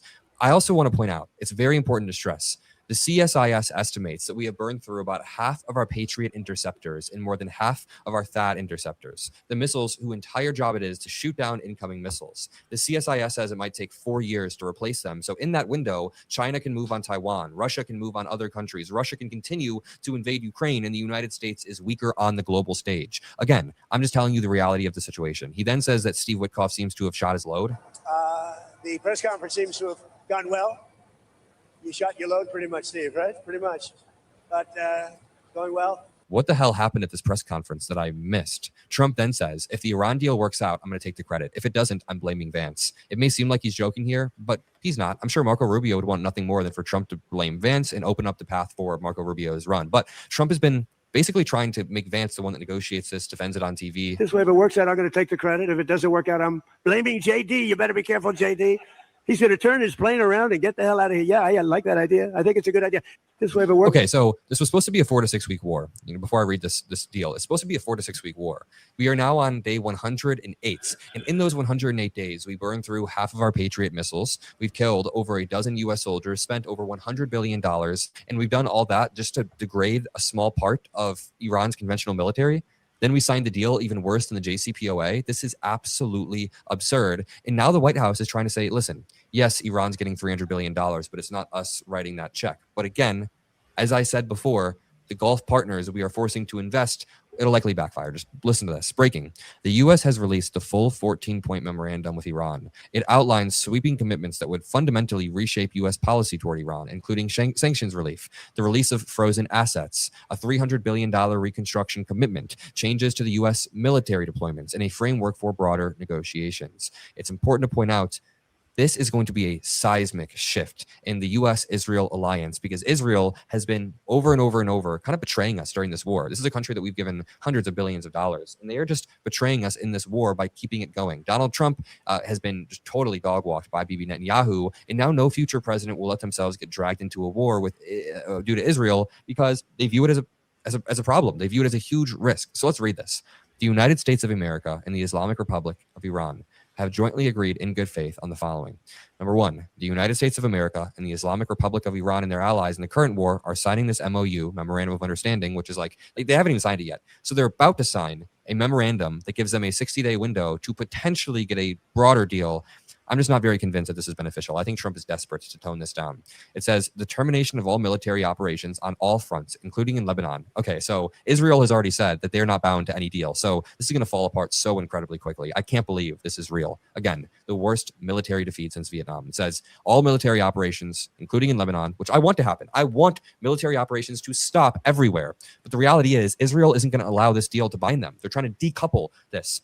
It says an undertake from now on not to initiate any war or military operation against each other and to refrain from the threat or use of force against each other. Okay, so yeah, Trump's definitely not going to threaten to use force. The final deal will confirm the permanent termination of the war on all fronts. So this isn't even the final deal. 2, the United States of America and the Islamic Republic of Iran undertake to respect each other's sovereignty. 3, the United States of America and the Islamic Republic of Iran commit to negotiating and achieving the final deal in maximum 60 days. So this is just an extension of negotiations while firing still happens. Okay. Immediately upon the signing of this MOU, the United States of America will begin to remove its naval blockade and any disturbances or impediments against the Islamic Republic of Iran, and will fully end the naval blockade within 30 days. During this period, the traffic of vessels will be in proportion to the numbers of pre-war traffic being restored by the Islamic Republic of Iran.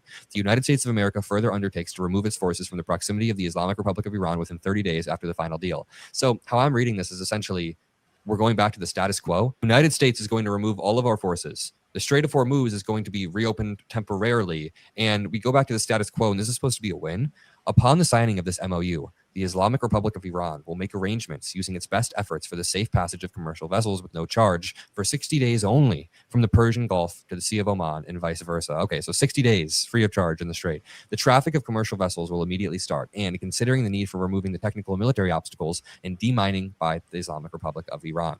This then says, the United States of America undertakes with regional partners to develop a definitive, mutually agreed plan with at least 300 billion USD for the reconstruction and economic development of the Islamic Republic of Iran.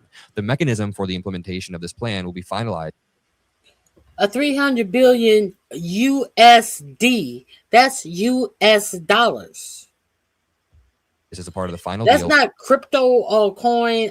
That's not whatever a Riyadh. No, that's USD. US dollars. Dollar bills, y'all.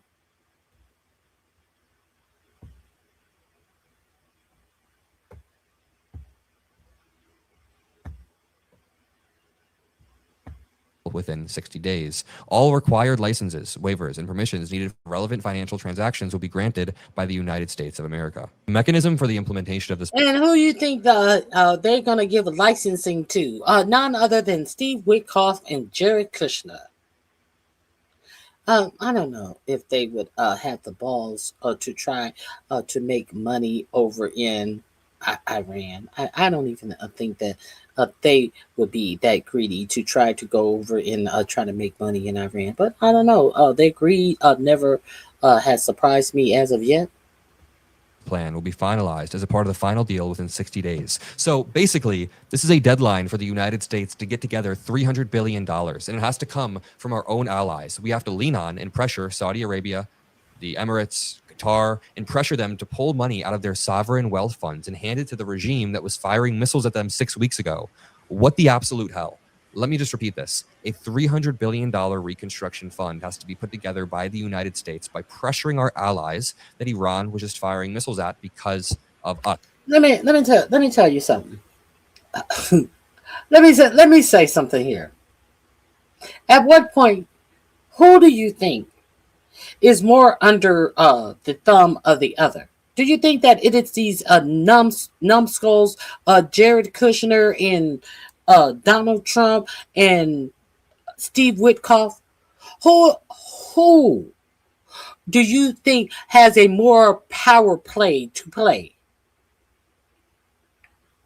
These sheiks and these kings of these Middle Eastern countries, or these groveling, greedy, money-hungry Kushners and Witkoff and Trumps?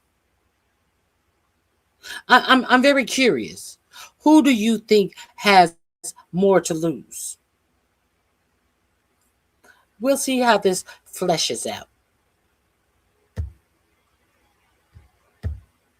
This is money that everybody knows they're not going to see again, and money that will likely burn them as the sanctions are replaced in X amount of time, right? So the whole thing rests on a fantasy. The whole entire deal assumes on this idea that Iran is going to entirely reset their relationship with the United States. That's not the reality of it. The reality is Israel is the one that has reset their relationship with the United States. Israel and the United States are never going to have a relationship like they did before. The regime has spent 47 years building its entire identity on opposing the U.S. and Western values and us. They're not just going to change. Okay, somebody in the chat says Iran is not being reasonable.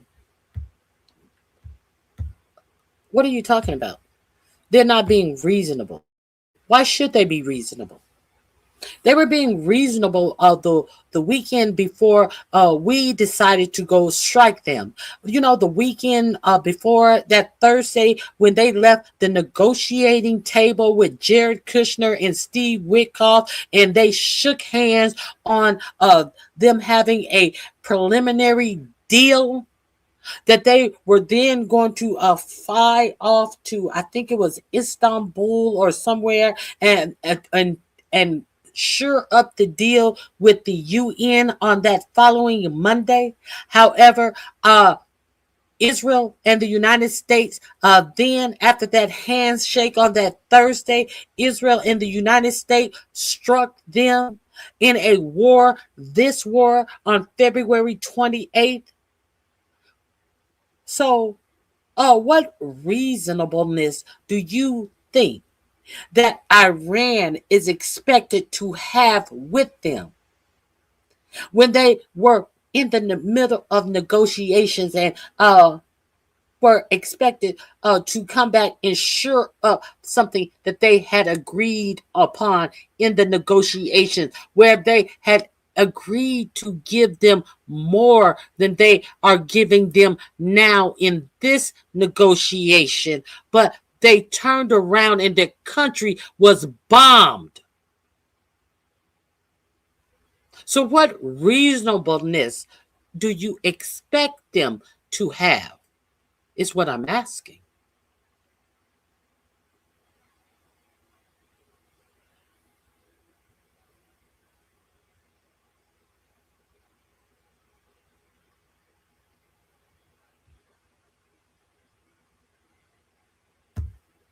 I concur. People act like they don't remember what will happen. This happened in the middle of negotiations where they were conceding to give them way far more than what they have got in this bad deal that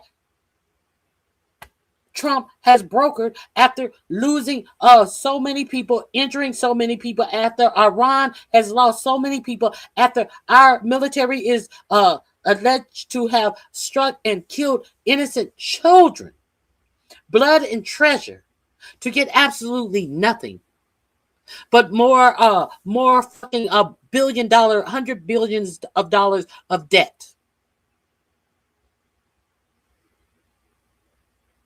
And people are trying to make excuses for this idiocy. Ugh, this is crazy. Flip of a dime. But our relationship with Israel. Okay. Let's move forward. Let's move forward. Let's hear him in his own words, shall we?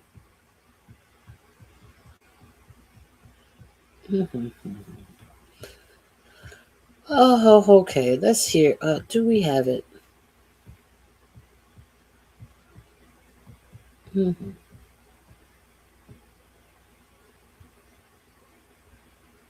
we have him in his own? I think I do.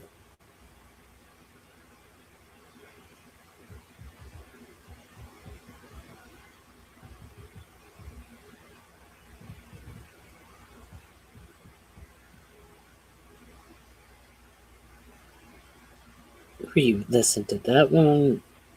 I don't want to hear JD Vance lie on the View and mansplain what Trump is talking about.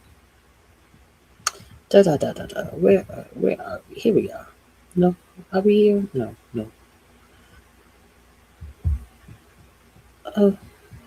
I guess I don't have Trump and his bullshit.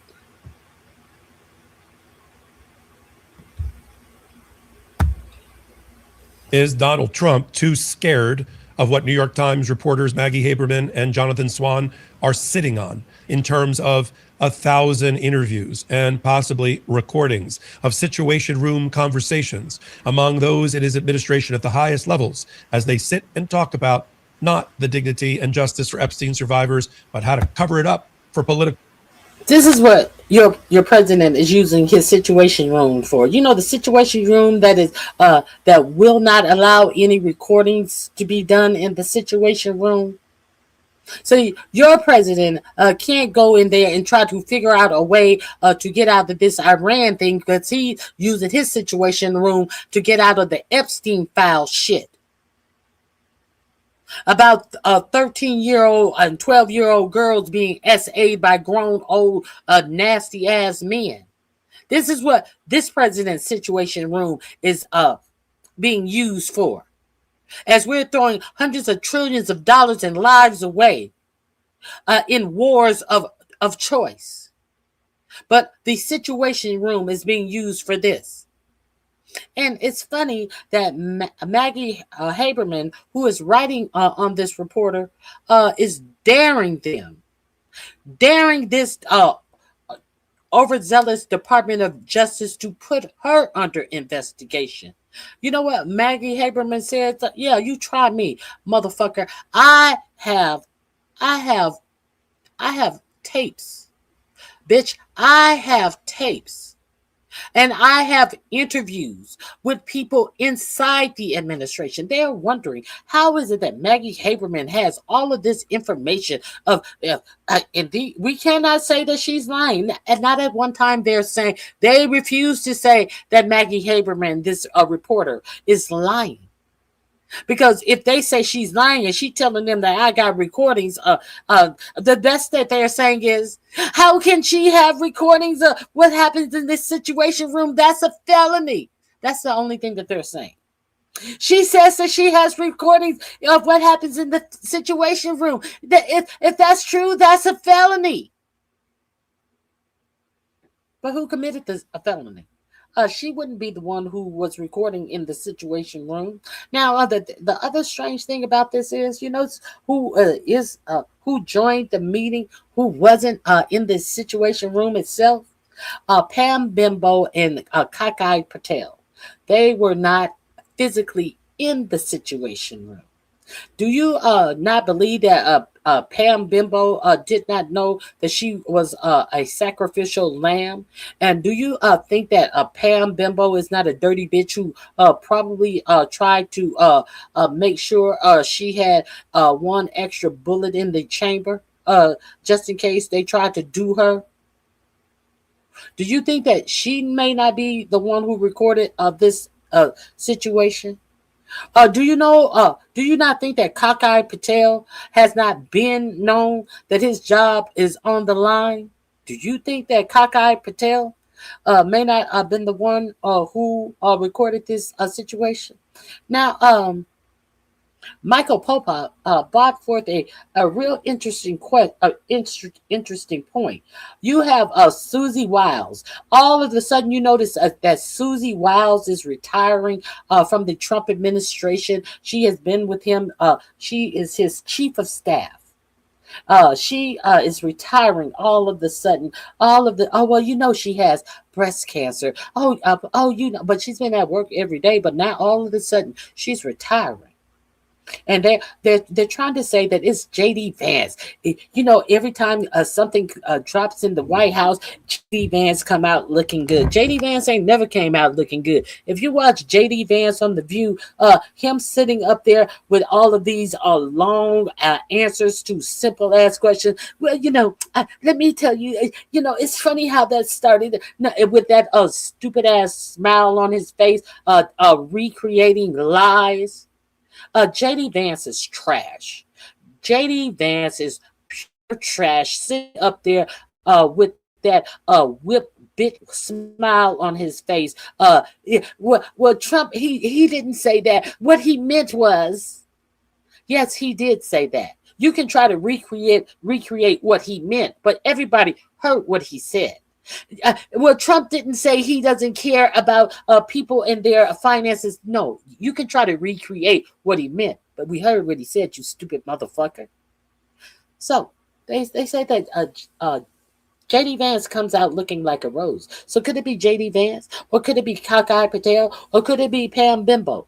But Michael Popov brought a strong point forward. He says that, usually when I'm doing depositions and I have to do them by Zoom or something, I make the person put their camera all the way around the room, even on the floor, and go in a circle to make sure no one else in the room. He said, I doubt if this administration has the brain power to make Cockeye Patel and Pam Bondi prove that they were the only people in the room. And I concur 100% because we are dealing with a bunch of idiots in this administration. So let's get into this. JD Vance's shocking admission that he's worried.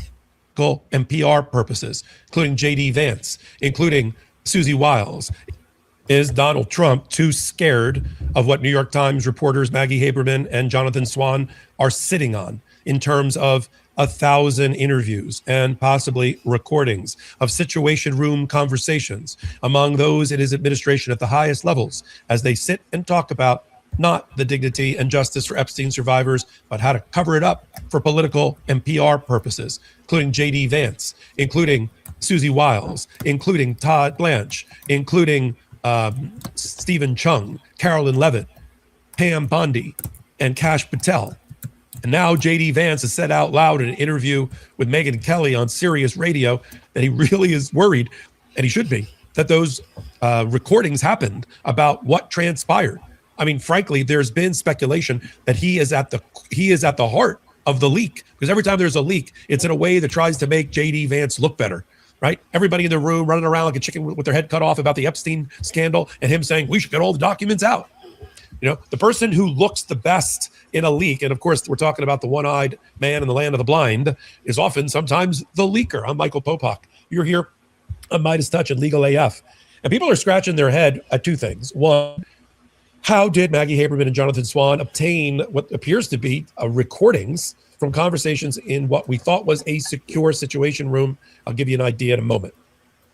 The names are Pam Bondi, Kash Patel, and maybe Dan Bongino. Let me hold a pin in that for just one moment. But the second head scratcher is, we're several days after that bombshell. And yes, Donald Trump already looks like something the cat dragged in after his G7 visit. But why hasn't there been any fist shaking or saber rattling or threats of investigation or prosecution against Maggie Haberman and Jonathan Swan for recordings? Maybe it's because she's sitting on 1,000 interviews. I don't think it was coincidence that she and her fellow author wrote a footnote at the bottom of that article and said out loud, I've interviewed 1,000 people, including many inside the House, inside the government, right? The call is coming from inside the House. This is like two horror movies put together back to back, because it happened in July of 2025. It's what we know what you did last summer, and it's coming from within the House. She said, I have 1,000 witnesses, including many inside the government and current administration, and I have recordings. I mean, she's not a kidnapper, but she did demonstrate proof of life, if you know what I mean.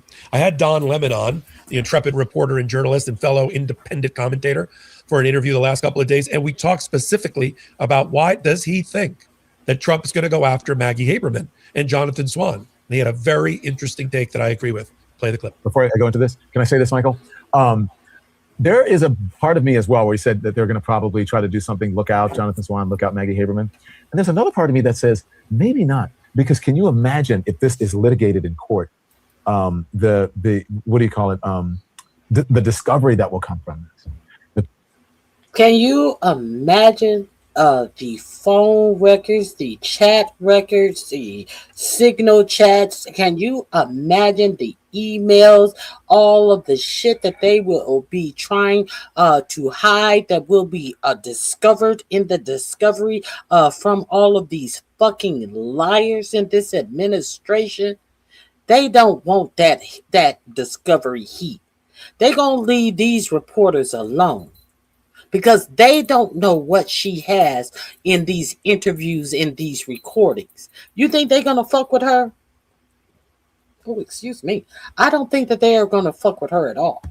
People whose, devices would have to, that the defense would have to get their information from their devices. 1,000 people. All those things.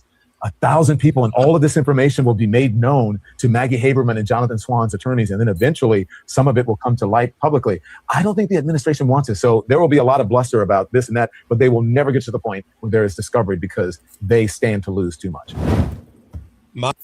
How many times has Donald Trump threatened to sue someone and the case has gone kaput?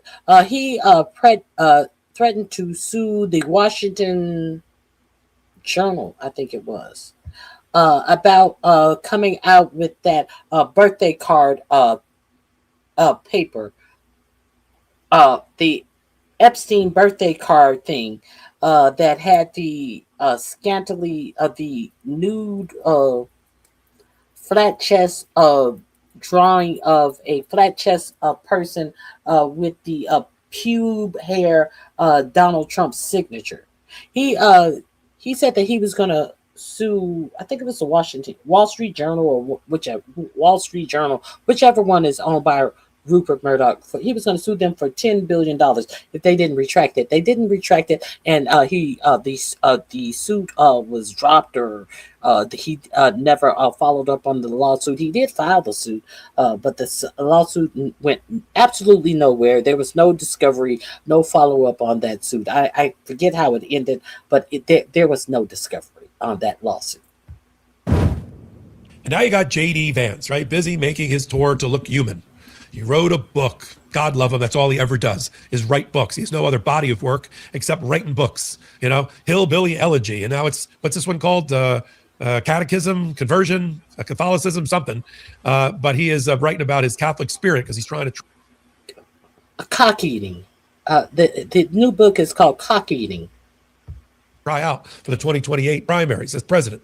And he goes on all shows, going on The View, and they all, for some reason, they all cozied up to JD Vance. Oh, you're adorable. You should run for president or something like that. It's not hard. But by the way, I don't look to The View for sort of hard hitting, interrogations of presidential candidates. I'm sorry, I just don't. He then goes on with Megyn Kelly not on television, but on her podcast on Sirius satellite. And he says, I really worry that this thing was recorded. Play the clip. You're all over the New York Times is reportedly predicting this would be a disaster. It's going to cause regional chaos. It's going to break apart Trump's coalition. Don't believe everything you read in the New York Times. Oh, that's Megyn. okay. There may be tapes now given to Maggie Haberman. Which is crazy, by the way. That was a very weird story. Very weird. You're talking about the Epstein. So just for your audience's sake, there was this story about Epstein that came out in the New York Times. And like half of it or so was BS, and about half of it, It's the way it always goes.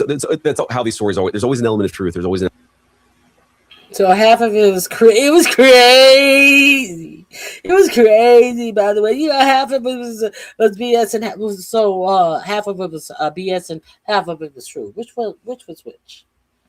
If you're saying half of it was true, you're not saying it was all a lie. So if you're not saying it's all a lie, and we know that you are an astute liar, there may be one thing that may be misrepresented, and you're saying that only half of it was true, because one little sentence was maybe not factual.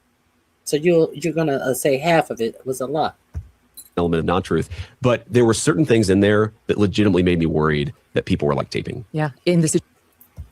Situation room. which, by the way, is like a felony. Yeah, it's a super dangerous. so- precedent. Which was like, by the way, is a felony.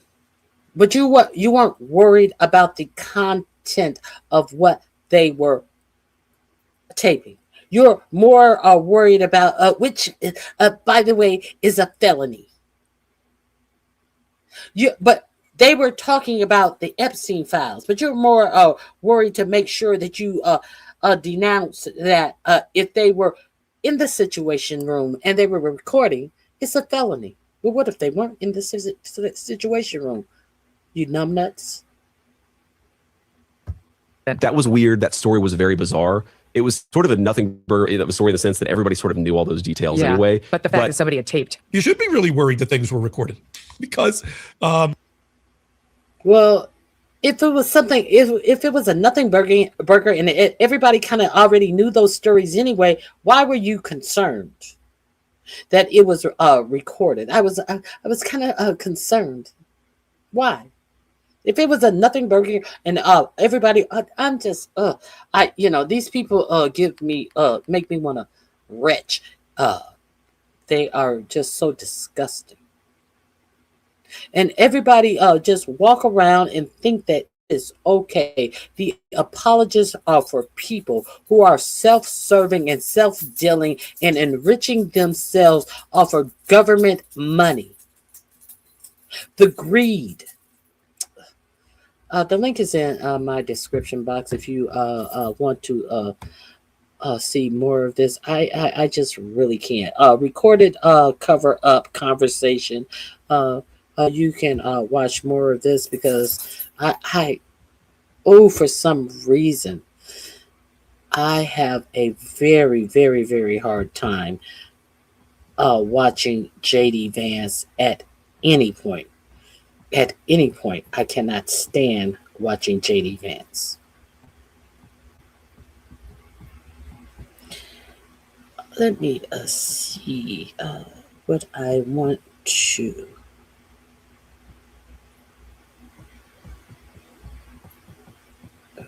Which one?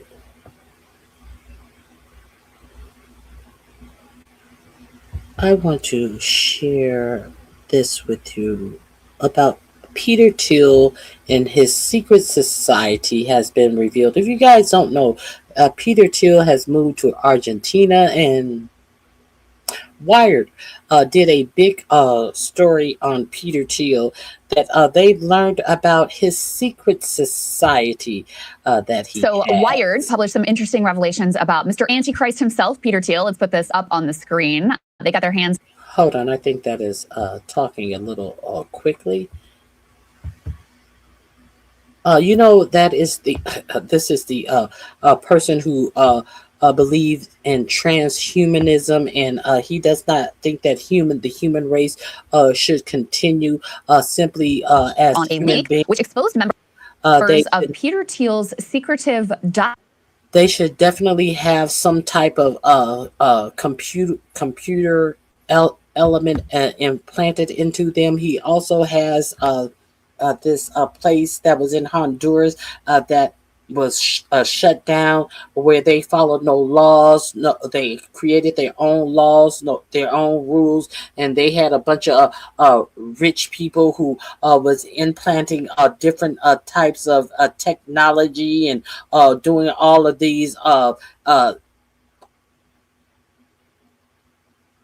doing all of these experiments with their bodies based upon all of these gurus who had all of these little experiments that they said that would do X, Y, and Z, and people were signing off to be guinea pigs for these experiments. So Peter Thiel has moved to.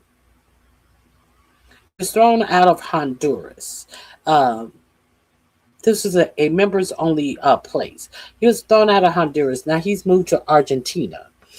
And God knows everything goes in Argentina. We know that we have another grubby president over Argentina. That their people are already dumpster diving on a large scale to survive in Argentina. So this is where Peter Thiel has put down roots. So here we go. Published some interesting revelations about Mr. Antichrist himself, Peter Thiel. Let's put this up on the screen. They got their hands on a leak which exposed members of Peter Thiel's secretive Dialogue Society. More than 200 of the world's elites registered for a retreat whose agenda runs from panels on cult building and sex to prepping for World War III. An associated app offers matchmaking. So for the global elites looking for, other global elites interested in building cults, I guess that's the way to go about it. Let me read you a little bit of this this article and the details of who was exposed here. They say some data lays down a program of off-the-record sessions, including "Money Does Buy Happiness?" Bring Back Nuclear, Navigating World War III, Battlefield Technologies, and How's Your Sex Life. Other talks include Build a Cult, moderated by the founder of the Christian networking site Pray.com, and Build a Party, run by a former White House national security official.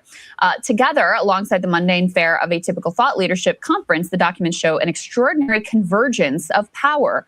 The registration records list General Alexis Grinkowicz, NATO's supreme allied commander in Europe and the head of U.S. European Command, who took the post in July 2025 and is recorded on the leaked list as having attended dialogue gatherings since 2021.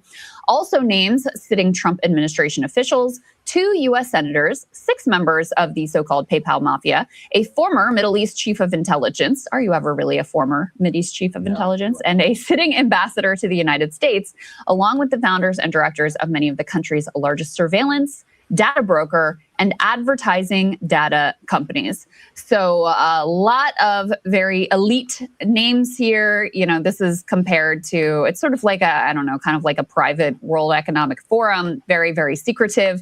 They do ask for some information about the people's interests and special skills. Mm-hmm. Members list talents like funhouse construction, accent imitation, backcountry skiing, urban exploration, and meditative and psychedelic inquiry into the nature of reality.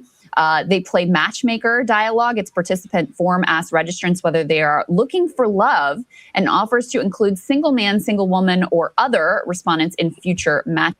You notice that all of these people, all of their traits, all of their qualities, they have no real world work qualities to mention. All of these are Nepo babies. All of these are people of wealth that absolutely can contribute nothing to real society. These are the traits that they are putting down that they feel are their attributes. They have zero. These are rich people living off of money. They have nothing to offer society. But they want you to believe that the working class people who actually stimulate the economy, that make the world go around, they want you to believe less of yourself when they're listing their own attributes, and nothing that they have is worth nothing. Matchmaking. A separate site, dating.dialogue.org, hosts an app pitched as meaningful connections for exceptional people. Isn't that beautiful, Sagar? Yeah, it's all a bit meaningful connections for exceptional people. Did you hear any exceptional traits that they listed off as they listed off their own exceptional traits? It's actually a bit creepy. I'm trying to find the exact quote. I'm reading a book right now called Railroaded. I sent it to you. Which is comparison to the AI. It's about the financialization specifically of railroads. And he has, I'm going to butcher the quote, but I can't find the exact one right now, where he talks about his real discovery was the sheer mediocrity of the Gilded Age class. Is that the more that he learned about them, he's like, they weren't special. They weren't particularly intelligent. They actually were just exceptionally good at one very, very narrow thing, and spectacularly lucky. And that the world that they ended up making was not intentional. It was purely accidental, and largely that they were quite mediocre in their own right. Like the more that he started to learn about them. And I was like, wow, that is so. Let me tell you something. I didn't even see the whole part of this video. I didn't see this video. Who was it? Sabby Sabs talked about this. I'm gonna drop her link. I saw Sabby Sabs talk about this Peter Thiel story. I'm gonna drop her. I'm gonna share her as well. I didn't hear this viewpoint of them describing themselves, and just hearing them describe themselves, I found it to be. Are you kidding me? What are we talking about here? These. What are we describing here? What is supposed to be so spectacular? These people are so enthralled with themselves and think that they are the cream of the crop. And I hear a whole lot of nothingness, And to hear him say that there's a whole book about it, about the basicness of these people who have achieved nothing, but just have grown up on wealth and are so full of themselves that they think that they are the cat's meow and they have nothing to contribute to society by their own making. And they are just fine with it. And they think they are so exceptional human beings. It just amazes me. And I thought that I was just seeing something for myself. But obviously, this is a whole thing. And people don't realize it.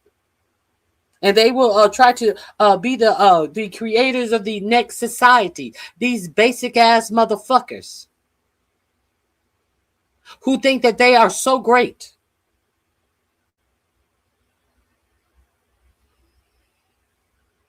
These the same basic ass motherfuckers who want to come in my chat and ask me what have black people invented. Because these are basic ass motherfuckers who don't know how to invent anything of themselves, but they think that they are the great I ams in societies. When the major parts of their society in the United States of America has been invented by black people. Period.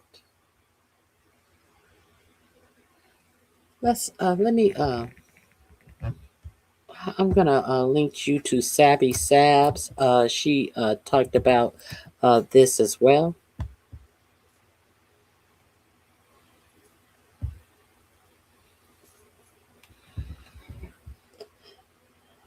We got goddamn police officers chasing down women in Walmart because they are stealing diapers, while billionaires are getting a tax cut and shooting women that they see is carrying a child, but they decide to still shoot at a woman carrying a child because the woman is stealing a box of fucking diapers, and they kill a 1-year-old child behind stealing diapers from the largest retailer in the United States that doesn't have to pay taxes in the fucking poor ass state of Mississippi.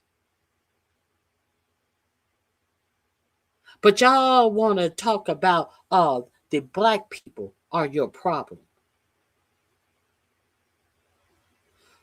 Okay.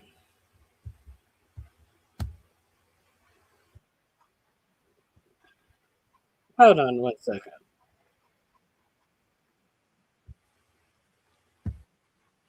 Let me share this with you. So let me share a little of Sabby Sab. If you're not familiar with her, I'm going to drop her link in the chat as well.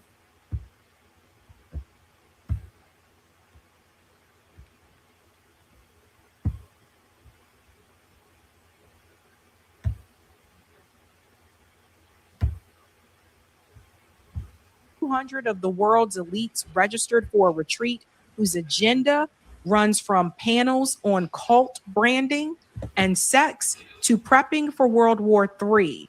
Let's get into this, guys. Oh, the kids got in. The kids got in. The group called Dialogue is a private invitation-only organization. It is co-founded by Peter Thiel, billionaire, and he's a tech investor. It convenes U.S. officials, foreign government figures, Silicon Valley executives at off-the-record annual retreats. Dialogue has spent 2 decades declining to disclose its members, but somebody got in. A directory in the website code was first revealed by the Swiss hacktivist Maya Arsene Cremieux, known for exposing the U.S. government's no-fly list and breaching the surveillance camera company Verkada. Cremieux tells Wired the directory surfaced via an anonymous tip. Wired independently verified its contents. Now, I want to remind you, it was Wired that also leaked that chorus group that was taking dark money and was paying podcasters like David Pakman and, of course, Too Raw, Too Real, and Brian, whatever the hell Brian's last name is. I always forget about that guy. It's like I can see his face, but I forget his name. Anyway, you guys get the point. This was the same rag that broke that story. So it goes on to say here, a source separately provided Wired with the registration list for Dialogue's 2026 retreat, which names 222 people and records what the list describes as each registrant's membership status and attendee type, including active member and guests. The retreat is scheduled for August 12th through the 16th near Dublin, Ireland. I bet you they won't be having that retreat now. Anyway, the same data lays out a program of off-the-record sessions, including Money Does Buy Happiness, Bring Back Nuclear, Navigating World War III, Battlefield Technologies, and How Is Your Sex Life? Other talks include Build a Cult, moderated by the founder of the Christian networking site and writes the rules on financial data, Senator Ted Cruz, chairman of Commerce, Science, and Tragedy resolution firm LiveRamp, two of the most important suppliers in the consumer data economy. He appears in the directory alongside Treasury Secretary Scott Bessent, whose department writes the rules on financial data. So your Treasury Secretary Scott Bessent, who department writes the rules on financial data, and Senator Ted Cruz, chairman of the Commerce, Science and Transportation Committee, oversees the Federal Trade Commission and is a data privacy authority. These are those executives appear side by side with senior U.S. officials overseeing their industries. Aaron Hoffman, Dialogue chairman, founded the location data broker SafeGraph and the identity resolution firm LiveRamp, two of the most important suppliers of the consumer data economy. He appears in the directory alongside Treasury Secretary Scott Bessent. Are you do you know that this is what your Treasury Secretary is doing? But he don't have time to keep Doge out of the Treasury because he is so busy kissing up under Peter Thiel and this obscure group who is trying to prepare for World War III with 222 attendees. What do you think they plan for you? What do you and it just kills me that these Trump voters actually think that Trump gives one fuck about them. This is what these people are preparing for, and it does not have anything to do with the population of the United States. It has to do with only the rich. Senator Ted Cruz, chairman of Commerce, Science, and Transportation Committee, which oversees the Federal Trade Commission and its data privacy authority. So you have Ted Cruz and Scott Bessent, who was just at the G7 summit with Donald Trump, Secretary of Treasury, a part of this secret society of Peter Thiel's. Now, I also need to remind you that Peter Thiel apparently relocated to Australia, which is really... So now with Scott Bessent being a part of the G7 with all of the information he is privy to at being at the G7 as the Treasury Secretary of the United States. And then he takes his ass over to this private little get together for the ultra rich with Peter Thiel. What do you think that Scott Bessent is actually his hands are clean? Do you think that Scott Bessent is not giving these rich people something worthwhile? Why do you think that Peter Thiel has Scott Bessent as part of his little rich organization? Huh? What do you think Scott Bessent is there for? And look at what Scott Bessent has access to. Interesting considering the fact that Australia is struggling economically now. So it seems like to me he might be trying to put something together there. This could be phase 2. I think she's mistaken. I read he is it's not Australia, it's not Honduras. He just left.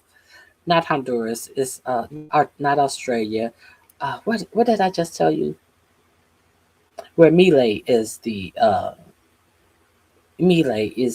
president, not Australia. What is it?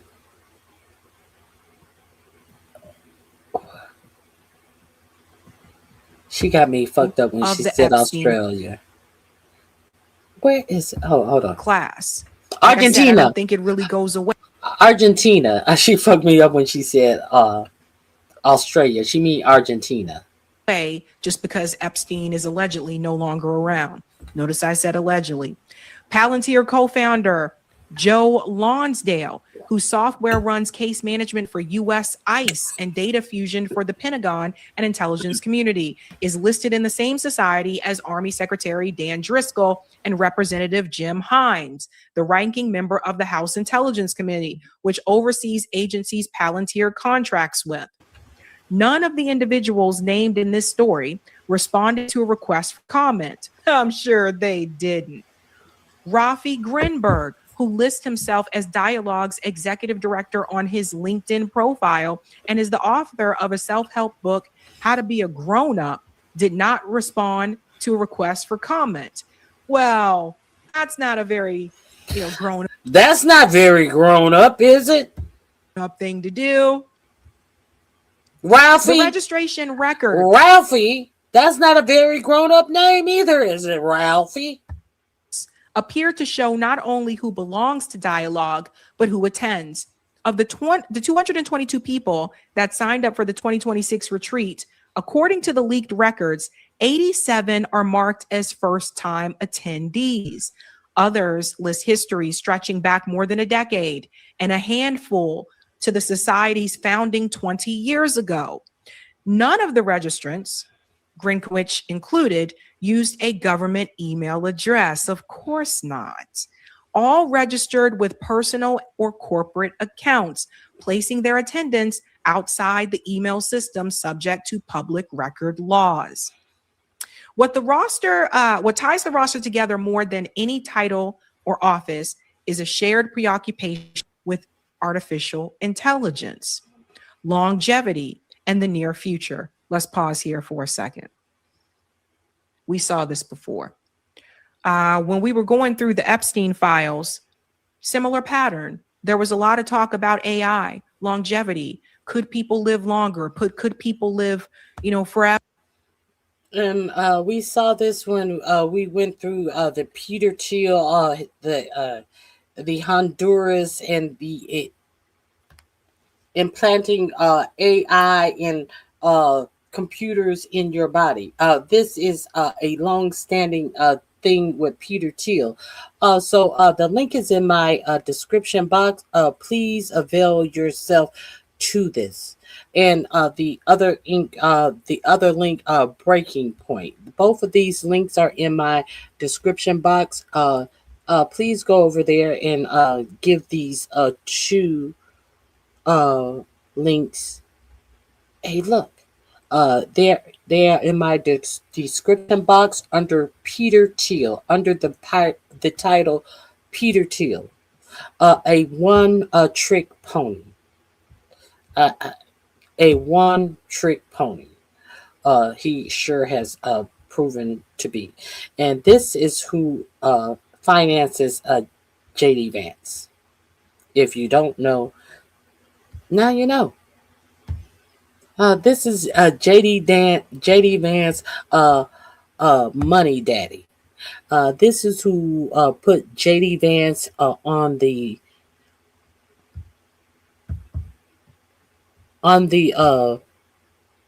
road to his Senate campaign. Financed his whole Senate campaign. They're fighting. Who's fighting? Uh-oh. They're fighting. Breaking news. Breaking news. The other's a country. Albania. No, I was talking about Argentina. She said what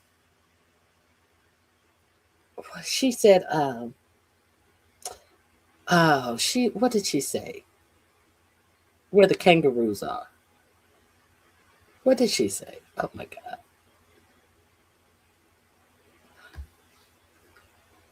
She said,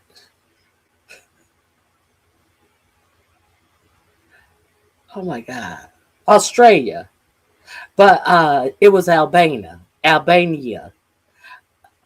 She said Australia, but it's not Albania. It's Argentina. Oh my God, you said Albania. She said Australia. It's Argentina, and you said Albania. Lord have mercy. Albania. Oh, Lord have mercy. I'm all over the place with these A's. But we have breaking news. Let me share this breaking news and get out of all of these god dang on A. Bombshell. What is this bombshell? I don't know. Let's find out together. Bombshell. Leaks expose secret Trump-Vance feud. What? Okay. I'm going to put this in my description box under a feud. An early review of a soon-to-be-released bombshell tell-all book about the second Trump administration, written by absurdly well-connected New York Times journalists Maggie Haberman and Jonathan Swan, is giving us some super spicy and or juicy super spoilers about Trump that we have to talk about. But before we do, if you end up liking this video and you want to support the channel, please be sure to hit the like, subscribe, and alert bells before you go. All right, folks, this is a follow-up to some videos we've recently done. This book, Regime Change, by Jonathan Swan and Maggie Haberman, is the same book that the New York Times recently published a massive article about in terms of the Epstein files.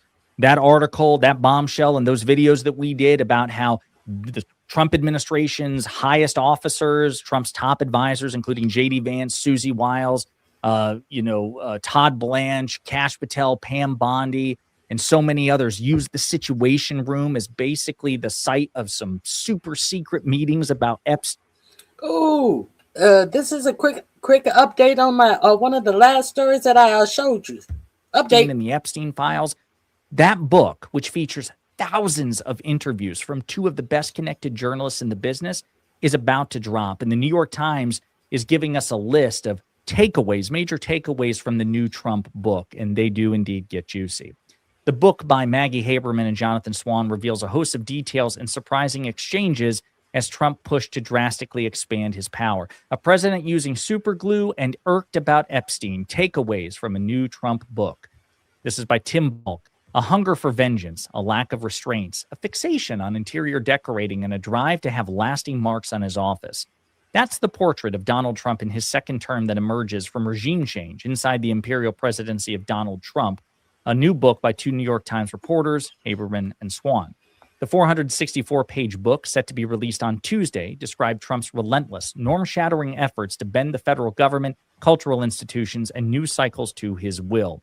It draws on extensive interviews conducted on the condition of anonymity to recount internal discussions and sensitive issues. Folks, remember, the second video we did about this was a follow-up to the first about, again, the super secret Epstein Files meetings in the Situation Room. That bombshell was so well reported that White House advisors told Axios they were terrified that Haberman and Swan had audio recordings of the Situation Room, which is supposed to be audio recording proof, the most secure site on planet Earth. That's how accurate the fucking reporting is here. This is a big deal. It's a big deal. Throughout the reporting process, the authors write, they made extensive efforts to contact the people named in the book and to give them ample opportunity to offer their own perspective. Regime change describes, quote, the most powerful president of our lifetimes, a leader operating on, quote, grievances and instinct who could be found on at least one occasion decorating the White House with a tube of superglue. Here are 11 takeaways from the book. Trump relished watching Zuckerberg and Bezos try to ingratiate themselves with him. After Trump won the 2024 election, he reveled in the ways that tech leaders who once scorned him were now, quote, kissing my ass. He especially enjoyed outreach from Mark Zuckerberg, the Meta chief executive who barred Trump from Facebook and Instagram after the January 6th insurrection.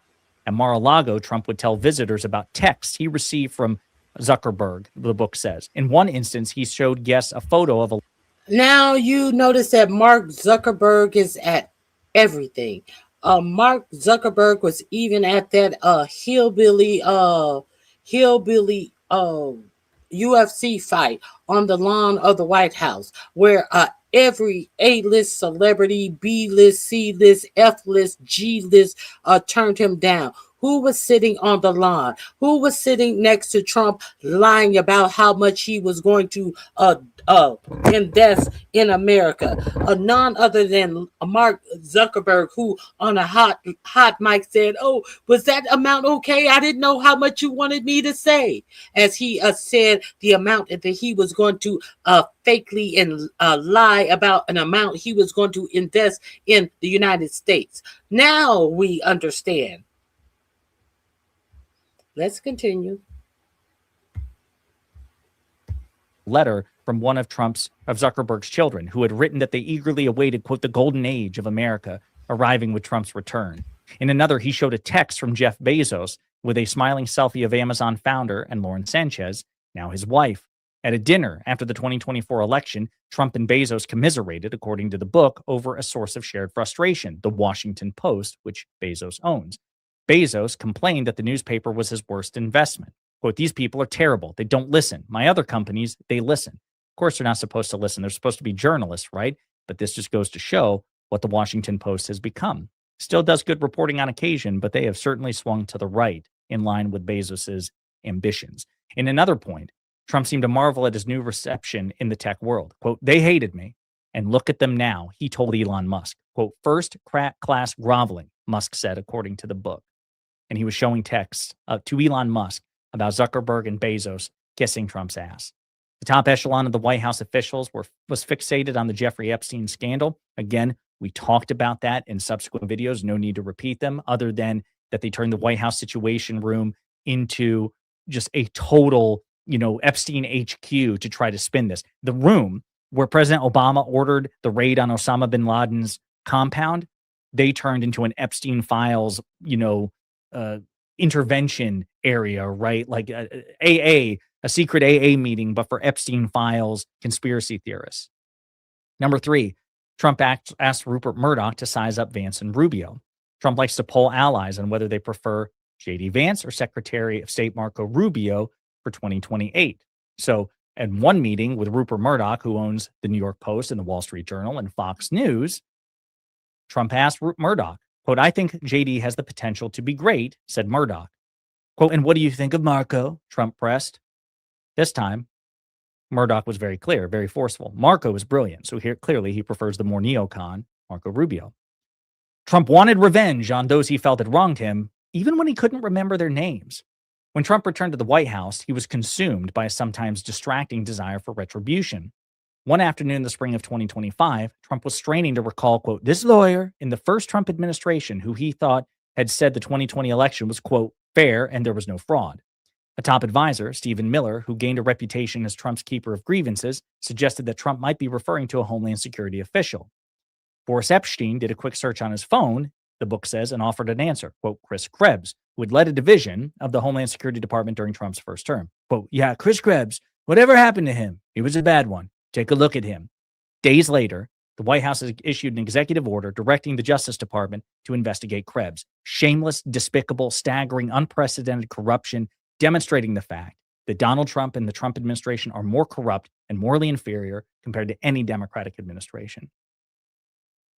Number 5, the Trumps have eagerly profited from the presidency. Concerned about corruption, have trailed Trump's second term, including his cryptocurrency, his family's real estate deals, and his acceptance of a luxury jet from Qatar. Foreign investors, the book says, have seen, quote, a more straightforward path to influence, putting money directly into the pockets of Trump family through their crypto ventures. Again, shameless, staggering, unprecedented corruption, and MAGA doesn't give a fuck because it's a cult of personality. The Trump family didn't cash in only through cryptocurrency, though. His sons Eric and Don Jr. quickly secured lucrative deals, including Eric's free-of-charge acquisition of a plot valued at $67 million and attached to a college in Miami for the creation of Trump's presidential library. Howard Lutnick, Trump's commerce secretary, said he would donate $25 million to the library fund, a highly unusual move for a sitting member of a cabinet. Number 6, Trump enjoyed comparisons of his power to that of Mao and Genghis Khan. Let's see. In an interview that Haberman and Swan conducted with Trump for the book, Trump, who had started the war with Iran 2 weeks earlier, reflected on his power. Trump listed a series of powerful figures from history drawn from a 2-page document that an acquaintance had given him, and then explained why he thought their power paled in comparison to his since they lacked global reach. Rattling off names like Alexander the Great and William the Conqueror, Trump noted, but they didn't have airplanes. He continued, citing more names, Napoleon, Hitler, Mao, Stalin. Those leaders, Trump told the authors, quote, maintain their power through fear. Who would ever do a thing like that? Trump asked. Right? Trump himself. Then this schmuck, Stephen Miller, gained enormous power and made sure others knew it.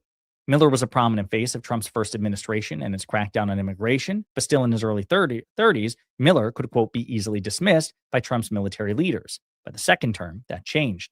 Holding titles that undersold his power, Deputy Chief of Staff for Policy and Homeland Security Advisor, the meticulous and domineering Miller amassed enormous influence, the book says. His portfolio covered most of the federal government, according to the book, as he oversaw executive orders, recruited the lawyers who wrote them, and drove the Homeland Security Department's mass deportation effort, pushing for the deployment of U.S. troops in American cities. Along the way, he regularly berated staff members. Demanding in one meeting that the speed of deportation accelerate, Miller angrily threatened to fire the entirety of ICE, one senior administration official recalls in the book, which he doesn't have the power to directly do. But that's how much unofficial power, de facto power, Miller had. Miller often presented his views as representing requests from Trump, even as he remained cautious about expressing his opinions in Trump's presence. So he's just that guy. He's that guy, yeah, the president demands this, when in fact it was just him. Charlie Kirk's killing seemed to unnerve Trump, who learned of it through his son Barron, and it says that Barron was worried after Charlie Kirk was killed that Donald Trump would be the victim of another assassination attempt. It says Trump likes to deliver plot twists when bad news hits. Trump has long been seen by critics and supporters as a master of media manipulation, someone who changes what's in the news when he feels it doesn't suit him. In one account from the book, Trump seemed to nod at the method. When Hegseth's nomination's defense secretary appeared at risk of being derailed by a sexual assault allegation that Hegseth denied, Trump considered giving up and replacing him with Ron DeSantis of Florida. Quote, we need plot twists, Trump told a surprised ally, the book said. Instead, Trump unleashed Vance, Kirk, and one of his sons, Don Jr., to pressure any Republicans who were considering rejecting Hegseth. And by the way, you know who else didn't reject Hegseth? Susan Collins of Maine. So anytime somebody tells you, though, she's just a moderate bipartisan and she's willing to check Trump, bullshit. She bent the knee and helped confirm the least qualified and most embarrassingly corrupt and stupid defense secretary this nation has ever seen. Trump grew annoyed at Vance after a 2025 strike on Iran. After the U.S. bombed a deeply buried nuclear enrichment site in June 2025, Trump delivered a celebratory speech declaring falsely. Exactly. Susan Collins is trash. Susan Collins has always been a piece of trash with her "I am concerned" bullshit, her theatrics about anything, trying to pretend like she cares about any women's issues. She's trash. That the nation had, quote, completely and totally, or excuse me, declaring that the operation had, quote, completely and totally obliterated Iran's nuclear capabilities. But as Trump prepared his speech, Vance proposed that Trump tone down some of his language. Quote, "I know what I'm doing," Trump replied sharply, according to the book. The next morning, Vance appeared in an interview on ABC News. He did not repeat the words, quote, "totally obliterated." Trump was not happy, according to the book. Quote, "Everyone needs to say the word obliterated. That's the word. Everyone just needs to copy what I say. Obliterated, obliterated." And of course, what's funny about that is their nuclear capability wasn't totally obliterated. We had intelligence to indicate as much at the time. It was simply set back. It was simply delayed. But Trump, who is a liar, and he is objectively a liar, more dishonest than any Democratic president that preceded him, had to lie and say, "We're totally obliterated." And then 6 to 8 months later, he started a second war with Iran over their nuclear capability. Why would you need to do that if their nuclear capability were totally obliterated, you lying fuck? This is the problem that MAGA finds itself in. Totally inconsistent internal narratives. They don't care. They don't care. They're happy to lie to their heart's content. Trump can be a hands-on interior decorator.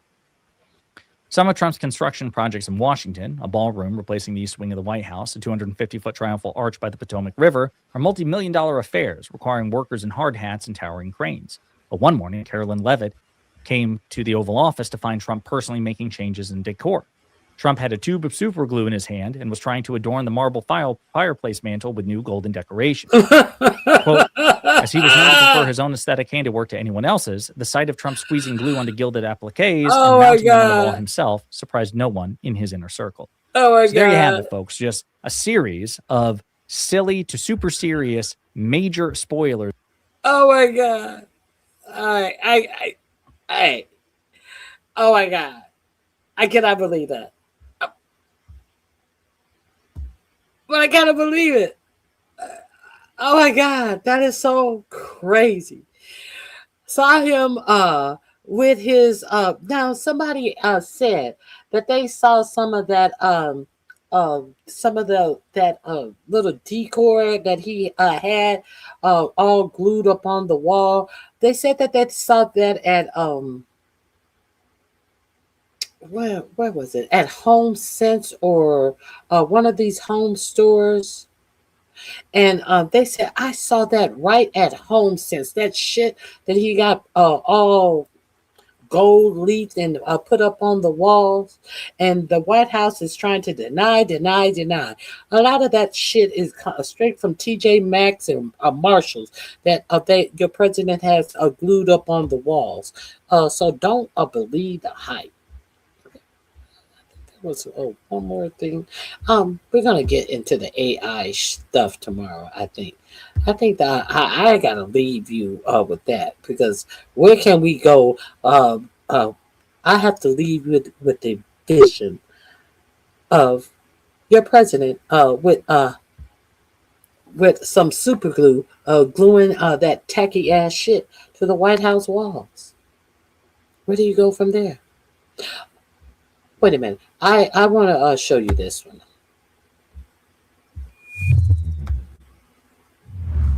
Well, fresh off starting. How did some of this shit? This one right here, as a matter of fact. This gold thing right here. They said that is found at Home Sense. Now, how did he get the Italian prime minister mad at him? And losing a war against Iran. He said she begged me to take a picture with me.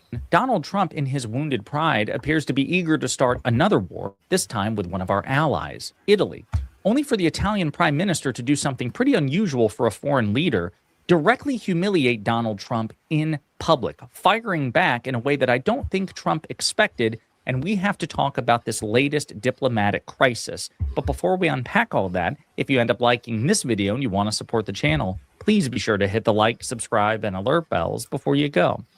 All right, folks, as Mediaite reports, Italian Prime Minister torches Trump for claiming she, quote, begged for photo as U.S. warned, quote, historic relations being threatened. Textbook Trump. Italian Prime Minister Giorgia Meloni accused Donald Trump of spreading fake news about her with his claim that she, quote, begged for a photo with him at the G7 summit as outrage grows among Italian officials. Quote, she begged me to take a picture with her. She wanted a picture with me so badly. I wouldn't have taken it, but I felt sorry for her. Trump said this week, according to LA7 Italian TV channel. Meloni, once seen as a close ally of Trump, hit back with a statement on Friday. Quote, Donald Trump's statements are completely made up. I'm frankly astonished. Quote, I don't know why the president of the United States behaves like this towards his allies. It's not the first time, moreover. She then chided Trump for not showing the same, quote, determination in going after, quote, enemies of the West. Quote, I can only say it's disappointing that he doesn't show the same determination with the enemies of the West and of the United States, whose leaders he instead treats with far greater indulgence.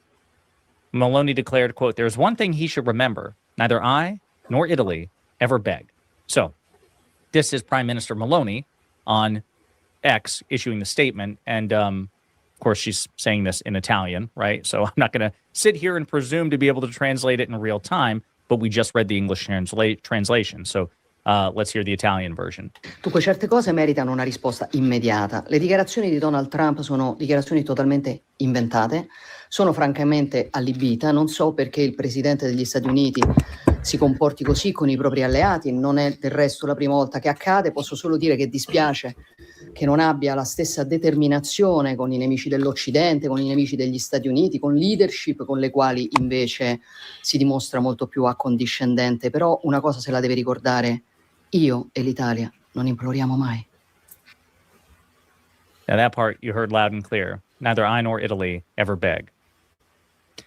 Now listen, a couple of things. I'm not a big fan of. Oh, see now, man, still pretending like women are begging him for something. I guess he thought that E. Jean Carroll was begging him for something until he got that found guilty for or whatever type of SAing he did and have to pay her a settlement that he is trying to get the Supreme Court to wipe out. I guess he thinks that all women are trying to beg his old funky ass for something, even as he is rotting in his own skin. But I hope you guys have a fabulous weekend. I just wanted to leave you guys with that. All of these links are in my description box.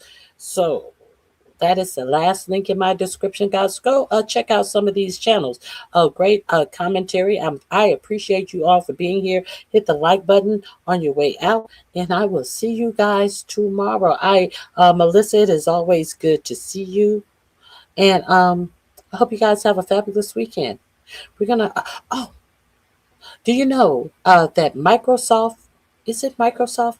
I think it is Microsoft is now selling some of their AI to China. Yes, I think it is Microsoft. All of this, what do you want us to do? What if China gets it first? What if China gets it first? Now, did you know that they are now selling AI to China? Did you know? Because of this big AI bubble that they were trying to hide from you, trying to tell you that the stock market was going so well. I gotta show this to you. I would be remiss if I leave and not give this to you, because your for-profit media is going to leave you in the lurch, as they have opened up your pension and your 401k plans to be gutted by AI, and all of these billionaires who are losing money, who don't want to invest in their own product.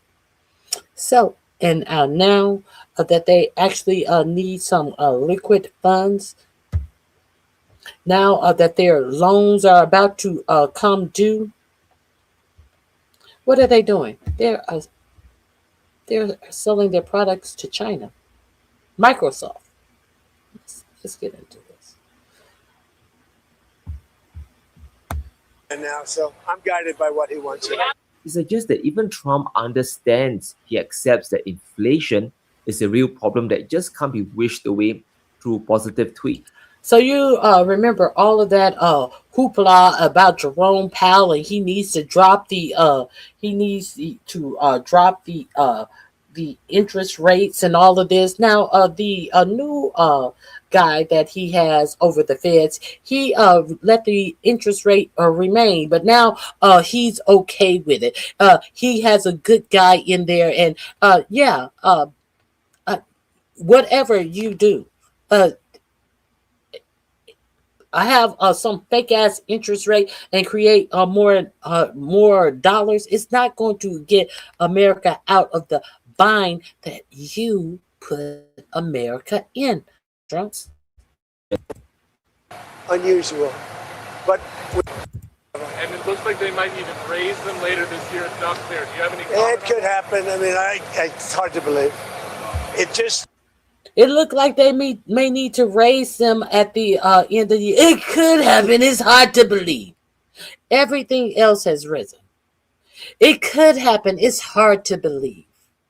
Does it sound like your president is going to bring prices down for you when they're about to raise interest rates? I think they said 2%. Is your for-profit media helping you pay attention to this, or are they helping you pay attention to other things?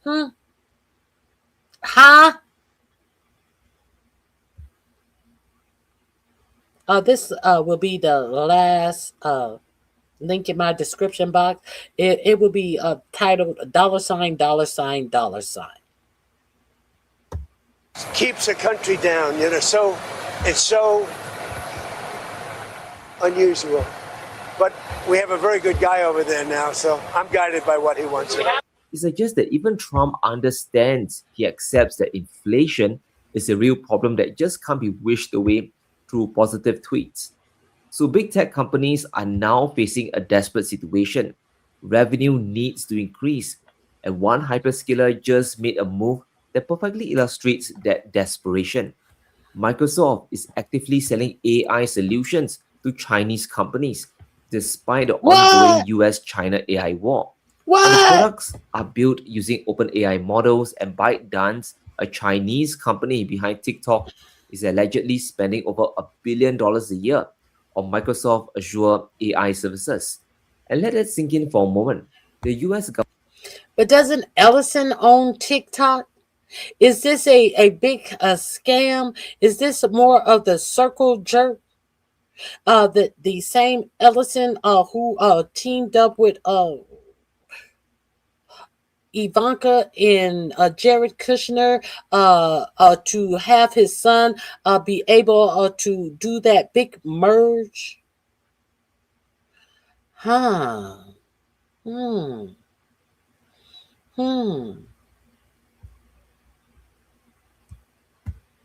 You better pay attention. The government is fighting a chip war against China, and one of America's biggest tech companies is selling Chinese firms AI solutions powered by US technology. Why? Because the revenue is too important to walk away from. And the growth numbers from China explains exactly why. Microsoft's Azure's AI revenue in China tripled in 2025, and that came after a 400% increase the previous year. China's hunger for compute and AI solutions is enormous, and hyperscalers cannot afford to ignore that demand, while their own domestic borrowing costs are rising fast. Necessity is the mother of invention here. Microsoft found a way to keep serving Chinese customers despite the restrictions, and they operate through local providers within mainland China. They run data centers there, and they sell AI solutions remotely using facilities in other countries to really navigate all this maze of regulations. So whatever it takes to access Chinese revenue, they're going to find a way, because the alternative is leaving an enormous and fast-growing market entirely to Chinese competitors. Now, Jensen at NVIDIA has been warning about this for years. Export controls don't stop China. They force China to become self-sufficient faster, and self-sufficiency in China happens at a scale and speed that really exceeds Western expectations. And export control is a powerful tool that if used precisely and specifically, could be quite effective. You just got to be careful not to over-exercise export control so that it doesn't create unintended consequences to a lot of other things that we don't intend it to do. And that's why Microsoft and every other AI service provider wants to keep selling to China right here, right now. The window of opportunity is really closing. And once China's domestic AI infrastructure reaches sufficient scale, the need for foreign compute disappears entirely. And given the investment China is making, that day is coming faster and faster than most analysts in Washington are really willing to admit. China is preparing to spend $300 billion on a nationwide AI build-out. That is not a proposal or wish list. That is a commitment program backed by the full resources of the Chinese state. China will expand their total AI computing capacity by 50% before 2030, and 80% of the core technology for that build-out will come from domestic suppliers. And Huawei is the primary hardware provider here. So NVIDIA and AMD will be cut out entirely. State-owned companies like China Mobile, they will be operating those data centers. And the implications for US hyperscalers are severe, and the timeline is shorter than most people realize. Chinese demand for remote compute from platforms like Microsoft Azure is currently enormous. Now, some estimates puts Chinese consumption at the equivalent of 1 million H100 chips worth of remote compute. And that demand currently flows to US companies and funds the US AI build-out. But once Chinese domestic data centers are built and operational, that revenue reversal is going to happen really, really fast. And it won't just trickle away gradually, it will just switch off because Chinese companies will use domestic compute. Chinese regulators, they're going to encourage it or they're going to enforce it. And the price advantage of domestic supply will make the switch really, really obvious. Now, US hyperscalers borrowed $250 billion partially on the assumption that global AI demand, including Chinese demand, is going to keep growing. And that assumption is really breaking down in real time. Now, if hyperscaler revenue drops while interest rates remains high or they go up, there is a serious chance the entire sector halts or dramatically scales back all this AI build-out. And the energy situation is making the economics even more brutal. Technology investment, including software, now accounts for more than 5% of total US GDP. The AI build-out is not a side story for the US economy. This is the main story. This is the primary and this is the only story for the US economy. Understand. Engine of the growth narrative that's holding everything together. And energy costs are becoming a genuinely existential problem for this build-out. Now, US electricity prices rose by 7.1% in 2025.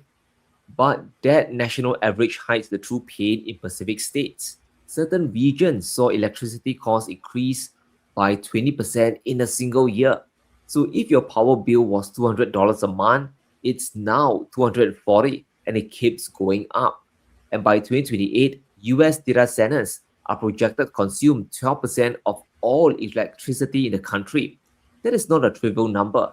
That's an enormous structural shift in how American power gets distributed across the economy. Now, power demand from data centers was around 80 gigawatts last year. And by 2028, it could exceed 150 gigawatts quite easily. And to put that into perspective, 150 gigawatts is the equivalent output of 150 nuclear reactors. It's the power consumption of 150 million American homes. The US power grid simply wasn't built to handle this, and it cannot be upgraded fast enough. Now, the data center build-out is happening dramatically faster than a power grid can expand to support it. And the gap between demand and supply gets filled by one mechanism: higher energy costs, higher power prices. Did you notice they are not demanding that they build their own power centers there? No, that is not the immediate demand. These billionaires, not just for data centers, for every single household and business in a country that is all sharing the same grid. Now, Virginia is one of the most striking examples of where this leads. Virginia hosts nearly Because Virginia has the most data centers in the country. 600 data centers, with more coming online constantly. And in 2024, those data centers already accounted for 40% of all power consumed in the state, 40% from data centers alone. More AI compute demand means more power demand, and more power demand in a constrained grid means higher prices for everyone. And not just the tech companies, every household in a data center heavy state is really subsidizing the AI build out through higher electricity bills. So AI isn't just coming for jobs, it's coming for household budgets through the power bill. It's coming for you. And whether the situation gets better or hyperscalers really depends entirely on the Iran peace deal, whether that actually holds, and whether energy can really flow back into the global economy. Now, well, if it depends on that, I feel we're fucked. Trump is doing his best on social media to sell the outcome, posting about collapsing oil prices and the open Strait of Hormuz. But as Goldman made it clear, even with Hormuz open, full oil recovery doesn't happen until October at the earliest, and only 70% of pre-war levels by year end. Now, JD Vance has at least got one thing right. Energy has to flow into the global economy, because if it doesn't, a bigger crisis than what we just experienced is going to come. That's just not true. We thought that it would be good in order to lift the blockade and open the Straits of Hormuz to allow the free flow of energy. We felt that it was reasonable that if we're going to allow everybody else to sell their energy during this period of negotiation, we would allow everyone to sell their energy. That's all we're doing. We can slap everything. All right, that's all I wanted to share with you. I cannot stand I cannot stand the sound of his lying voice. I just wanted to give you guys that information.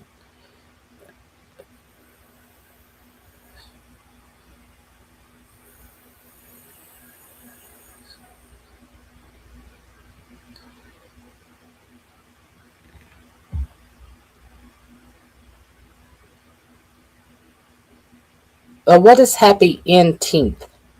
What is happy Juneteenth? Get your racist, stupid ass out of my fucking chat.